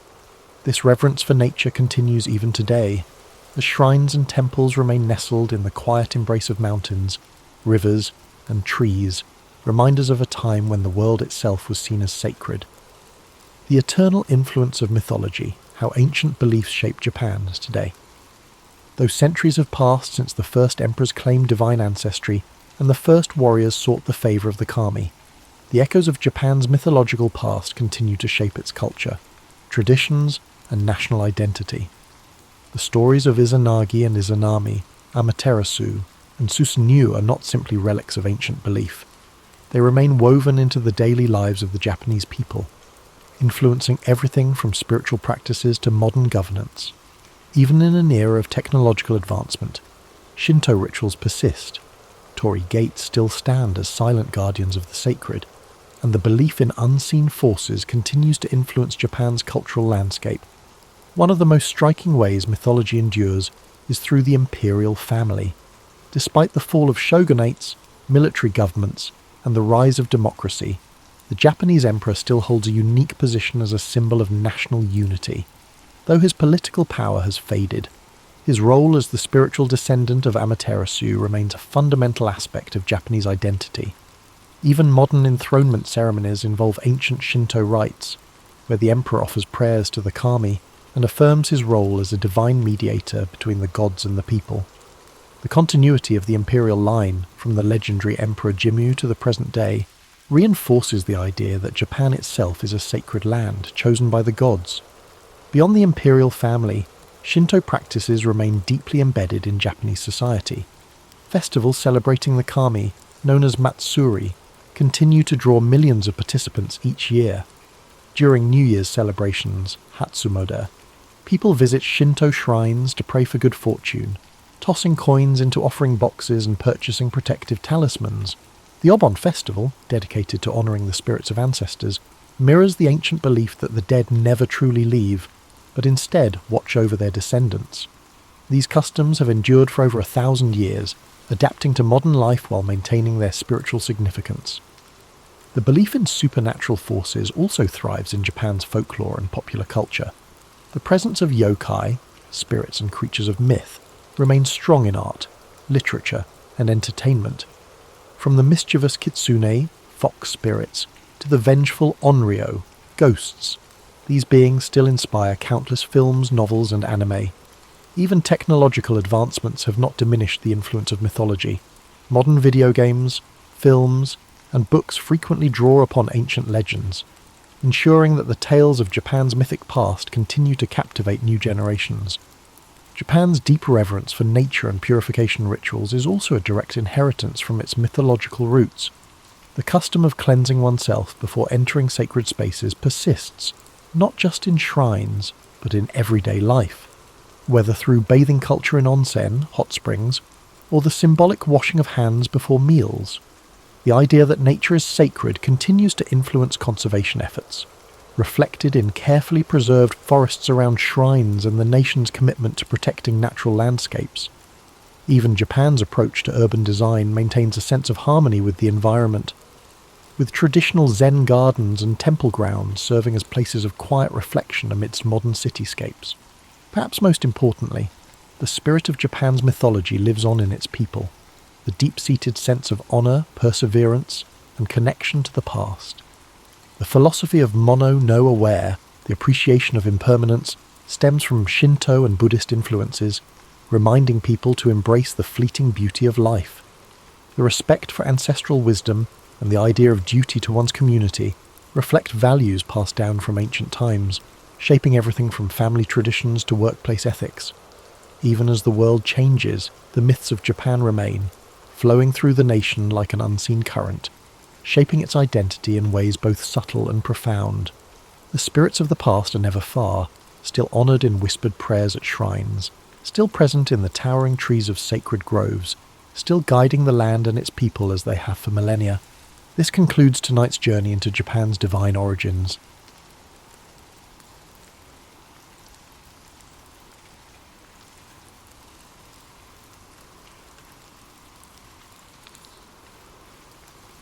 Born on January 4th, 1643, in Woolsthorpe, Lincolnshire, England, Isaac Newton arrived into the world during a time of great upheaval. The English Civil War was in full swing, and the country was caught between monarchies, republics, and revolution. But Newton's arrival wasn't anything extraordinary.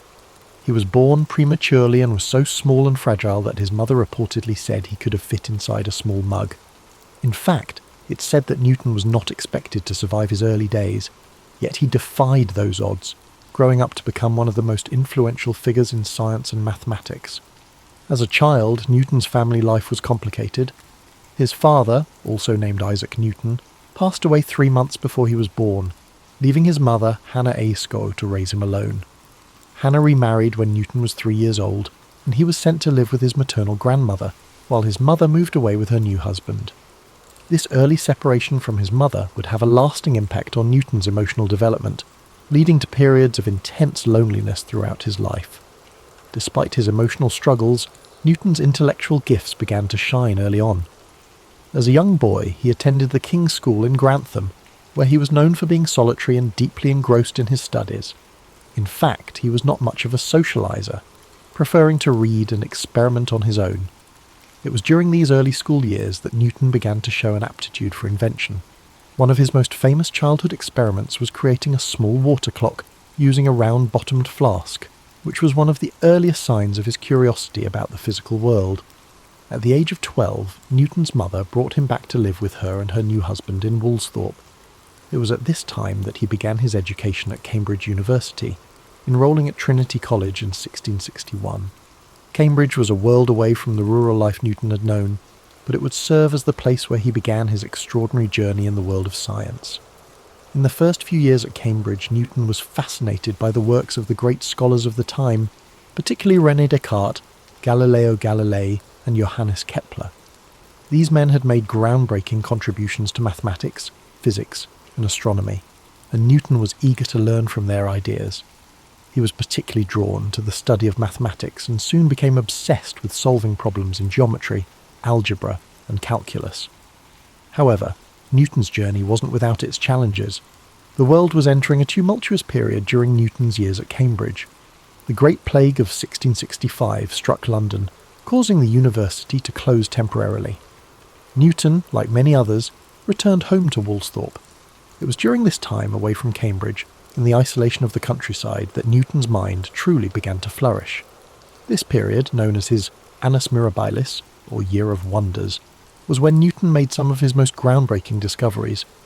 He began to develop his theories on calculus, an entirely new field of mathematics that would allow him to understand the behaviour of motion and change.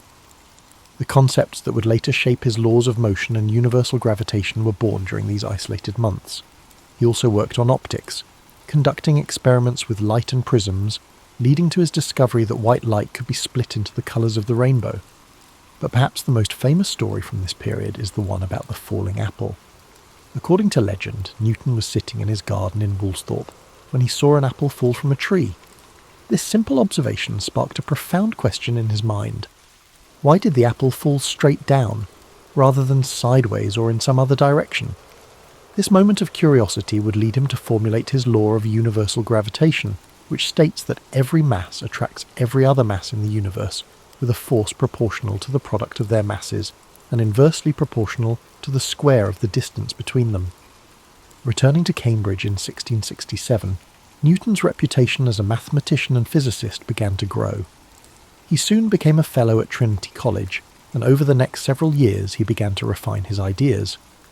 In 1687, he published his groundbreaking work, Philosophia Naturalis Principia Mathematica, or simply the Principia. In this book, Newton introduced his 3 laws of motion and the law of universal gravitation. These laws laid the foundation for classical mechanics and transformed the understanding of how the universe works. Newton's first law, often referred to as the law of inertia, states that an object at rest will stay at rest, and an object in motion will stay in motion unless acted upon by an external force. His second law relates the force applied to an object to its mass and acceleration, essentially stating that force equals mass times acceleration, F equals ma. Finally, his third law states that for every action, there is an equal and opposite reaction, a principle that underpins everything from rocket launches to the way we walk. But Newton's work wasn't limited to physics. He was also a brilliant astronomer, and his discoveries in this field changed the way humanity understood the cosmos. Newton's work on gravity not only explained why apples fall, but also explained the motions of celestial bodies. He demonstrated that the same force of gravity that caused an apple to fall to the ground also governed the movements of the planets, moons, and even comets in the sky. This insight would influence the work of astronomers for centuries, most notably Albert Einstein, who built upon Newton's theories with his own theory of relativity. Despite his successes, Newton's personality and life were marked by intense rivalry, particularly with fellow scientist Robert Hooke. The two men clashed over several issues, including the nature of light and the development of calculus. In fact, Newton and Leibniz, a German mathematician, are both credited with independently developing calculus, and the dispute over who invented it first would dominate much of Newton's later life. Newton also faced personal struggles that overshadowed his professional achievements. He was known for his solitary and obsessive nature, often working for days on end without rest, sometimes even forgetting to eat or sleep. He had few close relationships, and his social interactions were limited.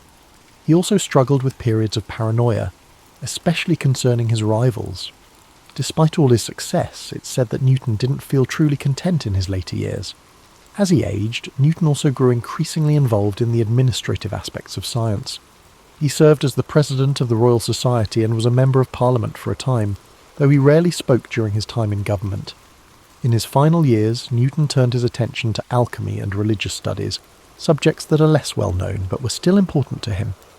He wrote extensively on biblical chronology and alchemical theories, though these writings were largely unpublished during his lifetime. Isaac Newton died on March 31st, 1727, at the age of 84. He was buried in Westminster Abbey, a fitting tribute to a man whose work had fundamentally shaped the world. His tomb, inscribed with a Latin epitaph, honours the incredible mind that unlocked the secrets of the universe. Newton's legacy endures to this day, not only in the fields of mathematics and physics, but also in the very way we understand the natural world. The laws he formulated are still used to this day in everything from engineering to space exploration. His work laid the foundation for much of modern science, and his name has become synonymous with genius. As we reflect on Newton's life, it's clear that his work didn't just influence his own time, but it has rippled through history, shaping the way we understand the universe. But Newton's legacy wasn't built in a vacuum. His ideas were, in part, shaped by the scientific revolution that was unfolding during his lifetime. His works on calculus, light, and gravity weren't just products of his brilliance, but also of a changing world eager for new ways of thinking. In fact, Newton's time at Cambridge was also a time of profound intellectual transformation. The scientific revolution, which had been set in motion by figures like Copernicus, Galileo and Kepler, was gathering speed. These thinkers had dared to challenge long-held beliefs about the universe, shifting the focus from a geocentric model, where the Earth was the centre of everything, to a heliocentric one, where the Sun was at the centre of the universe. It was within this context that Newton's work on gravity and the laws of motion became revolutionary. He unified the heavens and the Earth under one set of physical laws. Newton's ability to integrate ideas from multiple disciplines, mathematics, physics and astronomy, was a key element of his genius. But beyond his academic work, Newton's intense focus on his studies meant that he led a life of relative isolation. He never married and had very few close personal relationships. Some say he was a man of great emotional depth, but that his intellectual pursuits often overshadowed his ability to connect with others on a more personal level. It's also worth noting that Newton's work wasn't always received with open arms. His ideas, especially his theories about light and colour, were met with scepticism by some of his contemporaries. Notably, Robert Hooke, an English scientist, became one of Newton's fiercest critics. Hooke's contributions to the understanding of light and elasticity were significant, but Newton's more developed ideas on optics put him in direct conflict with Hooke, creating a rivalry that would last for many years. Newton's battle for intellectual supremacy didn't end there. His dispute with Gottfried Wilhelm Leibniz over the invention of calculus was one of the most bitter and drawn-out academic feuds in history. Both men independently developed the theory of calculus, and the ensuing conflict over who deserved credit for it led to years of acrimony. The battle was not just personal, it had a significant impact on the development of mathematics in Europe. Despite these controversies, Newton's work would ultimately be validated by history. By the time of his death in 1727, he had already established himself as one of the foremost intellectual figures of the Western world. His contributions to mathematics, physics and astronomy became foundational to the development of modern science, and his Principia is still considered one of the greatest works ever published in the history of science. Now, when we think about Newton's lasting legacy, we cannot overlook the sheer scale of his influence on the way we live today. His laws of motion and the law of universal gravitation are still applied in everything from engineering to space exploration. The space missions that carry astronauts and satellites into orbit rely heavily on Newton's work. The trajectory calculations used to send spacecraft to distant planets, such as the Mars rovers, are based on his principles. His equations have been the bedrock upon which countless scientific advancements have been built. And even though Newton's theories on gravity have been refined and expanded upon by later scientists, such as Albert Einstein with his theory of general relativity, the core ideas about the forces that govern motion and the behaviour of celestial bodies are still grounded in Newtonian mechanics. In a sense, Newton's work provides the framework within which later theories are tested and developed. In addition to his scientific contributions, Newton's influence extended into philosophy, religion, and even the political sphere. As president of the Royal Society, he played a significant role in shaping the direction of scientific research in England. Newton's work helped elevate science to a position of great prestige, laying the groundwork for the Enlightenment, a period in history marked by an emphasis on reason, logic, and scientific inquiry. But despite his global fame, Newton remained a man of contradictions. He was intensely private and could be quite bitter towards those who challenged his ideas. He was known to be secretive, often withholding his work until he felt it was perfect, and sometimes even to the point of being paranoid about rivals. There are stories of him working for days on end without sleep, consumed by his theories, losing touch with reality. This obsessive nature also manifested in his work on alchemy and biblical chronology, fields which seem unrelated to his scientific work but were important to him nonetheless. His pursuit of alchemy, for instance, is one of the lesser-known aspects of his life. Alchemy, an ancient practice that combined elements of chemistry, metallurgy, and mystical thought, was a passion of Newton's. He wrote hundreds of thousands of words on the subject, but his alchemical works remained largely unpublished during his lifetime. It's said that he viewed the pursuit of alchemy as a way to unlock deeper truths about the universe, but this side of his personality was overshadowed by his more well-known scientific work. In the realm of religion, Newton spent considerable time studying the Bible, attempting to decode its messages and understand the natural world through a spiritual lens. While many of his contemporaries were devoutly religious, Newton's religious views were a mix of traditional Christianity and personal, unorthodox beliefs. He believed that the natural world was a reflection of God's design, and that studying the laws of nature was a way to understand the divine order of the universe. Newton's later years were marked by a mixture of public service and intense personal reflection. After spending much of his life in academia, Newton was appointed Warden of the Royal Mint in 1696, where he was tasked with reforming England's coinage system. His work in this role was diligent and successful, and he eventually became Master of the Mint, overseeing the minting of all the country's coins. This role added a new layer to Newton's legacy, proving that his skills extended beyond the academic world into the practical affairs of state. When Isaac Newton passed away in 1727, he left behind a legacy that would change the world forever. He had transformed our understanding of the physical universe and set the stage for centuries of scientific progress. His discoveries continue to be celebrated and studied to this day, with his laws of motion and universal gravitation forming the backbone of much of modern physics and engineering. Today, we remember Newton not just as a scientist, but as a symbol of human curiosity and determination. He was a man who sought to understand the fundamental laws of nature, and in doing so, changed the way humanity sees the world. His story is a reminder that one person, no matter how humble their beginnings, can leave an indelible mark on history. As we draw this exploration of Isaac Newton's life to a close, it's important to reflect on the profound impact he has had on the world we live in today. Though centuries have passed since his death, his contributions continue to shape our understanding of the universe. One of the most remarkable aspects of Newton's legacy is how his theories laid the groundwork for much of modern science. His laws of motion, for example, are still foundational to fields like engineering, aerospace, and robotics.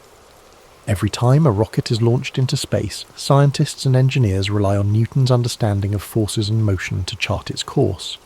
His ideas allow us to send satellites to orbit, predict the trajectory of asteroids, and calculate the velocity of objects moving at incredible speeds. Without his work, our modern technological advancements, especially in fields like space exploration, would not have been possible. Even beyond physics, Newton's influence extends to a variety of other disciplines. His work in mathematics led to the development of calculus, a tool that's now used in everything from economics to medicine. Calculus is indispensable in understanding rates of change, making it essential in fields like biology, chemistry, and even social sciences. It's amazing to think that these equations, developed over 3 centuries ago, are still used by scientists, mathematicians, and economists to solve real-world problems. Newton's discoveries about light and optics, too, paved the way for our modern understanding of vision, colour, and even the development of technologies like telescopes and microscopes. His experiments with prisms demonstrated that light is made up of different colours, fundamentally changing our approach to the study of light waves. His theories on optics played a key role in the development of modern physics, and they still inform cutting-edge research in areas like quantum mechanics and wave theory. But Newton's influence isn't confined to the realm of science and mathematics. His work in establishing a more rigorous, methodical approach to inquiry laid the foundations for the scientific method we rely on today. The idea that the universe operates according to predictable, natural laws that can be understood through observation, experimentation, and reasoning is something we take for granted now, but it was revolutionary in Newton's time. We can also see Newton's impact in the way we approach intellectual problems. His relentless drive to solve complex questions, his commitment to challenging the status quo, and his deep curiosity about the world around him have inspired countless individuals throughout history. Newton's life serves as a reminder that sometimes the pursuit of knowledge requires patience, perseverance, and an unshakable belief that there are answers to be found. Yet, for all of his groundbreaking discoveries, Newton's life was far from perfect. He lived in an era that was often hostile to new ideas, and his own struggles with isolation and personal conflict are a testament to the challenges that even the greatest minds face. Newton was deeply introspective, sometimes to the point of obsession. He had a tendency to push people away, focusing all his energy on his work, which left him with few close relationships. Even in his personal life, Newton found that achieving greatness often came at the cost of emotional fulfillment. In many ways, though, Newton's journey can offer us comfort. His story reminds us that greatness is not always defined by ease or popularity. Sometimes, it's the quiet, solitary pursuit of understanding that leads to the most profound discoveries. Newton's legacy teaches us that the road to success is often winding and full of obstacles, but those who stay dedicated to their vision can leave a mark on history. As you reflect on Newton's life tonight, consider how his story connects to your own. We all have our own struggles, and sometimes the world may not understand us right away. But like Newton, we can find solace in our curiosity and passion.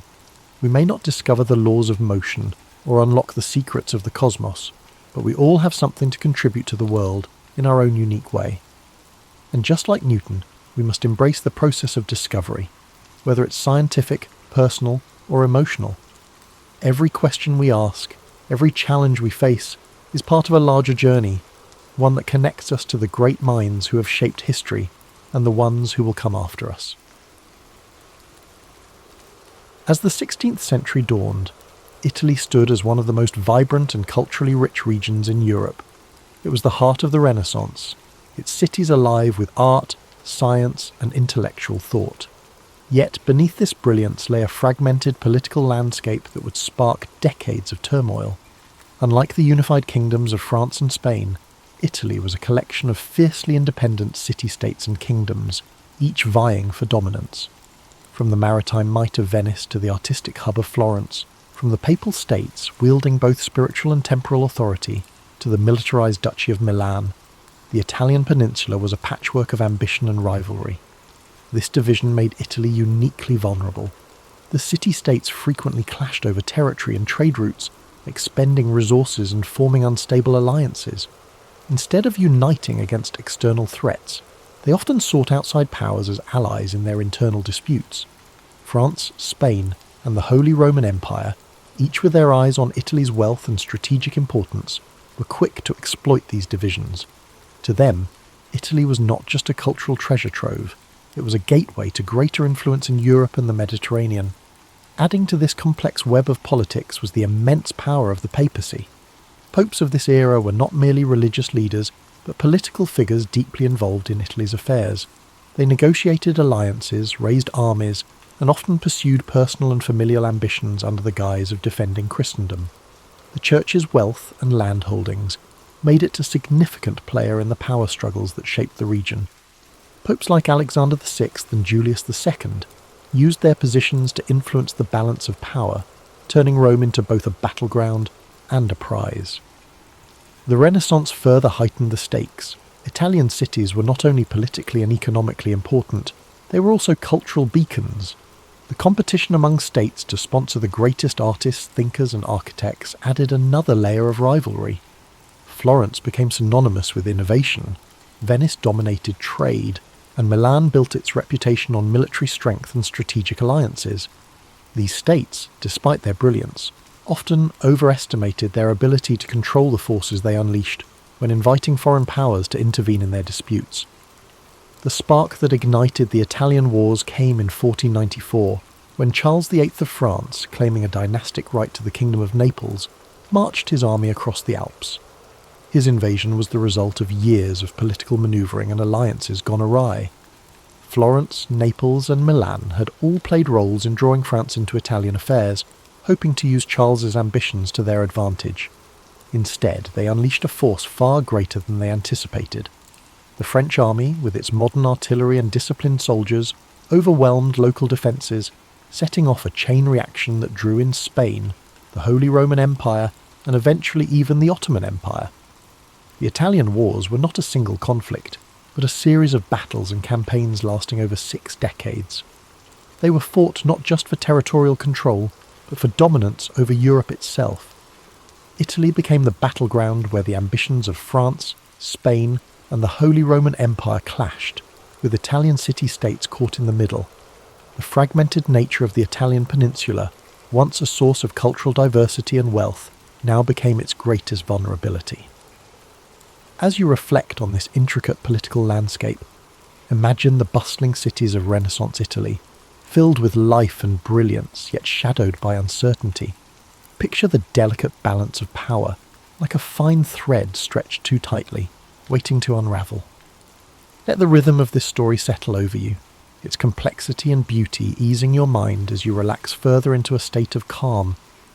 The first act of the Italian Wars began in 1494 when Charles VIII of France launched his invasion of Italy, claiming his dynastic right to the Kingdom of Naples. This campaign marked the first time a major European power would openly stake its claim to Italian lands, setting off a chain reaction that would embroil the continent in conflict for over 60 years. The decision to invade was driven by a combination of ambition, opportunity, and the fractured political state of Italy itself. Charles VIII saw Italy as a land of immense wealth and prestige, its city-states filled with treasures that could bolster his power and finance his ambitions in Europe. Yet his claim to Naples was not entirely self-driven. He had been encouraged by Ludovico Sforza, the Duke of Milan, who sought to use French support to consolidate his own power and counter his rivals in Florence and Venice. This invitation would prove a double-edged sword, for while Charles's army marched with incredible strength, it also disrupted the delicate balance of power that had kept Italy relatively stable. The French army was unlike anything Italy had faced before. Equipped with advanced artillery and professional soldiers, it swept through northern Italy with alarming speed. The city-states, unprepared for such a modern force, quickly capitulated or offered little resistance. Florence, long a hub of Renaissance brilliance, was forced to submit to Charles's demands, its leader Piero de' Medici attempting to placate the French with territorial concessions. This sparked outrage among the Florentine people, leading to the ousting of the Medici family and a period of tumult in the city. As Charles pressed southward, his campaign continued to unsettle Italy. The Papal States, under Pope Alexander VI, faced immense pressure to negotiate with the French king, who posed a direct threat to Rome itself.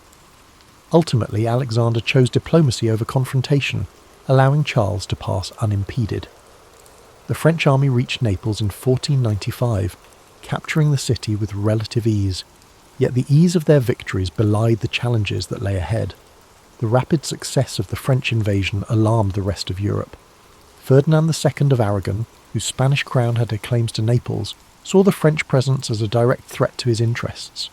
He joined forces with the Holy Roman Empire, Venice and Milan in the formation of the League of Venice, a coalition designed to expel the French and restore balance to Italy. This alliance marked the beginning of a prolonged and complex series of conflicts that would characterize the Italian Wars. Charles VIII's return journey to France was fraught with difficulty. At the Battle of Fornovo in 1495, the League of Venice confronted the French forces in a fierce engagement. Though Charles managed to escape with most of his army intact, his dream of holding Naples dissolved as Spanish forces moved to reclaim the city. This marked a turning point. While the French had demonstrated their military might, their inability to sustain control over Italy revealed the limits of their power. The first invasion set the tone for the Italian Wars, a conflict defined by shifting alliances, brutal battles, and the constant interference of foreign powers in Italian affairs. For the Italian city-states, the war underscored their vulnerability. Their reliance on external allies often backfired, leaving them at the mercy of larger powers whose interests rarely aligned with their own. As you reflect on this chapter of the story, picture the vast French armies marching through the Italian countryside, their movements echoing the ambitions of kings and the fragility of states.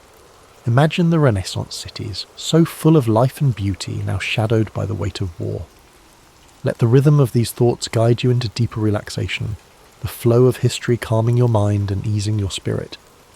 As the Italian Wars progressed, Spain emerged as a dominant force, reshaping the balance of power across Europe and the Italian peninsula.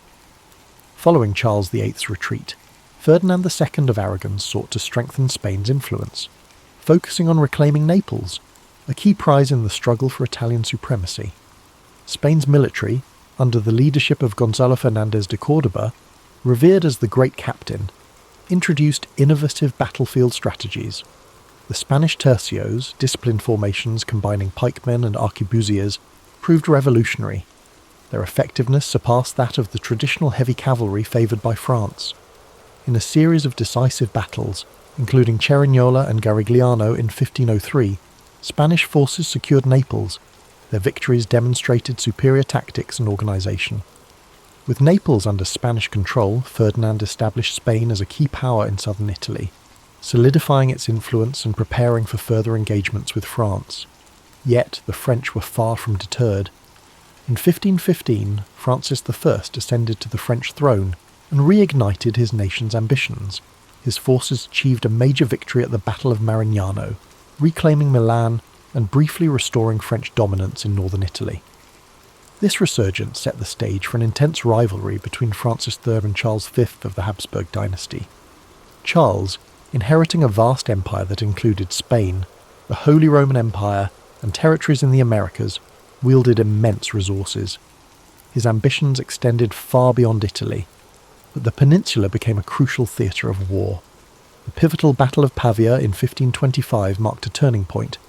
Spanish forces decisively defeated the French army, capturing Francis I in the process.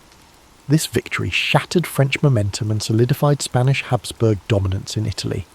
Milan fell under Habsburg influence, and Spain's position became unassailable. Despite these triumphs, the Italian wars were far from settled. France continued its efforts to reclaim lost ground. However, Spain's wealth from its burgeoning empire in the Americas provided the resources needed to sustain prolonged campaigns.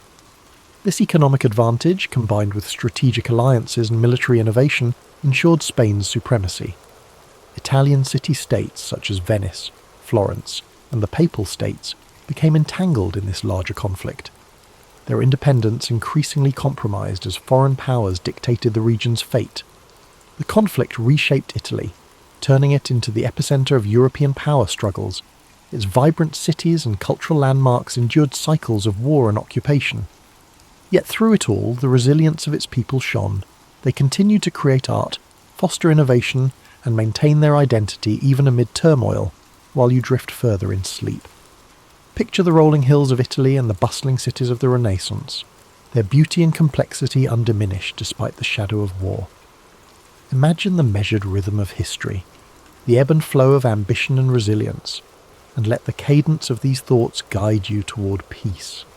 Each detail of this story invites you to unwind, to let go of the day's tension as the calm of the past eases your mind. By the early 1520s, the Italian wars reached a brutal and transformative juncture, a moment that underscored the devastating consequences of prolonged conflict. The sack of Rome in 1527, carried out by the forces of Charles V, Holy Roman Emperor, marked one of the darkest chapters of the era. It exposed the vulnerability of even the most powerful institutions, including the papacy, to the chaos of war. This catastrophic event was not entirely planned. It was the result of unpaid and unruly soldiers, primarily Spanish and German mercenaries, who had grown discontented with their leaders. These troops, driven by desperation and greed, turned their frustrations toward the city of Rome. On May 6, 1527, they breached the city's walls. Their assault was swift and merciless, reducing the Eternal City to a scene of horror. Thousands of civilians were slaughtered, churches and homes were looted, and priceless works of art were destroyed or stolen. The Pope himself, Clement VII, was forced to seek refuge in the Castel Sant'Angelo, where he remained under siege for months. The sack of Rome sent shockwaves throughout Europe. It demonstrated that no city, no matter how revered or powerful, was immune to the ravages of war. This act of violence shattered the image of the Holy Roman Empire as a protector of Christendom. Instead, it revealed the unpredictable nature of power struggles when greed and chaos overtook strategic planning.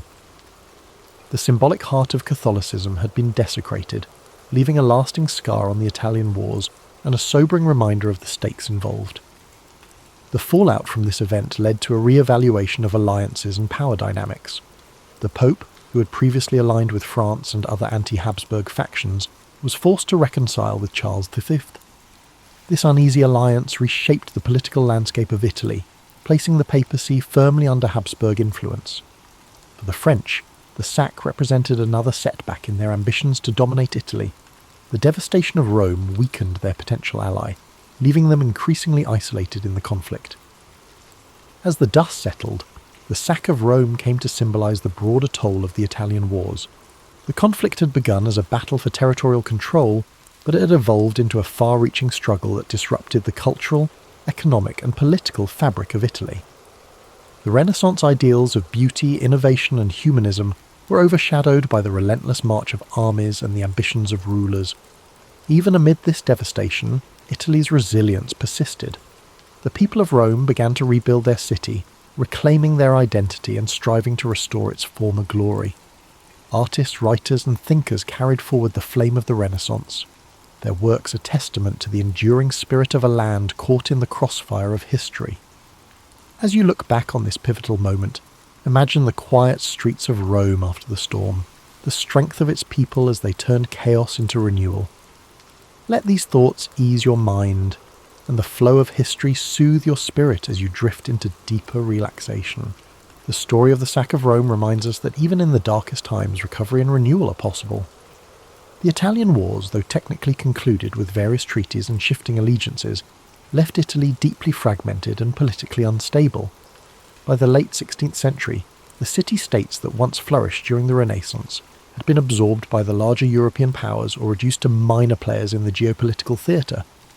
The outcome of the wars had profound consequences, not only for Italy, but for the balance of power across Europe.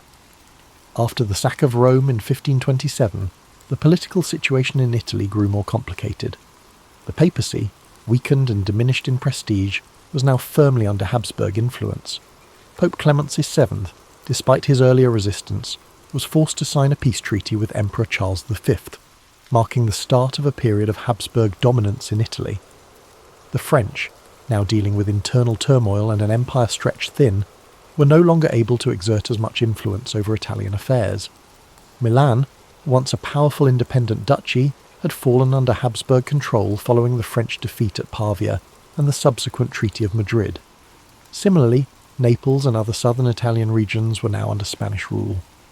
Venice, though still a powerful republic, found itself increasingly isolated, unable to maintain its former influence in the face of Habsburg and French competition.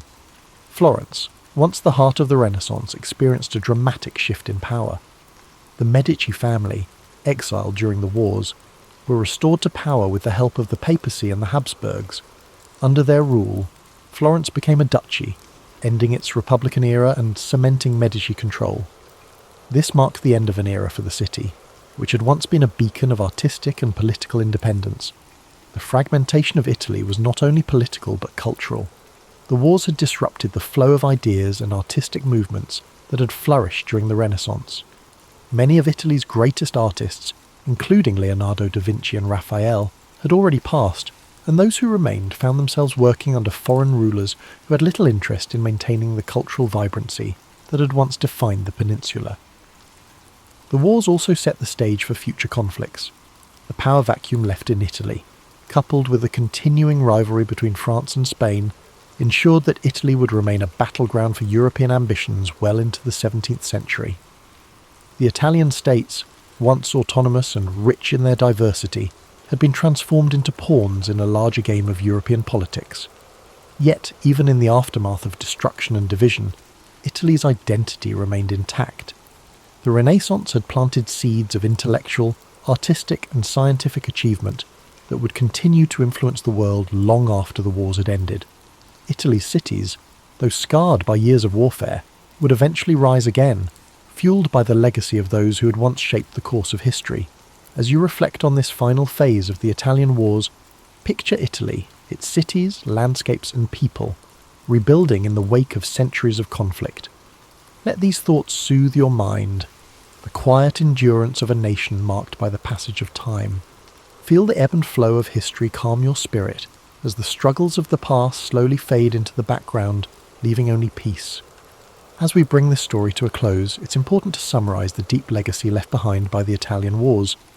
Though the wars themselves were marked by conflict, power struggles and shifting allegiances, Italy's resilience and cultural spirit endured beyond the violence.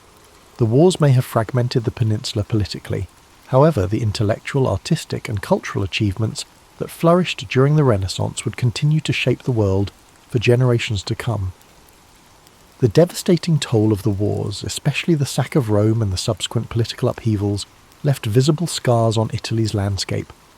But even in the midst of destruction, Italy's cities, its people, and its rich cultural heritage would rise again.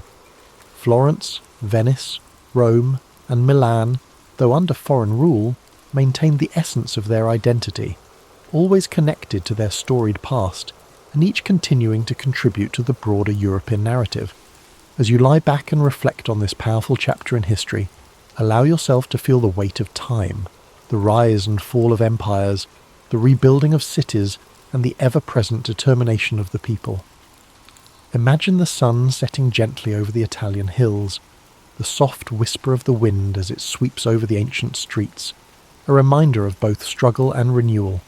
It's easy to be caught in the frenzy of the world around us, but history has a way of slowing us down, letting us reflect on the cyclical nature of life, conflict, and peace. Let the story of the Italian wars be a reminder of resilience, of the strength it takes to overcome adversity, and of the beauty that rises from the ashes. Now, as we transition to the peaceful sounds of rain and soft melodies, let your mind settle into the rhythm of nature, allowing the soothing sounds to wash over you, easing you into a deep and restful sleep.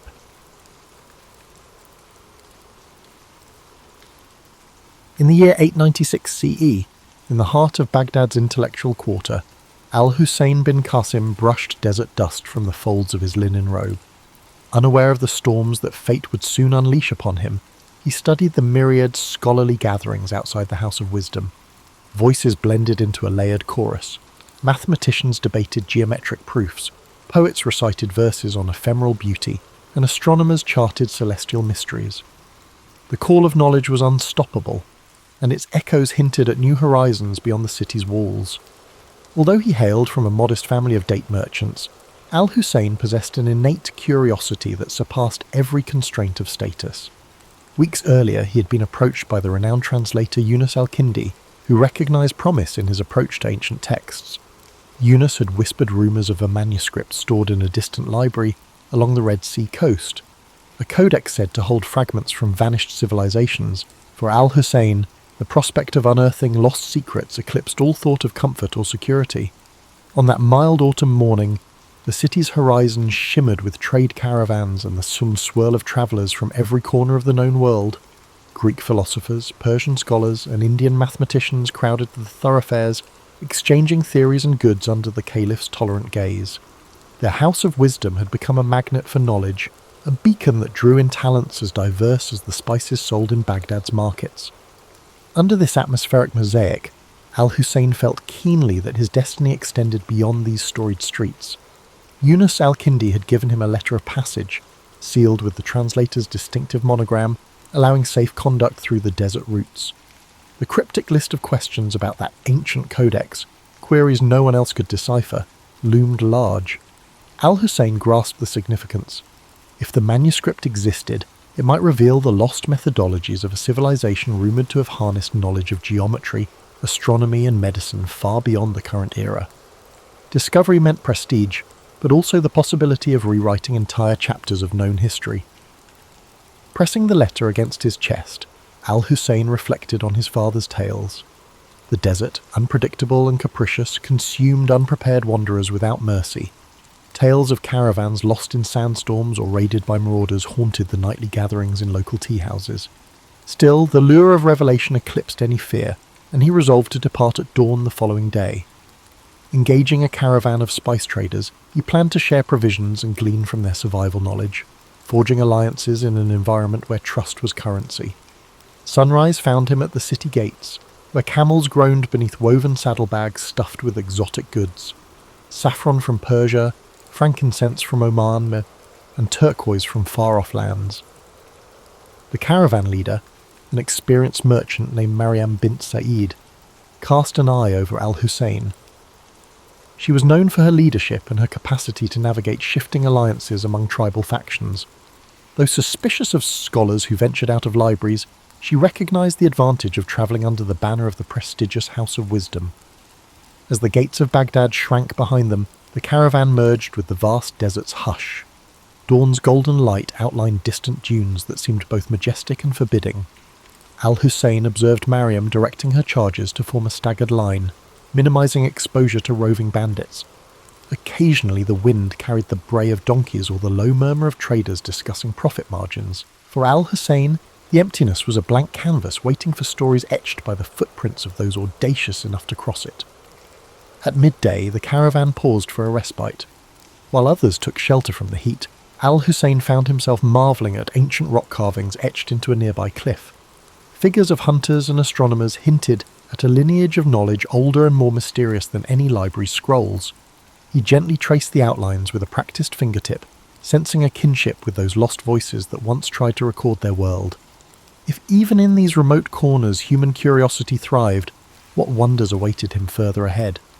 As dusk approached, the caravan set up camp in a shallow wadi where sparse vegetation offered an anchor against shifting sands. Smoke curled from small cooking fires as conversations turned reflective under the emerging constellations.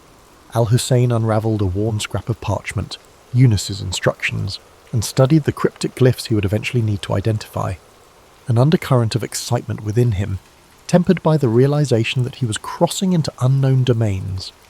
Tomorrow, he told himself, would be the first step into discovery's deeper realm.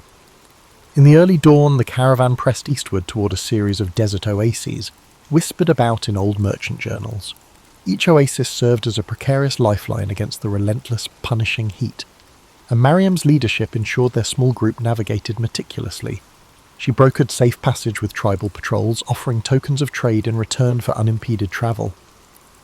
Meanwhile, Al-Hussein keenly observed everything: the subtle changes in wind direction, the traces of ancient pathways etched into sandstone, and the silent resilience of his fellow travellers. The first oasis they reached was little more than a cluster of date palms around a seep of brackish water. A half-crumbled stone marker bore inscriptions so worn that Al-Hussein could decipher only fragments. Something about an old boundary line, perhaps delineating the domain of a once powerful clan. While camels drank, he sketched these faint markings onto a scrap of parchment. He felt an inexplicable sense of kinship with the countless travellers who had paused here, bridging centuries with a simple act of thirst-quenching. Under midday's glare, mirages shimmered like spilled quicksilver on the horizon, testing the caravan's resolve. Mariam instructed everyone to conserve water. No idle talk, no unnecessary movement. The group fell silent except for the shuffle of feet and the jingle of harnesses. Al-Hussein, though parched, studied the desert floor for any sign of hidden paths. He noticed shards of rock that might have been left by travellers or storms. Each shard, he thought, was an artifact, a clue to this vast land's deeper story. Late that afternoon, they encountered a wandering nomad who carried a battered lute. His desert-weathered face spoke of countless roads travelled. In exchange for water, he offered a ballad about a hidden city said to rise from the sands once every century. A place with alabaster walls, if legend could be trusted, concealing a trove of scrolls older than Babylon. Al-Hussein listened, heart quickening. Though Mariam dismissed it as a fanciful tale, the scholar within him sparked at the thought of such a discovery. They arrived at the second oasis by dusk, greeted by the scent of wet earth. The moon's reflection quivered on the water, a promise in the darkness. Mariam arranged night guards while the rest settled near tufted grass and short palms. Al-Hussein unrolled his notes, scribbling every rumour and observation he'd gathered that day. He felt a stir of anticipation, thinking of Eunice's letter and that elusive codex. If legends held any truth, perhaps the path he followed would branch into revelations.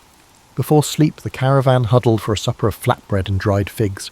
Conversation meandered to improbable tales, spirits that roamed the dunes, hidden jinn kingdoms beneath the sand. Mariam, ever pragmatic, rolled her eyes but allowed these stories to pass unchallenged, aware that tales could soothe weary minds. Al-Hussein listened thoughtfully, dissecting each legend for kernels of historical fact.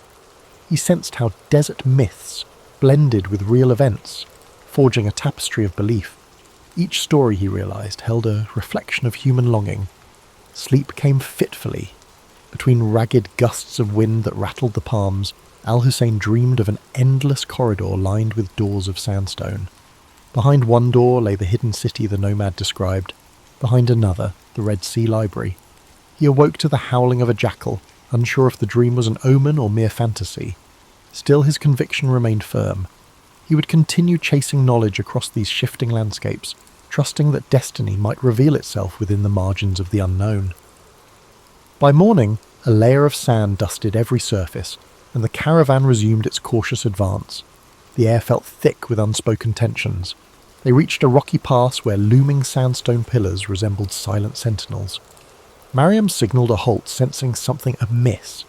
Al-Hussein peered into the ravines, half expecting bandits or lurking predators. Instead, he found stillness. However, the unease remained. Sometimes the desert concealed its perils in plain sight, biding time. The caravan pressed on, anxious to leave those brooding columns behind. That evening they camped on the pass's far side, sheltered from direct winds by a towering rock face. After supper, Al-Hussein examined an astrolabe Mariam carried for navigation. The device's etchings mesmerized him, reminiscent of the geometric wonders housed in Baghdad. He wondered if the rumoured codex might expand upon such celestial insights. As the fire died down, he sat, reflecting on how each horizon revealed new questions, not answers. Perhaps the desert's greatest secret was its power to kindle an unending quest. Beyond the pass, dawn unveiled a stark plateau where the wind carried the faint tang of salt. Mariam reckoned they were approaching the edges of a vast basin leading toward the Red Sea. Al-Hussein noted the powdery residue that clung to his sandals, forming a pale crust whenever the wind surged. Fragments of shells occasionally glittered underfoot, relics of a primordial sea that had long since receded. In that silent expanse, the ancient interplay of water and desert seemed to whisper clues of hidden transitions. Moving carefully, the caravan traced a path across parched flats where cracks laced the ground in elaborate patterns. Each fissure suggested the land was thirsting for a rain that might never come. Al-Hussein lingered over a particular cleft that formed a near-perfect star shape. He sketched it in his notebook, contemplating how geometry surfaced in nature's own design. The interplay of shapes and lines called to mind the rumoured codex, possibly containing knowledge that bridged the gap between the natural world and human understanding. By midday the heat intensified, pressing against them like an unseen hand. Water became precious currency. Mariam, aware of how quickly desperation could unravel unity, kept a strict ration schedule. Observing her leadership, Al-Hussein admired the way she balanced empathy with firm discipline. Under her direction, no quarrels erupted even as thirst pricked tempers. The caravan trudged on, each step a negotiation between body and environment. In the shimmering distance, stunted shrubs and dwarf acacias offered, the only semblance of life in that stark domain. Later they spotted a solitary figure approaching from the southeastern horizon. Cautious, Mariam arranged the travellers into a defensive semicircle. The figure proved to be a medicine seller, hauling dried herbs in neat bundles across the back of a spindly donkey. He announced himself as Basim, a wanderer of many lands. In exchange for a pouch of dates, he spoke of rumours swirling beyond the Red Sea coast, of ports teeming with treasures, of inscriptions carved on coral walls, and of foreign ships docking with exotic cargoes. Basim then revealed he had crossed paths with a scribe who claimed knowledge of the hidden library by the sea. This scribe, rumoured to be in the port town of Yanahal, might hold a key to the codex. Al-Hussein's pulse quickened at the mention. He urged Mariam to consider diverting their route toward this potential lead. Weighing the advantage, she agreed, provided it did not threaten the caravan's prime objective of trade.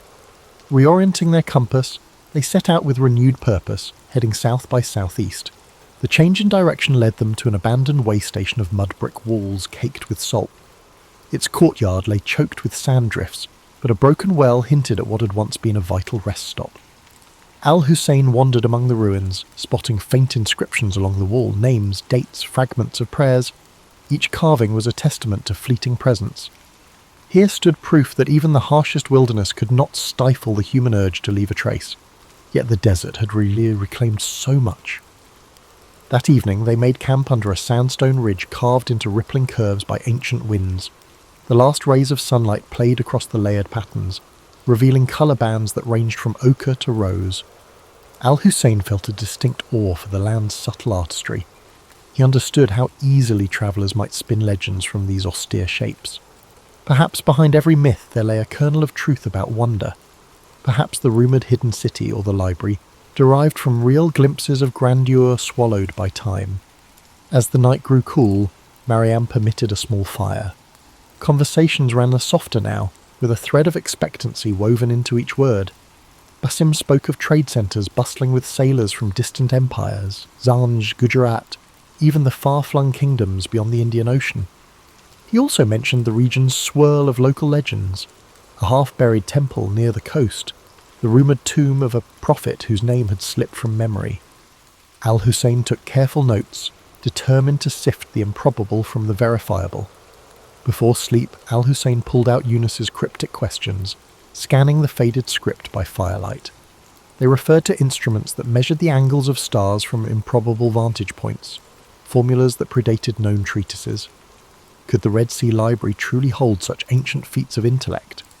He felt the subtle pull of destiny, the sense that each conversation, each dusty ruin, brought him closer. The desert had not broken him. Instead, it was shaping him into something sharper. Morrow would carry them nearer to that beckoning shoreline. Dawn lifted the shadows from the ridge, exposing a horizon lined with jagged rock outcroppings. The caravan continued toward Yanahal, keen on reaching its port before supplies ran dangerously low. A subtle but steady breeze carried the faint smell of salt, confirming they were inching closer to coastal winds. Al-Hussein noticed changes in the environment. Scattered gulls wheeling overhead, traces of sea-polished stones littering the path. These small signals revived the group's spirits, reminding them that a new chapter of their journey lay ahead. By midday they encountered a caravan heading north. Mariam negotiated a swift exchange of information. The travellers warned of shifting alliances among local chieftains, each vying for influence in the lucrative maritime trade. Al-Hussein listened carefully. Turbulent politics could affect access to the ports and libraries alike. One slip in protocol could transform an academic quest into a diplomatic tangle. Protecting the mission, and the precious knowledge it might uncover, required walking a delicate line between curiosity and caution, intellect and survival. The landscape soon began a gradual descent, winding through low hills where thorny scrub dotted the earth in pale clusters.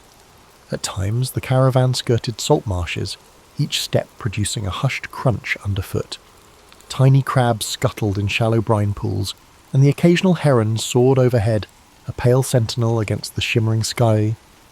Each sign of life felt like a small revelation after miles of barren desert. Al-Hussein found himself overwhelmed by the variety of forms the natural world assumed, even in the remote margins.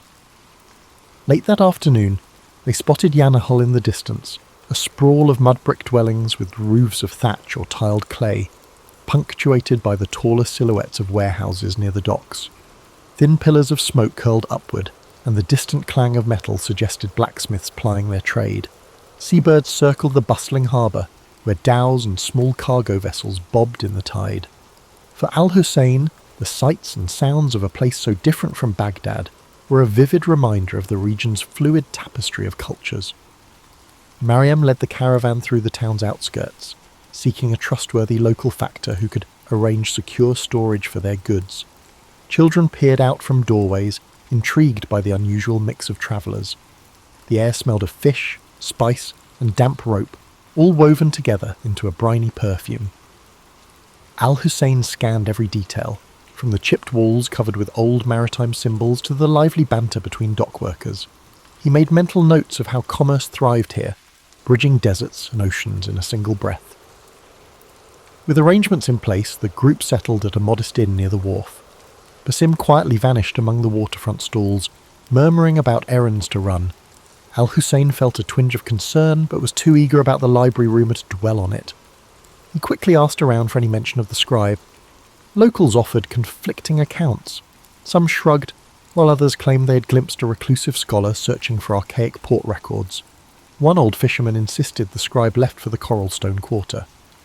Determined, Al-Hussein set off with Mariam and 2 guards, weaving through narrow alleys that snaked between sun-baked walls. The sound of the sea grew louder, waves rolling and crashing in a steady rhythm. They soon found the Coralstone Quarter, a cluster of buildings fashioned from blocks quarried along the shore. The walls sparkled with flecks of shells embedded in pale limestone. While the architecture entranced Al-Hussein, it was the possibility of encountering the scribe that propelled him forward, heart pounding with each echoing footstep. At last they arrived before a half-collapsed structure perched on the water's edge. Broken shutters and a leaning doorway bore witness to decades of neglect. Inside, scattered manuscripts lay in disarray atop a wooden table. Candle stubs had melted into curious shapes, dotting the floor like forlorn sculptures. Al-Hussein called out, receiving only silence. Mariam gestured for the guards to remain alert. Then a voice, raspy but precise, emerged from behind a partition. "If you've come for idle gossip, there is none. If you seek knowledge, speak." An elderly man stepped forward, shoulders draped in a threadbare shawl. His gaze darted suspiciously among them. Al-Hussein introduced himself and explained his search for a Red Sea library rumoured to house an ancient codex. At the mention of Yunus al-Kindi, the man's eyes sparked. He introduced himself as Fahim, once a royal archivist who had fallen out of favour. Fahim claimed to know the codex's general whereabouts, but warned of obstacles, political and supernatural. Despite his guarded manner, he pointed to a scroll. "There," he said, "the trail begins." Under the scribe's watchful glare, Al-Hussein unrolled the scroll Fahim indicated. Faded script described a coastal stronghold called Makshaf, famed for its labyrinthine archives. Though the text offered scant details, it named a certain scholar, Ibrahim of Kulzum, who had once catalogued manuscripts within its walls. Fahim revealed that a naval blockade centuries earlier had forced the stronghold into obscurity. Few in Yanahal even recalled its name. The old archivist smirked. "If you wish to risk your neck, go. But be warned, those halls remain unforgiving." Mariam, standing nearby, studied the scribe's demeanour. She had dealt with enough merchants and officials to read a man's motives. Though Fahim's bitter tone implied grudges, he seemed sincere about the stronghold's existence. After a terse negotiation, she coaxed him to provide a rough chart of Makshaf's possible location. Al-Hussein promised to mention Fahim's name favourably in scholarly circles if they succeeded. The archivist waved them off as though disclaiming any further responsibility for their fate. Mystery, it seemed, was his final currency. Reconvening at the inn, Al-Hussein laid out the new findings. The stronghold of Makshaf appeared to lie southwest along a rugged coast where cliffside passes met tidal inlets. This was no typical trade route, and Mariam recognised the risk. Yet curiosity pulled them forward. Treasure for her, knowledge for Al-Hussein. To minimise complications, she decided that only a smaller detachment would continue. The main caravan could remain in Yanahal, selling goods and provisioning for the journey back to Baghdad. Al-Hussein and a handful of companions would venture on. Evening found Al-Hussein pacing the inn's modest courtyard, poring over Fahim's chart. Tiny notes etched beside rough sketches of landforms hinted at old conflicts, ruined watchtowers, and rumoured pirate hideouts. He traced the shoreline with his fingertip, imagining the waves crashing against the walls of Makshaf. What secrets might that stronghold's archives hold? Remnants of civilizations unknown or advanced theories lost to time. The moonlight made the parchment glow, as if enticing him to see beyond its faded lines into uncharted territory. By dawn, Mariam had secured a light coastal vessel from a local captain named Tawfiq, whose family specialised in short-haul voyages along the Red Sea. With Basim's help, he had returned with unusual timeliness. They loaded supplies, water barrels, salted fish, a few goats for milk. Al-Hussein brought his notebooks, Yunus's letter, and whatever references Fahim had been willing to share. A hush fell over them as they boarded the vessel, the humid sea breeze a welcome change from desert dryness. Ahead lay the open sea, half illuminated by the rising sun. The boat rocked gently as they navigated away from Yanahal's harbour, leaving behind the tangle of masts and dockside chatter. Overhead, seabirds wove intricate patterns, while the horizon stretched indigo and gold. Al-Hussein inhaled the briny air, feeling a subtle exhilaration. This watery expanse was a far cry from the dusty roads he had known. Mariam stood at the prow, scanning for hazards. Despite the calm surface, she understood storms could blow in with devastating force. The Red Sea, like the desert, demanded vigilance. During the voyage, Tawfiq recounted local lore about hidden coves where pirates once stashed plunder or reefs that glowed with phosphorescence at night. Basim listened, occasionally offering a sly anecdote of his own. Al-Hussein jotted down each tale, uncertain which threads might lead to truth. The swirl of rumour only deepened his conviction that knowledge often lurked in the unlikeliest corners. Meanwhile, the coastline revealed layers of cliffs, dotted with vegetation clinging to cracks in the rock. Small huts or fishing camps occasionally dotted the beaches. On the second day at sea, dark clouds brewed on the horizon. Taufik urged them to find shelter before the squall hit. They steered toward a narrow inlet sheltered by limestone bluffs. Waves churned with increasing ferocity, and the wind whipped spray across the deck. Mariam and Basim helped secure the sails while Al-Hussein clung to the boat's railing, heart pounding. Thunder boomed overhead as they finally slipped into the inlet. There the water remained calmer, though the storm raged just beyond the protective cliffs. Huddled against the rain, they waited for the tempest to subside. Al-Hussein's mind raced. If the codex contained advanced understanding of astronomy, it might also hint at meteorological patterns. Could ancient scholars have deciphered the desert's or the sea's hidden rhythms? The storm's fury felt like a primeval test, warning him of the forces that shaped this realm. Perhaps Makshaf's long-sealed archives held not just forgotten texts, but an entire worldview alien to their era. As lightning flared overhead, he vowed that neither fear nor storm would deter him. With the morning sun came a deceptive calm. Clouds still hovered, but the winds had eased. Taufik guided the boat cautiously out of the inlet, skirting churning waters. The storm had left debris afloat, broken branches, strips of torn sail from some unlucky craft. Mariam eyed the horizon. Though the worst seemed past, the sea remained unsettled, each wave a reminder of nature's caprices. Al-Hussein, pages damp but intact, felt a renewed urgency. The storm's violence had sharpened his resolve to reach Makshaf and uncover its secrets. As they followed the coastline, steep cliffs rose, their bases gnawed by waves. Occasionally they glimpsed narrow ledges or goat paths zigzagging upward, suggesting that people once traversed these heights. Taufik pointed out a distant structure atop a cliff, a toppled watchtower, perhaps a remnant of Makshaf's old defences. The sight quickened everyone's pace. If that tower marked the outskirts of the stronghold, they were close. Still, the approach looked treacherous, with no easy landing place visible among the rocks and swirling currents.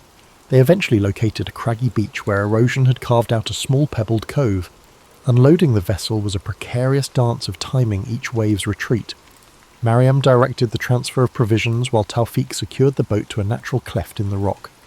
Overhead, seabirds screeched, and the wind whipped salt-laden spray against their faces. Al-Hussein carefully shielded the charts and manuscripts, mindful that a single misstep could end his entire quest. This shoreline felt like a threshold between rumour and tangible discovery. A short climb inland revealed a rocky plateau dotted with tough grasses and scattered boulders. Amid the distant cliffs, fragments of a fortification jutted skyward, tumbled walls and half-collapsed arches. Basim let out a low whistle, marvelling that such ruins still lingered after centuries of neglect. Mariam maintained her measured composure, though Al-Hussein guessed she shared the group's rising anticipation. Makshaf's silent outline beckoned. For all anyone knew, they were the first to set foot here in generations. Perhaps they stood at the edge of a dormant legacy. They advanced through a steep ravine, its sides etched with old chisel marks. Al-Hussein paused to examine them, suspecting that earlier inhabitants had quarried stone for the stronghold's construction. The ravine opened into a hidden valley where an arched gateway lay partially buried by debris. Time and storms had battered its keystone, leaving a sizable gap. Carefully they picked their way through fallen stones, each footstep sending echoes through the still air. A faint tang of seaweed permeated the ruins, as if the ocean had invaded this bastion long ago. Beyond the gateway stretched a courtyard choked with rubble and invasive plants. Broken pillars hinted at what might once have been an open colonnade. A series of corridors branched off from the far side, one leading to a stone staircase descending underground. Al-Hussein's pulse fluttered. Subterranean vaults often served as archives or storage facilities in older fortifications. He imagined shelves of manuscripts, layered with dust, awaiting rediscovery. Mariam tested a cracked step with her boot, finding it stable enough. They lit torches, bracing themselves for whatever lay below. The descending passage felt claustrophobic, each echo magnified by the damp walls. A battered iron gate at the bottom yielded to Basim's determined shove. Within lay a series of vaulted chambers. Water trickled from hairline cracks in the ceiling, pooling on the floor in irregular puddles. Their torchlight flickered over broken crates, corroded lanterns, and scraps of rotting cloth. Al-Hussein's eyes darted around, desperate to find any sign of records. Then in a corner, he spotted what appeared to be a carved stone plaque emblazoned with geometric designs. Approaching it, he realized the plaque was part of a larger fixture.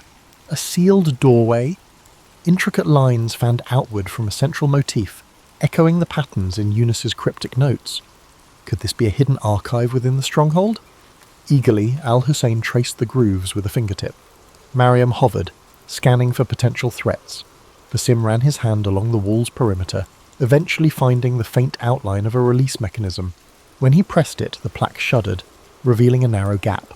Stale air seeped out, carrying hints of mould and ancient parchment. Torchlight spilling through the gap illuminated a cramped chamber lined with stone shelves. Al-Hussein's heart soared. Rolled manuscripts lay scattered, some disintegrating at the touch of the moist air. He gingerly lifted a small codex bound in faded leather, its cover emblazoned with unfamiliar symbols.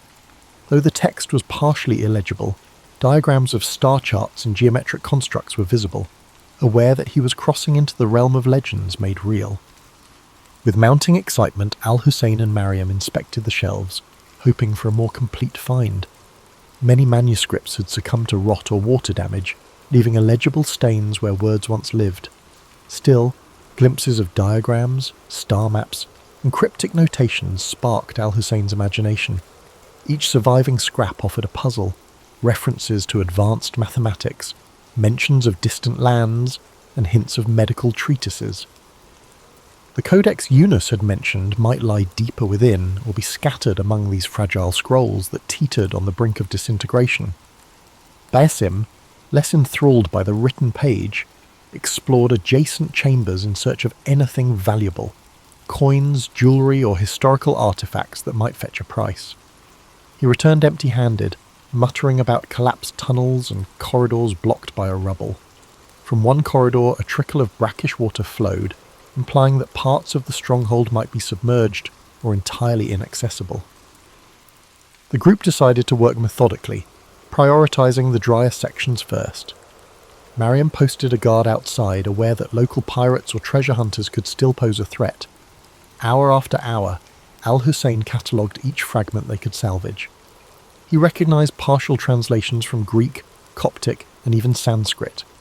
Whoever had curated these archives clearly embraced the same zeal for knowledge that fueled the House of Wisdom in Baghdad. Occasionally he stumbled upon a page detailing astronomical observations far more advanced than anything he had encountered. He dreamed that if he could reconstruct these texts, they might reshape contemporary understanding of the cosmos, bridging centuries of lost scholarship. He remembered Eunice's cryptic list and felt a surge of vindication. Progress was slow, the air in the buried chambers remained thick, occasionally forcing them to retreat above ground for fresh air. In the process, they discovered an intact storeroom near the courtyard containing clay jars sealed with ancient wax. Basim pried one open, revealing well-preserved grains that, while impossible to eat, illustrated that this fortress once hosted a thriving community. Al-Hussein marvelled at the notion that the inhabitants of Makshaf had walked these same corridors, their daily routines taking place above a trove of hidden knowledge, then vanishing into history.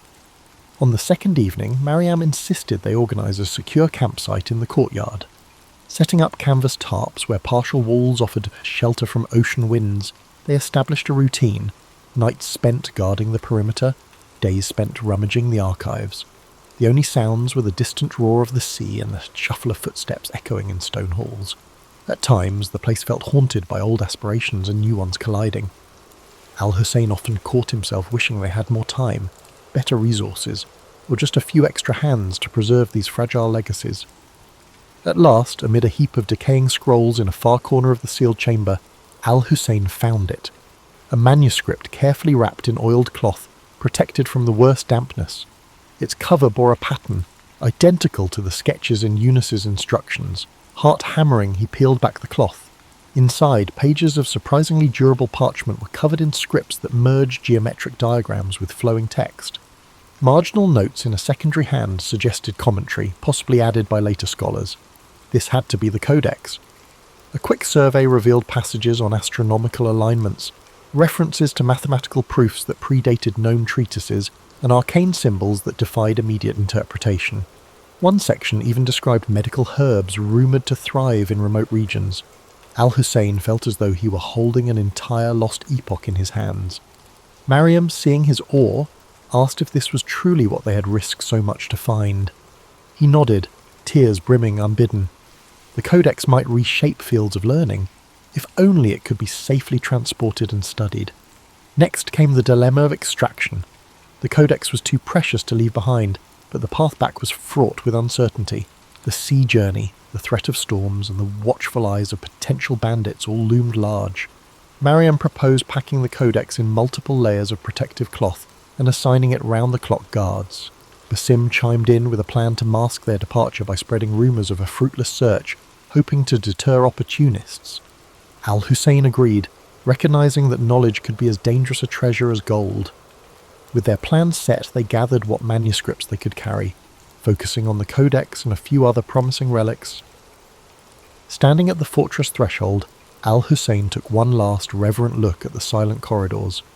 He imagined the generations who might have come here seeking truth, only to vanish beneath time's shifting sands. Now he held proof that their efforts had not faded entirely. As the group stepped out into the briny dusk, he realised his journey was far from complete. The desert had tested him, and the sea had threatened him, but this triumph opened countless new doors. History was not a fixed tapestry, it was ever unfolding, waiting for those willing to traverse the unknown in search of revelation. Julius Caesar wasn't always the towering figure we picture, draped in a bright red cloak and commanding the world's greatest empire. Before he was that legend, he was simply Gaius Julius, born into a patrician family with fading clout in a Rome that seemed to change every week. In those early days, the city itself wasn't the polished marble wonder of later centuries. With curving streets that spread gossip more quickly than chariots, it was a noisy, crowded centre of ambition and politics. People lived on top of each other in shabby apartments, while aristocrats planned lavish feasts in their villa courtyards, hoping to lure allies for the next election. Gaius Julius was shaped by it all. The noise of street vendors hawking figs and fish, the heated oratory in the forum, and the whispers behind every statue's column. Even as a child, Caesar had a curiosity that led him to corners of Rome others avoided. Dimly lit taverns, the muddy banks of the Tiber River, and rows of cramped bookshops where scribes copied scrolls for hours on end. These experiences seasoned him with a knowledge of everyday life that most upper-class Romans rarely bothered with. He'd watch workers at the docks, fascinated by the different languages from traders coming in from the east. It gave him an early taste for the diversity that existed beyond Rome's walls, and no matter how chaotic it got, he never seemed overwhelmed. Instead, he'd carefully absorb how each piece of society functioned and file the information away. In his early teens, while many aristocratic boys took lessons in rhetoric under famed tutors, Caesar did too, but he did more than rehearse speeches from ancient Greek texts. He peppered his teachers with questions about how words could shift emotions. He realized that to command respect in Rome, you needed to shape minds and hearts, not just bodies on a battlefield. This flair for oratory would become one of his trademarks. Before he wore the laurel wreath, Caesar was already making a name for himself in smaller legal cases. He wowed the courts with a perfect blend of reason, passion, and style that made older, more experienced pleaders look foolish. His household wasn't exactly a fortress of tranquility. Tensions brewed under its roof, fed by old feuds and expectations that could suffocate a young man. If you were a patrician, tradition dictated you climb certain ladders, hold a few offices, curry favour with the Senate, play by Rome's unwritten rules. Yet Caesar's mother, Aurelia, sensed something different in him. His eyes sparked with ambition beyond the norm. Quietly, she encouraged him to break moulds, but do so intelligently. She knew that living like a chameleon in Rome's political ecosystem, switching shades when necessary, was the path to real power. Of course, Caesar's early journey wasn't smooth. He found himself ensnared in the civil disputes between Marius, his uncle by marriage, and Sulla, which tore Rome into factions. As a teenager, Caesar had to flee or risk execution when the dictatorial Sulla took over. But even on the run, he refused to remain hidden in a corner of Italy. Instead, he travelled discreetly, learning about local communities, forging bonds with minor officials and gaining a sense for the shifting alliances that propped up Roman government. Ever cunning, he avoided Sulla's men by staying a step ahead of them. sometimes disguising himself or travelling in the company of improbable companions, like foreign traders or even wandering performers. Eventually, Caesar returned to Rome after Sulla's death, but he'd learned that when power is on the table, trust is a fragile commodity. He had seen men switch loyalties for a promise of gold or turn in a friend to keep their own head. That lesson never left him. Upon coming home, he immediately set about re-establishing his social ties, attending banquets and forging friendships with men who had once eyed him with suspicion. Yet Caesar was adept at reading faces. If he caught even a flicker of duplicity, he dodged that bond elegantly, perhaps with an extravagant greeting followed by a subtle distancing. One could never be too careful in Rome's swirling politics. A remarkable moment came when he took on the role of priest to Jupiter, only to lose it during Sulla's purges. It was a blow. Public piety, after all, was a stepping stone for an aspiring politician. But Caesar's resilience was already in full bloom. He picked himself up, found a new path, and ventured into the world of politics from a different angle, securing lesser offices that would eventually open bigger doors. He also began building a personal brand of generosity. Soon people whispered about the banquets he held and the funds he provided for public works. Senators wondered how he managed to gather such deep pockets. It wasn't old family wealth alone. Caesar had a network of supporters, and many believed in him precisely because of his willingness to think outside the conventional lines of patronage and nepotism. By his mid-20s, Caesar had cultivated a reputation for being both bold and adaptable. He hadn't yet reshaped Rome, but the seeds were there. His path wasn't about simple heroics or the typical childhood prophecy that he was destined for greatness. Rather, it was a quieter accumulation of experiences that prepared him for the challenges ahead. Each piece, his exposure to everyday Romans, his brush with danger during Sulla's regime, his love of rhetoric, lined up perfectly to form a foundation. Rome, full of swirling rivalries and unspoken rules, had no idea that this relatively unremarkable young man with a quick tongue and quick mind was about to upend everything. Before he was a seasoned commander or the Colossus striding across the Rubicon, Caesar had an escapade that shaped his perspective on the power more than any lecture in the Senate ever could: his abduction by Cilician pirates in the Aegean Sea. It's a tale rarely told in the mainstream, but it offers a raw glimpse into his character. Caesar was travelling to strengthen his oratory skills under a renowned teacher on the island of Rhodes, something aristocrats often did. But the seas teemed with pirates who thrived on ransom, and it wasn't long before his ship was seized. The pirates who captured him expected a frightened Roman aristocrat. Instead, they encountered a man whose boldness made them question who'd truly been captured. When they demanded a ransom of 20 talents of silver, Caesar reportedly scoffed that they were underselling him. He insisted they ask for 50. The pirates, bemused yet intrigued, took his suggestion. For several weeks, Caesar lived among them, waiting for friends to gather the sum. During that time, he treated them as if he were the one in charge, ordering them to keep quiet when he slept, even reciting poems and speeches and telling them to appreciate the artistry, or else, to the pirates' credit, they indulged him, perhaps wondering if they had accidentally kidnapped a lunatic. He wasn't simply being arrogant, he was displaying confidence and unpredictability. In a precarious situation, fear can be an exploitable weakness. By acting as if he were the authority figure, Caesar forced the pirates to respect him, or at least treat him carefully. When the ransom finally arrived and Caesar was freed, he quickly organised a naval force, hunted those same pirates down, and had them crucified. It was an act of lethal retribution, laced with the cunning that would characterise his later campaigns. The memory of that ransom demanded, and of Caesar's outlandish performance on the pirates' island, helped shape his entire approach to dealing with adversaries, dramatic, strategic, and always with an eye to the outcome.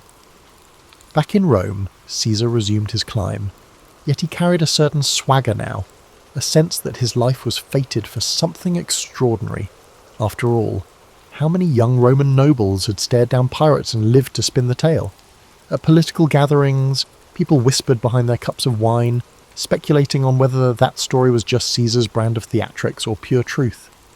But it was undeniable that he managed to secure enough influence to become a military tribune, and soon he was off to gain experience in the provinces, which gave him intimate knowledge of the armies he would one day command.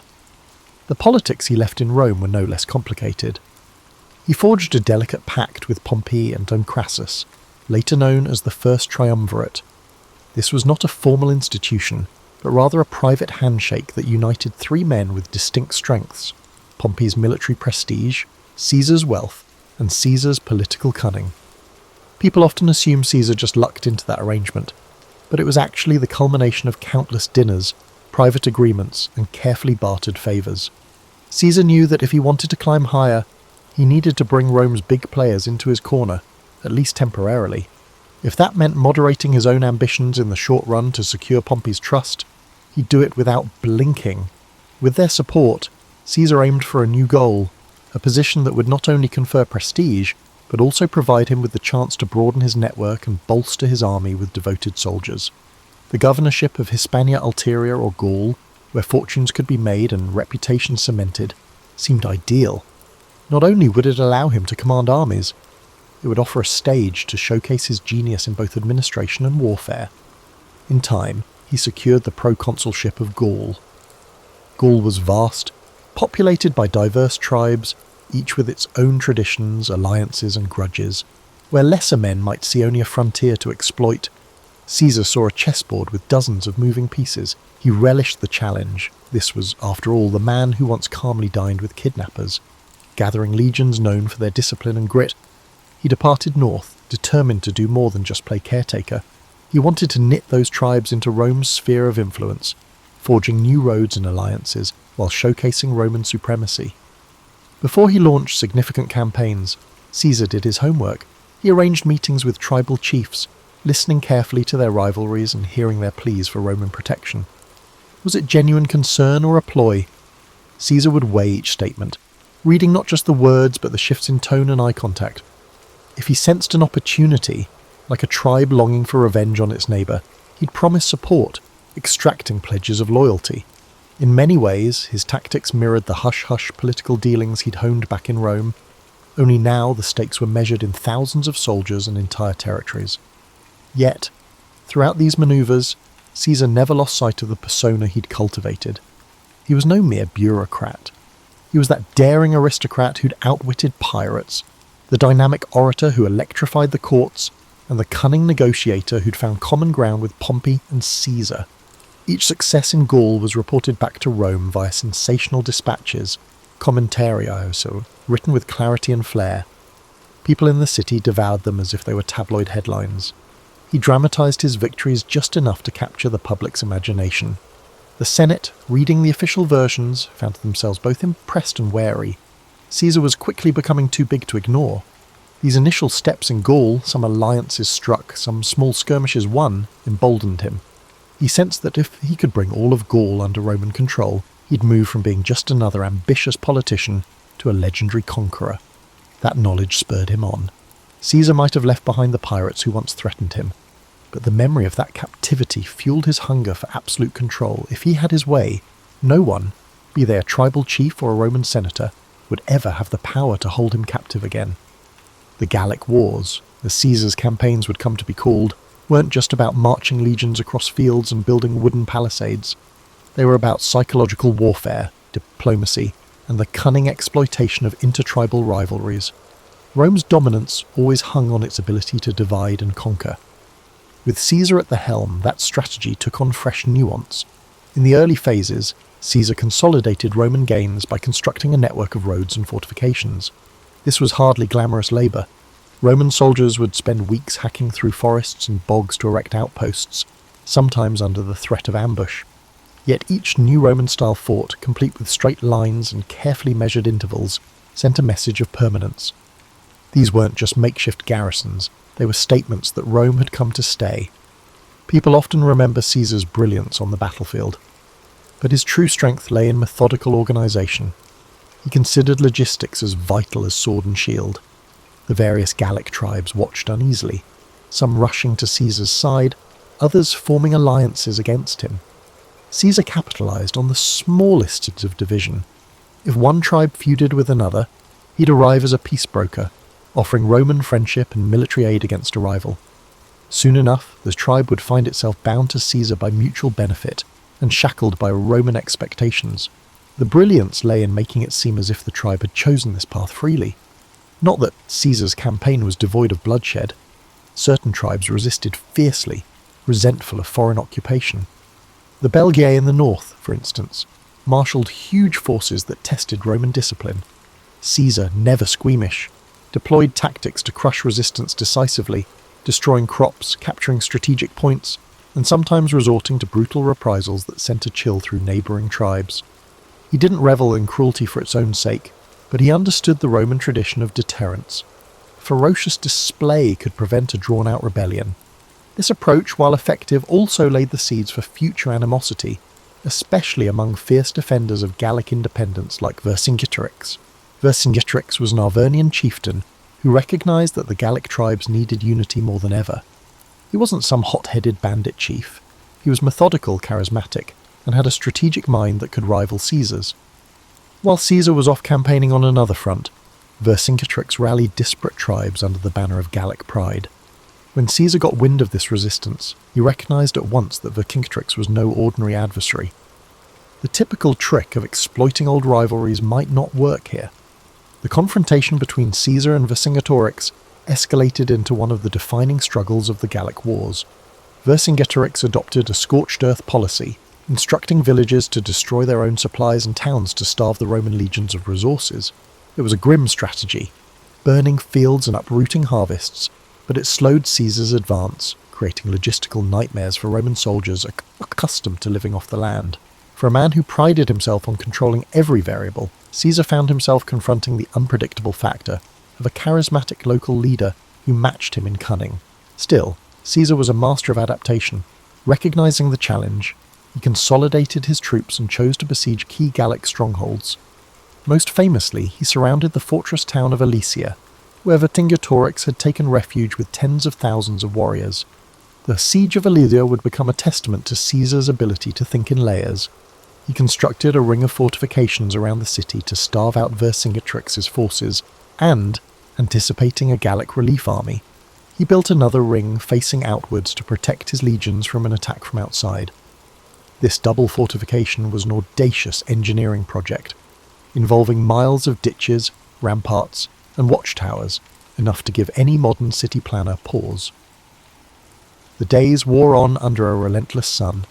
The besieged Gauls inside Alesia ran short of food. Women and children were turned out of the fortress, hoping for mercy, only to be left stranded between the city walls and the Roman lines. Meanwhile, a massive relief force of various Gallic tribes arrived, attempting to break Caesar's outer defences. During one critical night, it seemed Rome might collapse under the weight of the onslaught. Caesar himself rallied his men, darting from post to post.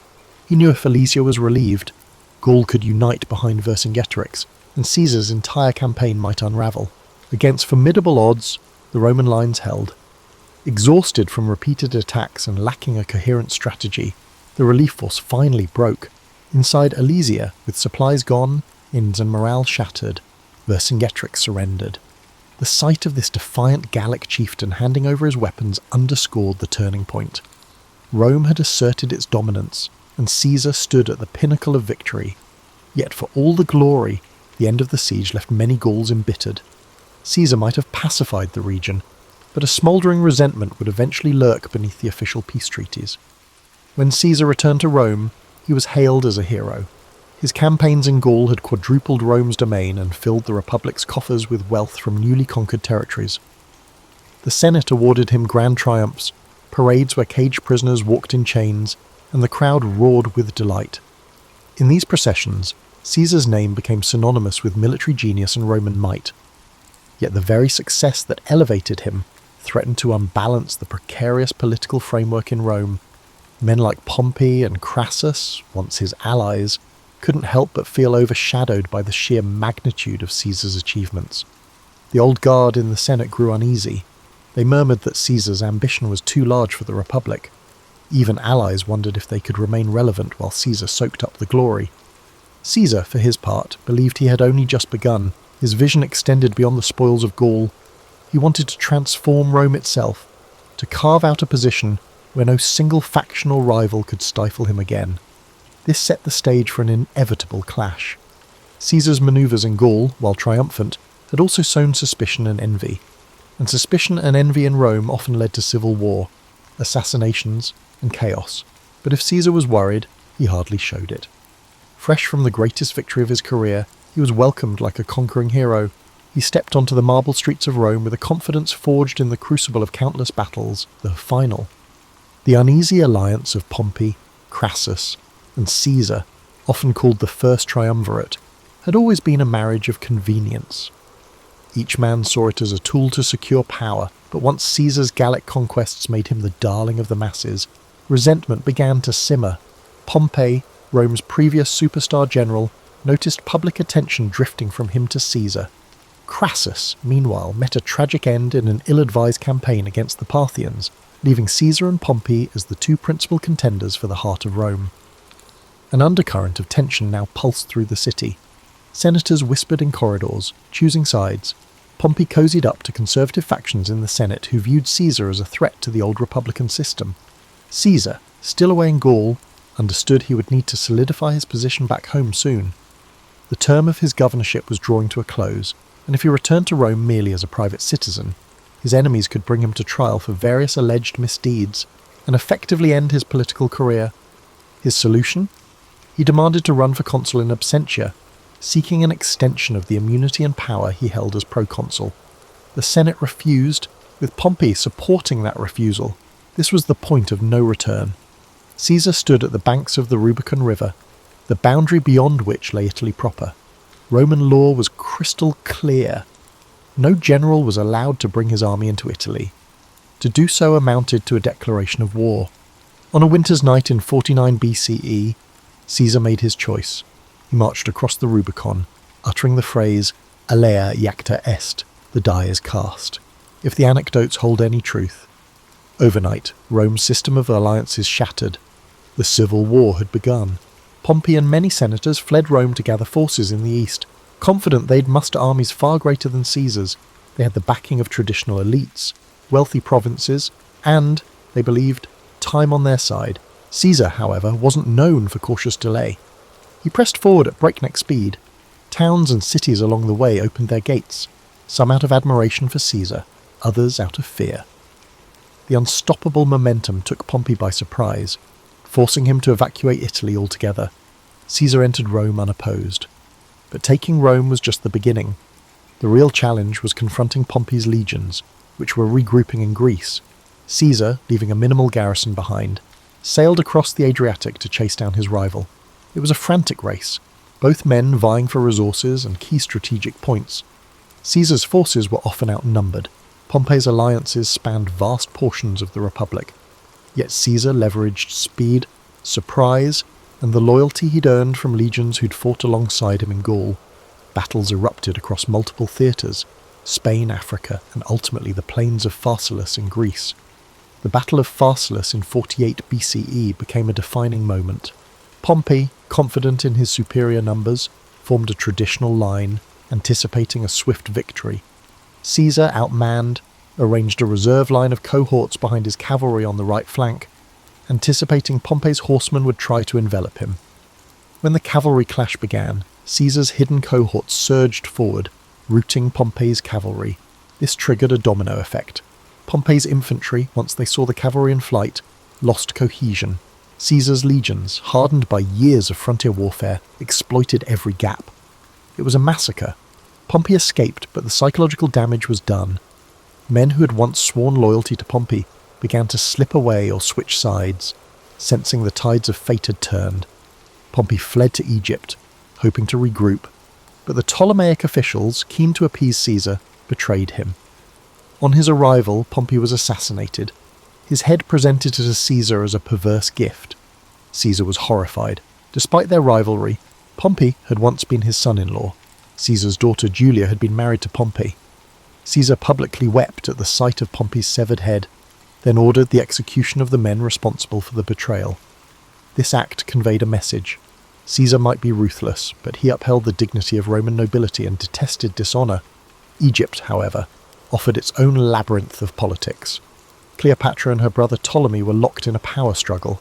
Caesar, now the most influential Roman in the region, found himself arbitrating their dispute. Cleopatra saw an opportunity. She smuggled herself into Caesar's presence, wrapped in a carpet, so the story goes, and charmed him with her intellect, wit, and grand vision for Egypt. Caesar, never one to resist audacity or intelligence, sided with Cleopatra. The pair consolidated power in Alexandria, defeating Ptolemy's forces and installing Cleopatra as queen. Their liaison was more than romantic, it was a strategic alliance that gave Caesar access to Egypt's wealth while securing Cleopatra's throne. Rome watched these events with fascination and growing anxiety. Caesar was off forging alliances and fathering a child with a foreign queen, Caesarion, while Italy braced for whatever came next. Though Pompey was dead, segments of the Roman Republic still resisted Caesar's rule. Caesar marched on, quelling resistance in Asia Minor, with such speed that he famously declared, "Veni, vidi, vici, I came, I saw, I conquered." Then he headed to Africa, clashing with remaining Pompeian forces and eventually subduing them. By 45 BCE, Caesar stood unchallenged as Rome's paramount leader. The Senate, most of whose members owed him their lives or careers, filled his hands with powers that stretched the limits of Rome's traditions. He was named dictator for 10 years, eventually dictator for life. Some called it a tyranny. Caesar, for his part, claimed he was trying to restore order. He enacted sweeping reforms, revising the calendar into the Julian model, restructuring debts, expanding the Senate, granting citizenship to loyal allies in distant provinces, and planning massive building projects that aimed to beautify the city. He also introduced social measures, like distributing land to veterans. In these moves, Caesar walked a tightrope, consolidating power, while giving just enough to the masses and Senate to keep them largely compliant. But something in the Roman psyche chafed at one-man rule.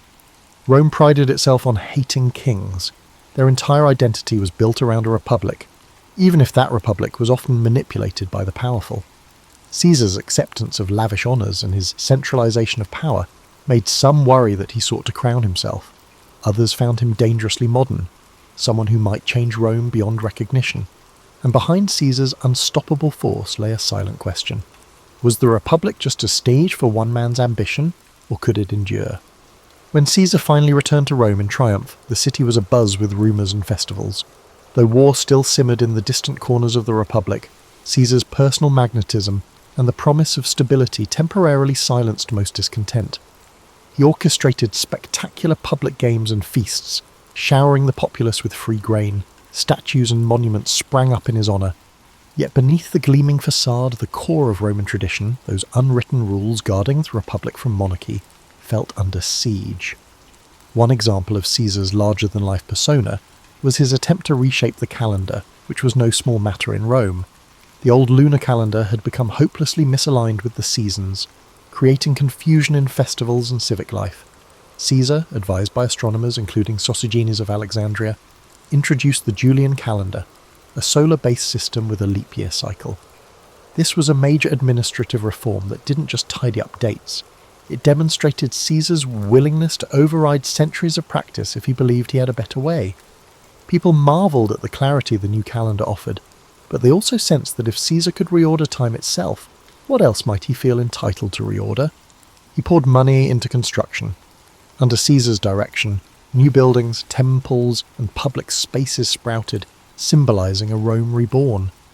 The Forum grew more magnificent. He commissioned grand projects that not only beautified the city but gave work to thousands of labourers, elevating Caesar's popularity among the common folk. At the same time, he expanded the Senate from roughly 600 to as many as 900 members, adding allies from the provinces and diluting the power of the old aristocratic families. Some saw this as an inclusive move broadening representation within the Roman state. Others viewed it as an egregious power play, a way for Caesar to stack the Senate with loyalists who owed their positions to him alone. All these changes stirred the question, was Caesar still just a leading citizen, or was he inching toward kingship? Rome had a cultural aversion to the very word rex, king. Generations were taught that their ancestors had exiled the last Roman king and vowed never to kneel before another. So when statues of Caesar began appearing in public places, crowned with diadems, some citizens felt a chill. Caesar claimed these were tokens of respect from admirers, not declarations of monarchy, but doubts lingered. At a public festival, Marcus Antonius, a favoured lieutenant, attempted to place a diadem on Caesar's head. Caesar dramatically refused, stating, "Only Jupiter is king of the Romans." But the crowd's reaction was mixed. Some cheered his refusal, others suspected a theatrical performance designed to test public opinion on a monarchy. The dissonance grew sharper as Caesar took on the title dictator for life. In theory, a dictator in Roman history was an emergency measure, appointed for 6 months in times of dire threat, and then required to relinquish power. By extending this temporary position indefinitely, Caesar strained the very definitions of Roman governance. His supporters insisted Rome needed strong leadership given all the unrest, but his critics argued that Caesar was snuffing out the republican flame. The seeds of conspiracy began to sprout. Senators who longed for a return to the old order, such as Gaius Cassius Longinus and Marcus Junius Brutus, started meeting discreetly. Brutus stood out. He descended from Lucius Junius Brutus, the fabled founder of the Republic who drove out the ancient kings. Caesar had shown Brutus remarkable favour, even rumoured to have paternal affection for him. Yet this complicated bond didn't stifle Brutus's conviction that Caesar's power threatened the Republic's core values. Cassius, a cunning figure with a far darker edge, fanned the flames, reminding Brutus of his ancestors' legacy and the sacred duty to protect Rome from a tyrant. Meanwhile, Caesar seemed to sense an undercurrent of danger. He went about with guards, but he also believed that living in constant fear would diminish his stature. On the surface, he continued orchestrating elaborate plans. He was preparing a massive campaign against Parthia in the east, intending to surpass even Pompey's conquests. Returning to Rome from that victory, Caesar likely envisioned a final consolidation of power, an unassailable legacy. His mind overflowed with new ideas for governance, law codes and expansions of citizen rights.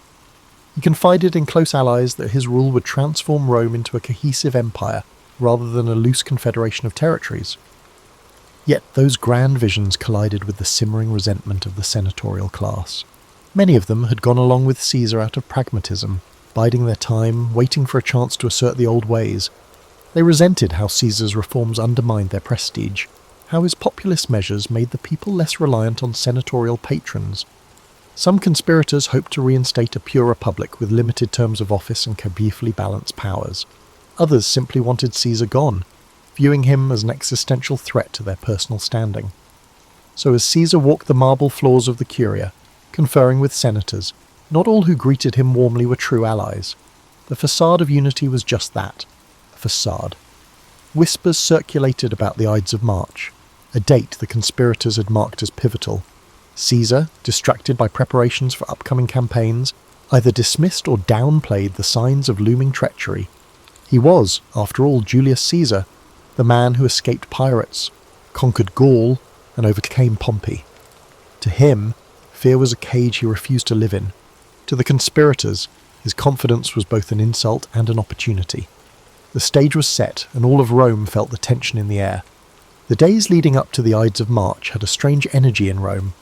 Senators bustled about with forced smiles, while scribes noted a flurry of edicts and proposals Caesar aimed to finalise before departing on campaign. Craftsmen laboured on newly commissioned statues and inscriptions praising Caesar's achievements. Meanwhile, anxious whispers seeped through the city, swirling in the smoky corners of taverns and the hush of aristocratic dinner parties. Caesar himself oscillated between excitement for his Parthian expedition and vague apprehension. Omens were a big deal in Roman society, and several odd occurrences had stoked superstitions, reports of strange lights in the sky, or a soothsayer who warned Caesar to beware the Ides of March. Caesar, rational yet not entirely dismissive of Quran auguries, seemed torn between curiosity and disbelief. He joked about the warnings, telling friends the Ides of March had arrived and nothing had happened yet. But behind the levity, hints of caution surfaced. He was known to have shared concerns with Calpurnia, his wife, who begged him on to be vigilant. The conspiracy gained momentum. Cassius worked tirelessly, approaching senators who felt displaced by Caesar's sweeping reforms or who bore personal grudges. Persuading Brutus had been the linchpin. Brutus's moral standing and family legacy offered a veneer of honour to what might otherwise look like a naked power grab. With Brutus on board, recruiting others became easier. Each conspirator had different reasons. Some claimed to fight for the Republic's freedom, others sought personal gain or revenge, yet they united under a single, dramatic resolution: Caesar must be removed. One version of their plan involved attacking Caesar during a Senate session, when he would be relatively unguarded. In theory, the presence of so many senators served as a public shield. Caesar wouldn't expect a mass attack in the heart of Roman governance. The conspirators also believed that once the deed was done, they could proclaim themselves defenders of liberty, summoning the people to restore republican ideals. Despite the risk, none could deny the plan's audacious simplicity. The Senate meeting on the Ides of March beckoned like a grim appointment. The morning of the Ides arrived. Calpurnia, shaken by nightmares, implored Caesar not to go. Some historians claim she dreamed of a statue of Caesar spouting blood, or of him lying slain in her arms. Moved by her distress, Caesar initially decided to stay home, possibly rescheduling the Senate session. That alone could have altered history. But the conspirators panicked when they heard Caesar might not come. They dispatched Decimus Brutus, no relation to Marcus Brutus, but another close ally, to persuade Caesar. Decimus feigned concern that Caesar would insult the Senate by his absence, diminishing his standing right before his grand campaign. So, despite Calpurnia's pleas, Caesar relented. He donned his ceremonial toga and left for the Curia. Inside the Senate meeting, the atmosphere was thick with tension, though it started off with formalities. Caesar took his seat. A group of conspirators approached, pretending to ask a favour on behalf of a political exile. They surrounded him as if to press their case more passionately. Then, as the story goes, at a signal, daggers appeared. The first strike came from Casca, and others joined. Accounts vary. Some say Caesar tried to defend himself, others that he was too overwhelmed. He was stabbed multiple times, the final blow from Brutus, prompting Caesar's legendary and possibly apocryphal utterance, "Et tu, Brute?" In moments, it was over. Caesar lay dead at the foot of Pompey's statue, a cruel twist of fate for the man who had once wept for Pompey's demise. The senators, spattered with blood, proclaimed they had liberated Rome from tyranny. They expected the city to greet them as heroes, yet the immediate reaction was shock, not jubilation. Citizens fled the Curia, unsure whether more violence would follow. The conspirators had planned for Caesar's death, but they hadn't planned for the emotional vacuum it would create among the Roman populace. The question remained, had they truly saved the Republic, or just unleashed chaos? Brutus and Cassius tried to calm the city with speeches, invoking the memory of their ancestor Lucius Junius Brutus, who banished Rome's last king centuries before. They insisted they had restored the Republic, but the people had witnessed Caesar's generosity, his banquets, land distributions, public games. Many commoners revered him. Anger and sorrow brewed in the streets. Word spread of the savage butchery in the Senate. Far from celebrating the conspirators, many citizens demanded vengeance. Mark Antony, who had not participated in the conspiracy, seized this public sentiment. He delivered a funeral oration for Caesar that became legendary. Antony spoke with passion, displaying Caesar's blood-stained toga, stirring the crowd into a frenzy against the conspirators. Some historians say Caesar's body was burned in the Forum itself, with the flames fed by citizens who tossed in furniture and items as offerings. The conspirators, realizing the tide had turned, fled the city. Outrage soared, and the once proud Senate found itself overshadowed by the populist fury that Caesar had so skillfully harnessed in life. Thus, the killing that was intended to save the Republic actually accelerated its decline. Power soon consolidated not around a restored Senate, but around new strongmen, Mark Antony, Octavian, Caesar's young heir and adopted son, and others who would jockey for command in the following years. In death, Caesar had transcended mortality to become an icon, some would say a martyr, while the vision of a renewed republic, ironically, slipped further away. The aftermath of Caesar's assassination was as turbulent as any period Rome had ever seen. The city, already tense from years of civil conflict, discovered that removing one towering figure didn't automatically restore the old republic. Instead, a new power vacuum emerged, quickly filled by those with the ambition and resources to claim it. Mark Antony, Caesar's closest lieutenant, was first on the scene, leveraging his connection to the slain dictator to rally the masses, but Caesar had named a surprise heir in his will, Gaius Octavius, better known as Octavian, his grandnephew. Only 19 years old, Octavian carried Caesar's name, and soon enough, Caesar's legions would rally around him too. Brutus and Cassius fled Rome, hoping to raise armies in the eastern provinces. They published declarations defending the assassination as an act of patriotic duty, but the events in Rome worked against them. The funeral oration by Antony had painted them as traitors to Caesar, and, by extension, enemies of the Roman people. Legions loyal to Caesar scorned the conspirators. Lines hardened. Another round of civil wars seemed inevitable, as one man's ambition had morphed into a generational crisis of identity for Rome. Though Antony and Octavian initially eyed each other with suspicion, they realised they stood a better chance against the conspirators if they cooperated. Along with Marcus Lepidus, a trusted commander, they formed the Second Triumvirate. Unlike Caesar's informal arrangement, this triumvirate was legally sanctioned, granting the three men near absolute power to reorganise the state. And reorganise it they did. Prescriptions, lists of enemies of the state, were published. Men of wealth and influence found themselves outlawed. The triumvirate seized property and executed opponents, echoing the grim days of Sulla's dictatorship. The conspirators, meanwhile, mustered forces in the east, culminating in the climactic Battle of Philippi in 42 BCE. Brutus and Cassius were defeated, and they chose suicide over capture. If Caesar's murderers hoped for a renaissance of republican ideals, they had gravely miscalculated. Rome was now torn between competing strongmen. After Philippi, tensions rose between Antony and Octavian. Antony headed east, forming an alliance, and famously a romance, with Cleopatra in Egypt. Octavian solidified his base in Rome, ensuring the Senate recognised him as the principal heir to Caesar's legacy. By 31 BCE, the rivalry exploded into another civil war, culminating in the naval battle of Actium. Octavian prevailed. Antony and Cleopatra fled and later took their own lives, and the stage was set for Octavian to become Augustus, the first Roman emperor. The Republic, in its old form, was gone. And what of Caesar's legacy? His name, Caesar, would become synonymous with rulership itself. From Kaiser in German to Caesar in Russian, leaders in distant lands would adopt the moniker as a badge of imperial might. His reforms, especially the Julian calendar, outlived him by centuries, influencing how millions of people mark time. His writings, particularly the commentaries on the Gallic and Civil Wars, remained essential reading for generations of statesmen and generals, admired for their clarity and rhetorical brilliance.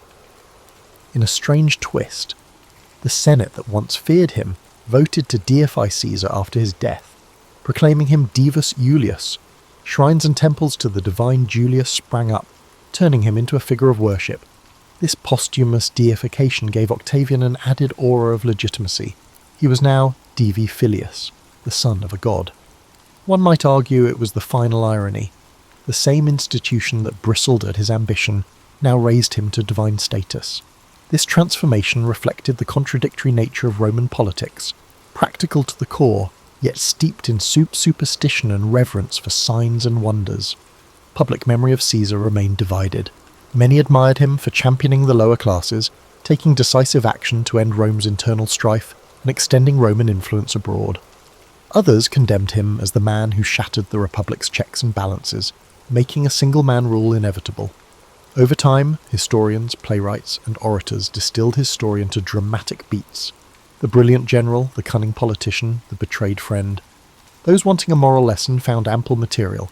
Some used him as a warning against unchecked ambition, others as an example of visionary leadership undone by a petty jealousy. Yet there's a deeper layer to Caesar's life, one less recounted in popular lore. He was profoundly curious about the world, about languages, cultures, and the mechanics of governance. From his youth in the streets of Rome to his kidnapping by pirates, from the muddy battlefields of Gaul to the marble corridors of the Curia, he sought to understand and master every environment he touched. He wasn't content to play by the rules, he rewrote them. Not all admired his methods, but few could deny his results. For those living in Rome after Caesar's demise, daily life eventually stabilized under Augustus's reign. The city grew grander, the empire expanded, and a new system, the Principate, took shape. But an undercurrent of nostalgia persisted among some senators who recalled a republic where men like Cicero and Cato once debated the future of Rome. They wondered if, in slaying Caesar, they had severed the last chance to preserve republican dignity, or if Caesar's very presence had doomed it from the start. And so the figure of Julius Caesar stands in Roman history not simply as a conqueror or a dictator, but as a turning point. He harnessed ambition, popular support, and raw military skill to reshape the world's greatest republic. And in doing so, he cleared a path for imperial rule. Some see him as a hero visionary who expanded Rome's horizons. Others view him as the ultimate usurper, betraying the collective governance that had once defined the city's spirit. Perhaps both are true. In the end, Julius Caesar's story reminds us that history rarely lends itself to neat labels. The arcs of power, destiny, and personal will often weave together in ways that defy easy categorization. And if there's one lesson that resonates across the centuries, it might be this. When a single individual grows too large for the existing order, transformation, however exhilarating or destructive, becomes inevitable.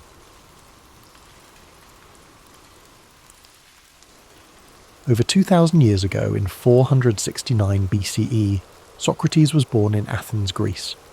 Athens was a city at the heart of the ancient world, a centre of art, culture, and intellectual thought. Socrates' early life, however, was modest. His father, Sophroniscus, was a stonemason, and his mother, Phaenorete, was a midwife. From these humble beginnings, Socrates would grow to become one of the most profound thinkers in human history. As a young man, Socrates likely followed in his father's footsteps as a stonemason, learning the craft of shaping stone and building structures.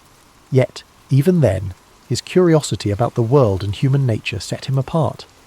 Socrates was not drawn to wealth or power. Instead, he found fulfillment in observing life, questioning beliefs, and seeking wisdom. Unlike many of his contemporaries, Socrates did not write books or leave behind written records of his teachings. Instead, we know about his life and philosophy through the writings of his students, particularly Plato. Through these accounts, we gain insight into Socrates' unique method of teaching and his relentless pursuit of truth. Socrates' approach to philosophy was deeply rooted in dialogue and inquiry. He believed that wisdom began with recognizing one's own ignorance. To him, admitting that we do not know everything opened the door to learning and growth.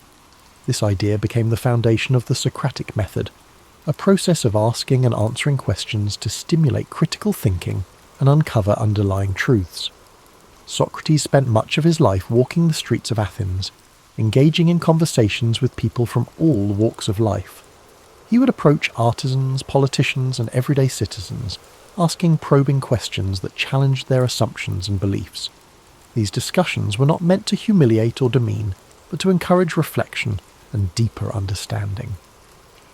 Despite his humble appearance, barefoot, dressed simply, and often unkempt, Socrates' intellect and charisma drew people to him.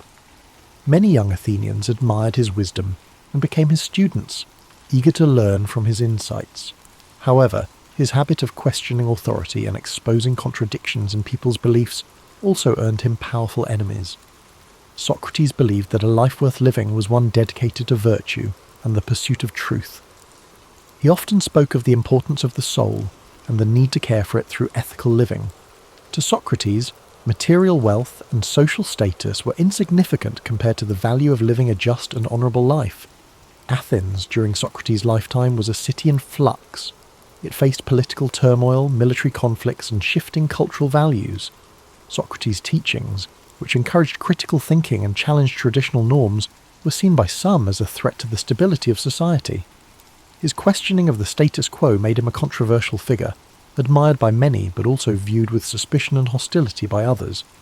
In 399 BCE, when Socrates was 70 years old, he was brought to trial on charges of corrupting the youth and impiety, essentially for not recognizing the gods of Athens and introducing new ones. His accusers painted him as a dangerous influence who undermined the fabric of society. During his trial, Socrates stood firm in his beliefs. Rather than plead for his life or renounce his teachings, he used the opportunity to defend the principles he held dear. He argued that his questioning and discussions were a service to Athens, pushing its citizens to think critically and live virtuously. The trial was both a demonstration of Socrates' unwavering commitment to truth and a reflection of the political tensions in Athens. Despite his eloquence and integrity, the jury found him guilty. He was sentenced to death by drinking a cup of hemlock, a poison that would end his life. In the days leading up to his execution, Socrates remained calm and composed. Surrounded by his closest friends and students, he continued to discuss philosophy and the nature of life and death. He viewed death not as something to fear, but as a transition to another state of existence, where the soul might find true knowledge. On the day of his execution, Socrates drank the hemlock with dignity and courage, accepting his fate without bitterness or resentment. His final moments were spent in conversation, a testament to his belief that the pursuit of wisdom and truth transcended even the boundaries of life itself. Socrates' death marked the end of his physical presence in Athens, but his ideas lived on through his students and their writings.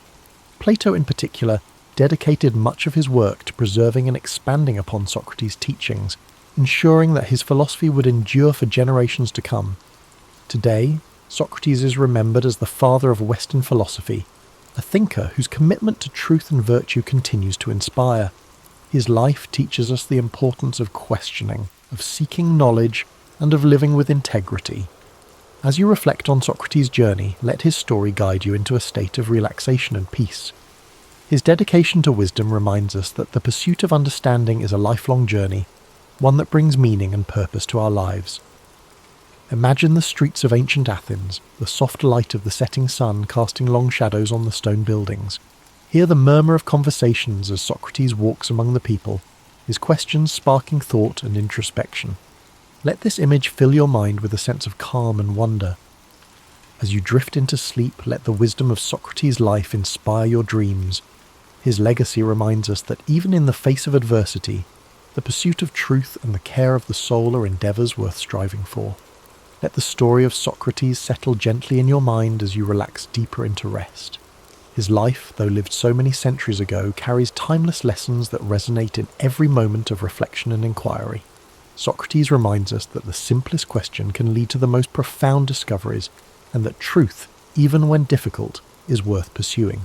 Picture Socrates standing in the agora, the bustling marketplace of Athens.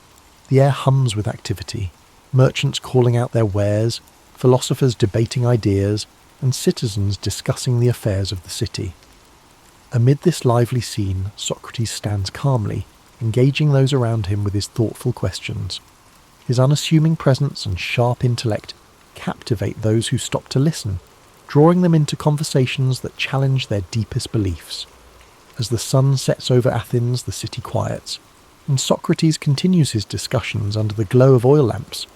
The stars above twinkle faintly, a reminder of the vast universe beyond, as his voice carries the gentle rhythm of inquiry and understanding. Socrates believed that philosophy was not just an intellectual pursuit, but a way of life, a commitment to questioning, learning, and living with integrity. Imagine his students gathered around him, their faces illuminated by the soft light as they listen intently. Among them are young minds who would carry his teachings forward, shaping the future of philosophy and ensuring that his legacy would endure. The scene is serene, filled with the quiet joy of shared knowledge and the timeless beauty of human connection. Socrates' belief in the power of dialogue teaches us the importance of listening as well as questioning.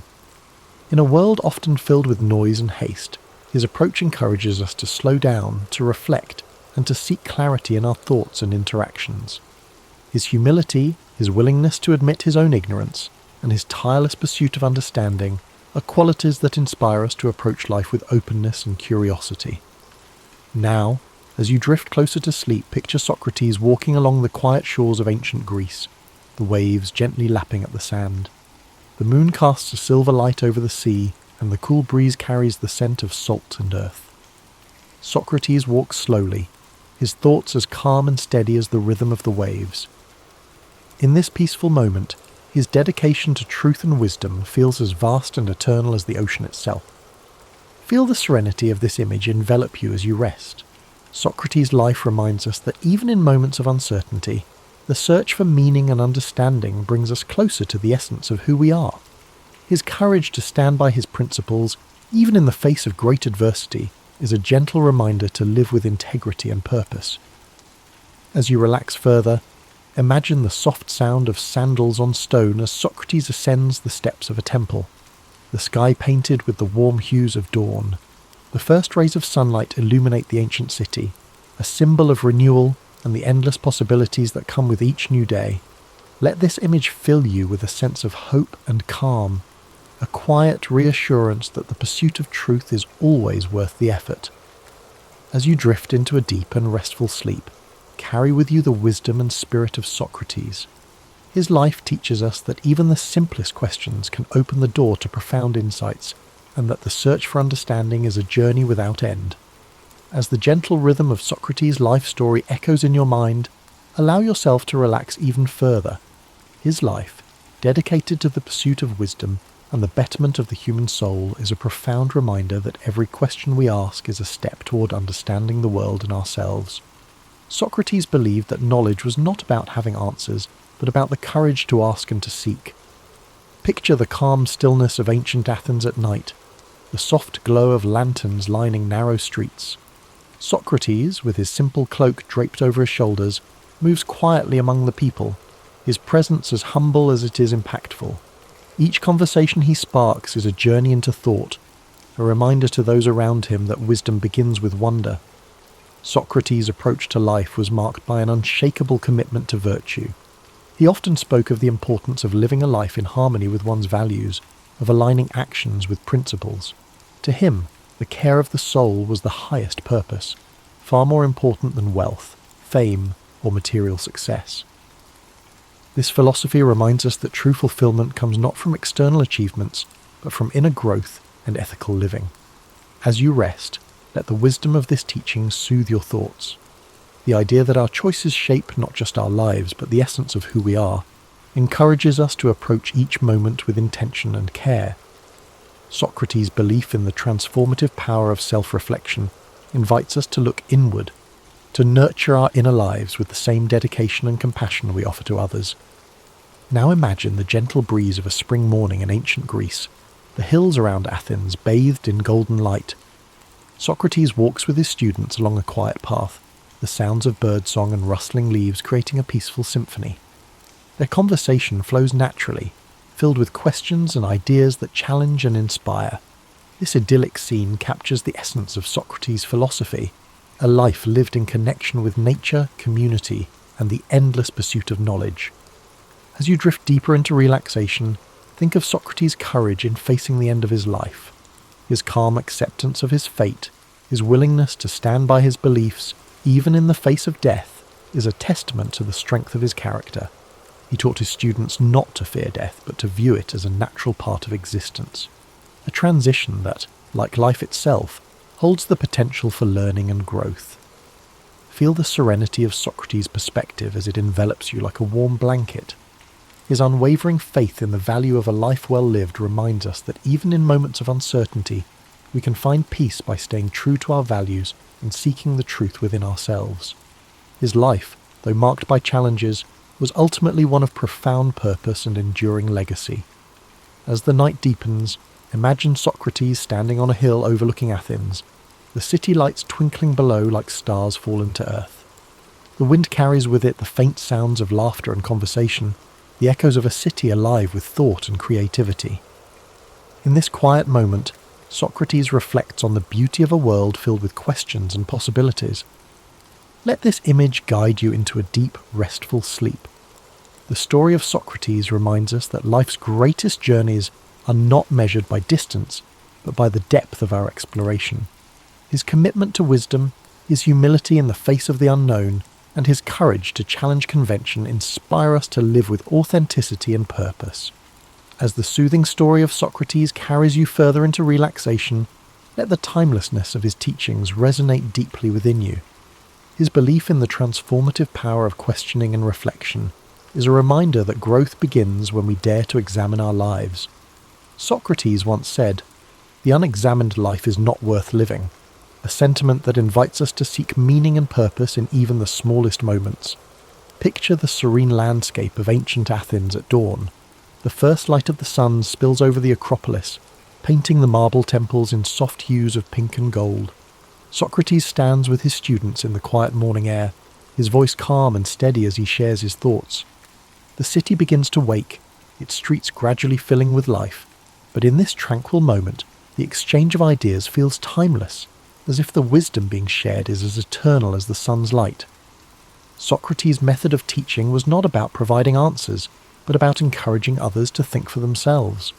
He believed that through dialogue, one could uncover deeper truths and challenge assumptions. His way of guiding others with questions was both gentle and profound, a reminder that sometimes the best teachers are those who help us find our own way. As you let these thoughts settle, imagine the peaceful simplicity of Socrates' life. Despite living in a city known for its grandeur, Socrates valued humility and lived with few possessions. He found joy not in material wealth, but in the richness of thought and the connections he forged with others. This simplicity is a reminder that contentment often lies not in having more, but in appreciating what truly matters. Now, as you drift deeper into rest, imagine the stars above Athens twinkling softly in the night sky. Socrates, seated with his students, gazes upward, his mind pondering the mysteries of the universe.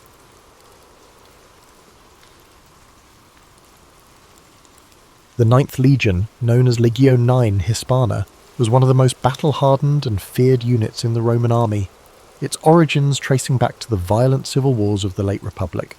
Raised by Julius Caesar in the mid-1st century BCE, the Ninth fought fiercely in the Gallic Wars, earning a reputation for unyielding discipline and brutal efficiency.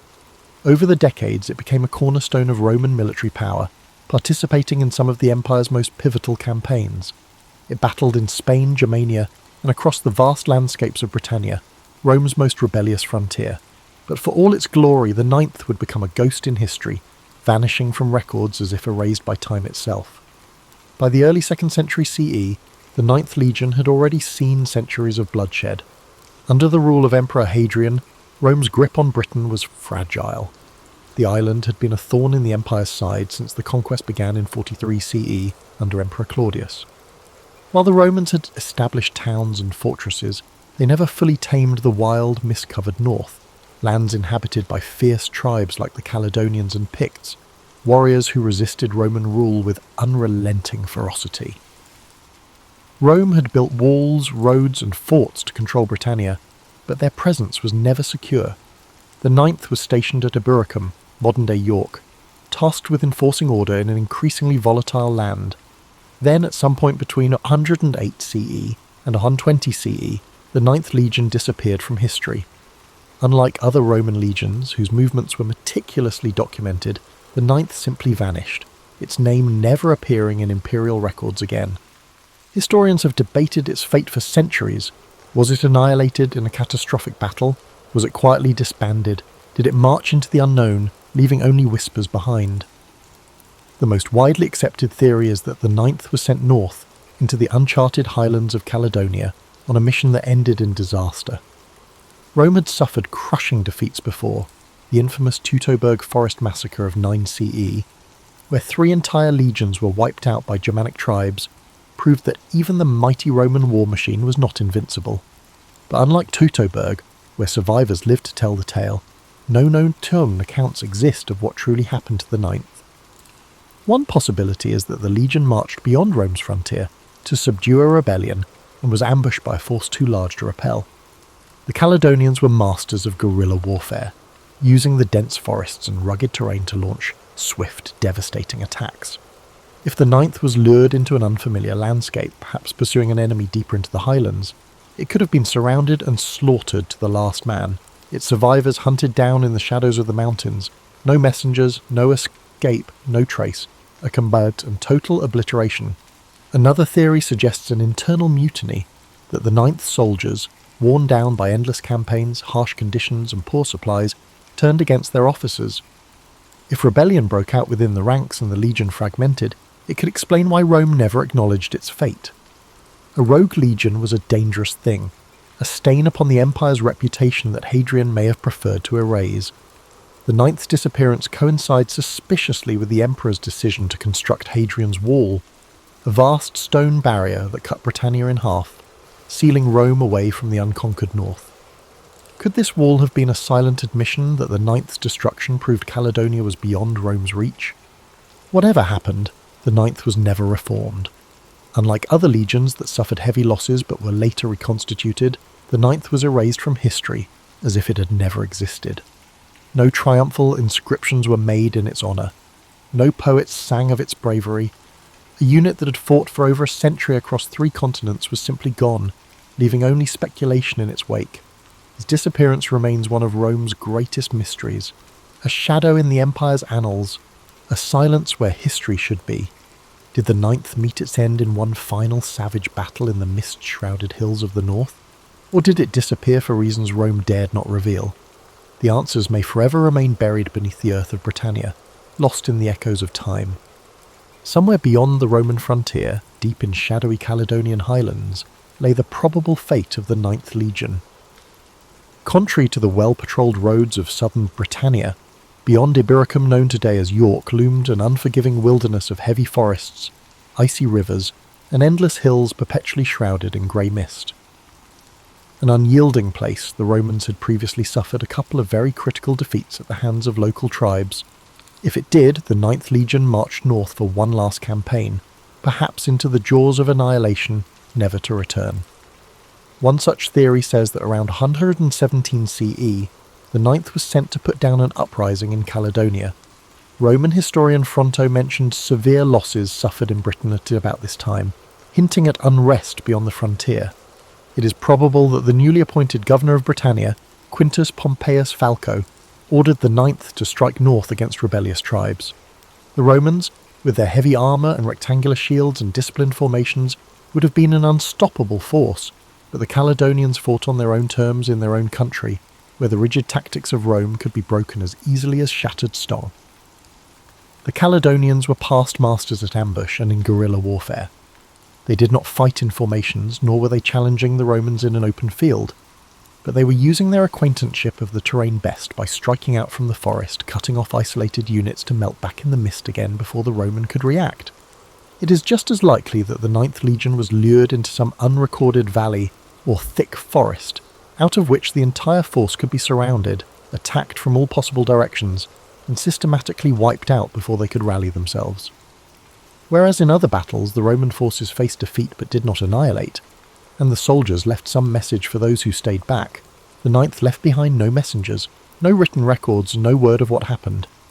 If every last man was cut down, if the legion was so utterly destroyed that no Roman lived to report the disaster, then their disappearance would have been absolute, a massacre so complete that it erased the Ninth from history itself. Another grim alternative is that the Ninth was led into an ambush, possibly thinking that they were on a mission to discuss peace terms with some local petty chieftain, then were massacred in a surprise betrayal. Some records suggest that the Roman officers may have overestimated their security and taken their enemy too lightly, much as they had during less serious earlier confrontations. If the Caledonians granted the Romans license to advance deeply into their land, apparently without opposition, only to strike with crushing force at a time of their choosing, then the Ninth had been consumed deep in the bowels of the enemy, in a place that was without exit. But even assuming the legion was defeated, why were no Roman reinforcements sent? If one of its legions was in trouble, Rome did not spare any expense in answering by using overwhelming force. If the Ninth had been destroyed, the Roman military should have sent out scouts, reinforcements, or at the very least a search party, yet no such records exist. Could it be that the Roman authorities knew what happened, but deliberately buried the truth? Some historians speculate that the destruction of the Ninth was too embarrassing to acknowledge, that Hadrian, who came to power in 117 CE, the same time the legion may have vanished, chose to erase the event from history. The timing is striking. Shortly after the Ninth is believed to have disappeared, Hadrian ordered the construction of Hadrian's Wall begun in 122 CE, a massive defensive barrier meant to keep the northern tribes out of Roman-controlled territory. Might the wall have been an unspoken admission that the north was beyond Rome's grasp, that the loss of the Ninth proved further expansion impossible? Other theories suggest the Ninth did not get annihilated, but rather broken up, moved or reappointed to another frontier. Records even reveal that remnants of the legion might have been shifted to Germania, or the eastern provinces. But if indeed that was the case, why was the name never reused? Rome revived legions which had been defeated. Why was the Ninth completely erased? If these legions had been silently disbanded as a result of internal mutiny, poor performance, or even for reasons of political consequence, This would serve to explain their silence in history. After all, the Empire did have enough history of revising history per the current needs of the leading regime. Had the Ninth refused orders, or worse, suffered some sort of embarrassing defeat, or collapsed due to low morale, then Hadrian may have found it easier to eliminate the Legion from Rome's official records rather than acknowledge some kind of disgraceful failure. And of all these theories, one thing is certain. The Ninth Legion, one of Rome's most formidable military forces at that time, vanished into thin air. No memorials were built in their honour, no surviving officers recorded their final battle, and no concrete evidence explains their disappearance. The Ninth marched into history and into legend, becoming one of the greatest unsolved mysteries of the ancient world. If the Ninth truly met its demise in the grim wilds of Caledonia, then hanging in the back of history there is one burning question. Why did nobody save them? Rome was an empire founded on her military. Thus, when the Legion faced an existential threat, whether to reclaim lost territory or to avenge their fallen comrades, reinforcements were usually dispatched. But when the Ninth vanished, there was no Roman response on record, no counter-attack, no inquiry, no wild expedition to retrieve the fallen standard of the Legion. The Ninth simply disappeared from history. It is an unsettling prospect that can be put as a question. How can more than 5,000 trained men vanish without this being noticed by anyone? In the best scenarios, maybe Rome never actually found out. If the Ninth had been lured onto hostile soil, say tricked into believing they were marching towards some kind of skirmish, only to be completely surrounded, the slaughter could have been so swift and total that no messenger survived to report back. In the days before modern communications, legions depended upon runners and scouts for delivering information. In any one cataclysmic battle, if the Ninth had been destroyed, no one would have lived to issue the call for rescue. Another theory is that Rome knew what danger the Ninth was in and simply abandoned it. By the early 2nd century CE, the empire was overextended with many fronts on which military action was needed. To the east, Rome was locked in bitter struggles against the Parthians, while across the Rhine in Germania, hostile tribes threatened the empire's borders. His predecessor, Emperor Trajan, had been aggressively expanding Rome's borders, annexing Dacia, modern-day Romania, and waging costly wars that depleted Rome's treasury. By the time Hadrian was crowned in the year 117 CE, he had but one option: to maintain Rome's tenuous grasp on Britannia, or turn his attention to shoring up the empire's more valuable provinces. Hadrian's decision was clear. He gave up the policy of expansion in Britain and fortified its borders. Only a few years after the disappearance of the Ninth, Hadrian ordered the construction of Hadrian's Wall, begun in 122 CE, a huge defensive fortification across northern Britannia. Was this wall the silent admission of Rome's defeat? Did Hadrian finally realise that the no-man's land frontier up north was too hazardous to maintain? That the Ninth's annihilation proved further conquest impossible? There is also the chilling possibility that the Ninth was sacrificed for political reasons. Some historians speculate that the Legion's commanders may have been involved in a failed rebellion or mutiny, leading Rome to erase them from history rather than acknowledge an embarrassing internal conflict. The Roman Empire was hardly unaware of rewriting history. It frequently happened that the names and figures of emperors were expunged from the records as if they had never lived. If the Ninth had risen against Roman rule, then it is very possible that Hadrian simply ordered them erased, thereby having their fate never recorded. Even granting the unlikely event that the Ninth was destroyed on the battlefield rather than by treachery, the Romans repressed news of military defeats. The empire, after all, was sustained by propaganda and illusions of invincibility. To let news get out that an entire legion had been wiped out could encourage further rebellions against Rome's enemies. It could have been easier for Hadrian's administration to simply bury the truth and leave the fate of the Ninth unknown. However, there are other theories that the Ninth was not destroyed but was simply removed from the records for far less sensational reasons. Some believe that the legion was quietly reassigned to another part of the empire, perhaps to the eastern provinces, since many Roman military units were stationed there against Parthian invasions. There is, however, some evidence that elements of the Ninth may have appeared in records in the Middle East decades later, but without any clear chain of command, it cannot be confirmed whether this was the same unit or just rebranding of another legion. One more troubling possibility is that the Ninth simply walked away from Rome. If this legion had endured years of harsh conditions, thinning supplies and incompetent leadership, is it possible they could have deserted en masse, melting into the wilds of Caledonia? There are accounts of Roman soldiers deserting their posts and integrating themselves into the local tribes against impossible odds. They will also have realised that they had been abandoned, and if the Ninth voted to take their leave of Rome, then they could have simply dispersed among the native people, their descendants melting into the population of Scotland without trace. Whatever the truth, the disappearance of the Ninth Legion is one of history's greatest unsolved mysteries. If they were truly annihilated in battle, their bones may yet remain beneath the hills of northern Britain, buried in forgotten mass graves. If silenced by the political machine of Rome, they will forever be lost to the mists of time, and if to disappear on their terms, leaving behind an empire that did not serve them anymore, then perhaps their legend is greater than history remembers. The disappearance of the Ninth Legion has evolved over the centuries from a mere historical mystery to a full-blown legend, serving as the catalyst for a great deal of speculation, folklore, and even conspiracy theories. With no clear answers in the ancient records, historians, archaeologists, and storytellers alike have attempted to reconstruct the fate of the Lost Legion. But did the Ninth really perish in the wilderness of Caledonia, or might its soldiers have survived, their story lost to history's fog? One of the most resilient theories has been that the Ninth Legion was not destroyed in Britain at all, but was instead moved, without fanfare, elsewhere in the Empire.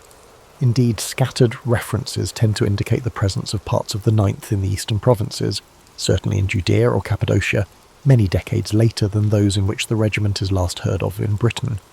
More probably, this would suggest that Hadrian transferred the Ninth, breaking it up and reassigning its men to other existing legions. Indeed, this would say that the legion was not vanquished on some desperate blood-drenched battlefield. The sands swallowed any traces of records in its aftermath. A sensationalistic hypothesis, popularly postulated, holds that the Ninth embarked to the east against the Parthians, and lost to native rebellions on unfamiliar fields, and not in Caledonia at all. It would not have been unusual for the Roman legions to be redeployed trouble spots throughout the empire, and some inscriptions have suggested that the remnants of the Ninth were serving in far-flung campaigns from Britain.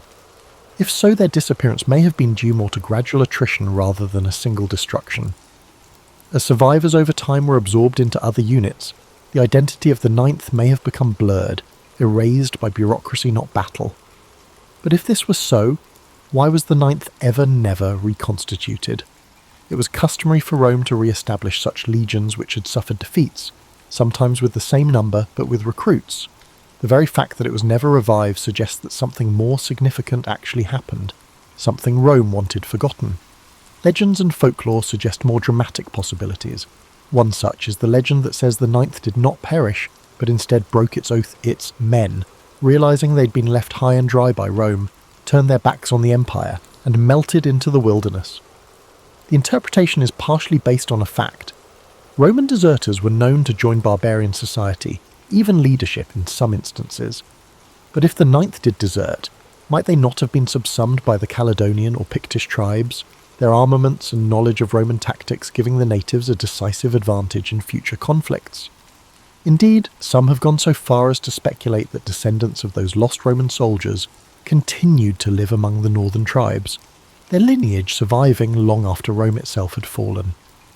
This has been the inspiration for several works of fiction, most notably Rosemary Sutcliffe's novel The Eagle of the Ninth, where the remnants of the legion escape into the highlands, hiding amongst the tribes and keeping their Roman identity secret.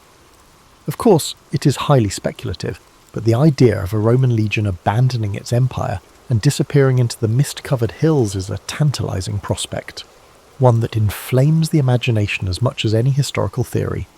Then there are more supernatural accounts, the whispered rumours of ghost legions, accursed battlefields, and restless spirits.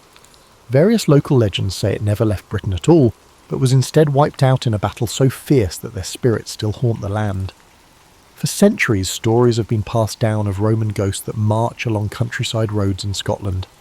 On misty nights, some say, the faint din of clashing swords and rhythmic tramp of iron-clad feet can still be heard echoing through the hills. The truth of what happened to the Ninth Legion may never be fully revealed.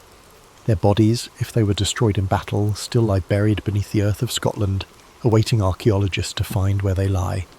If they were quietly reassigned, The last remnants of their history might be tucked away in forgotten inscriptions on crumbling Roman monuments. But had they run, were leaving Rome, beginning to reinvent anew far up north, then this is a story not about vanishing but of reinvention, about the few who wanted more than to choose between liberty and empire, and by that choice would become the stuff of legends. Whatever the truth, the Ninth Legion is one of Rome's greatest mysteries, a shadow in the annals of history, a whisper of a force that once marched beneath the eagle standard, but whose fate is unknown. Its story stays out there in the fog, beyond the reach of certainty, waiting for those who would uncover the past. Centuries have seen both historians and archaeologists look through the Roman records, analyse ancient inscriptions, and excavate various battle sites in Britannia in order to find evidence that might confirm the ultimate fate of the Ninth Legion. Yet the answer continues to elude them.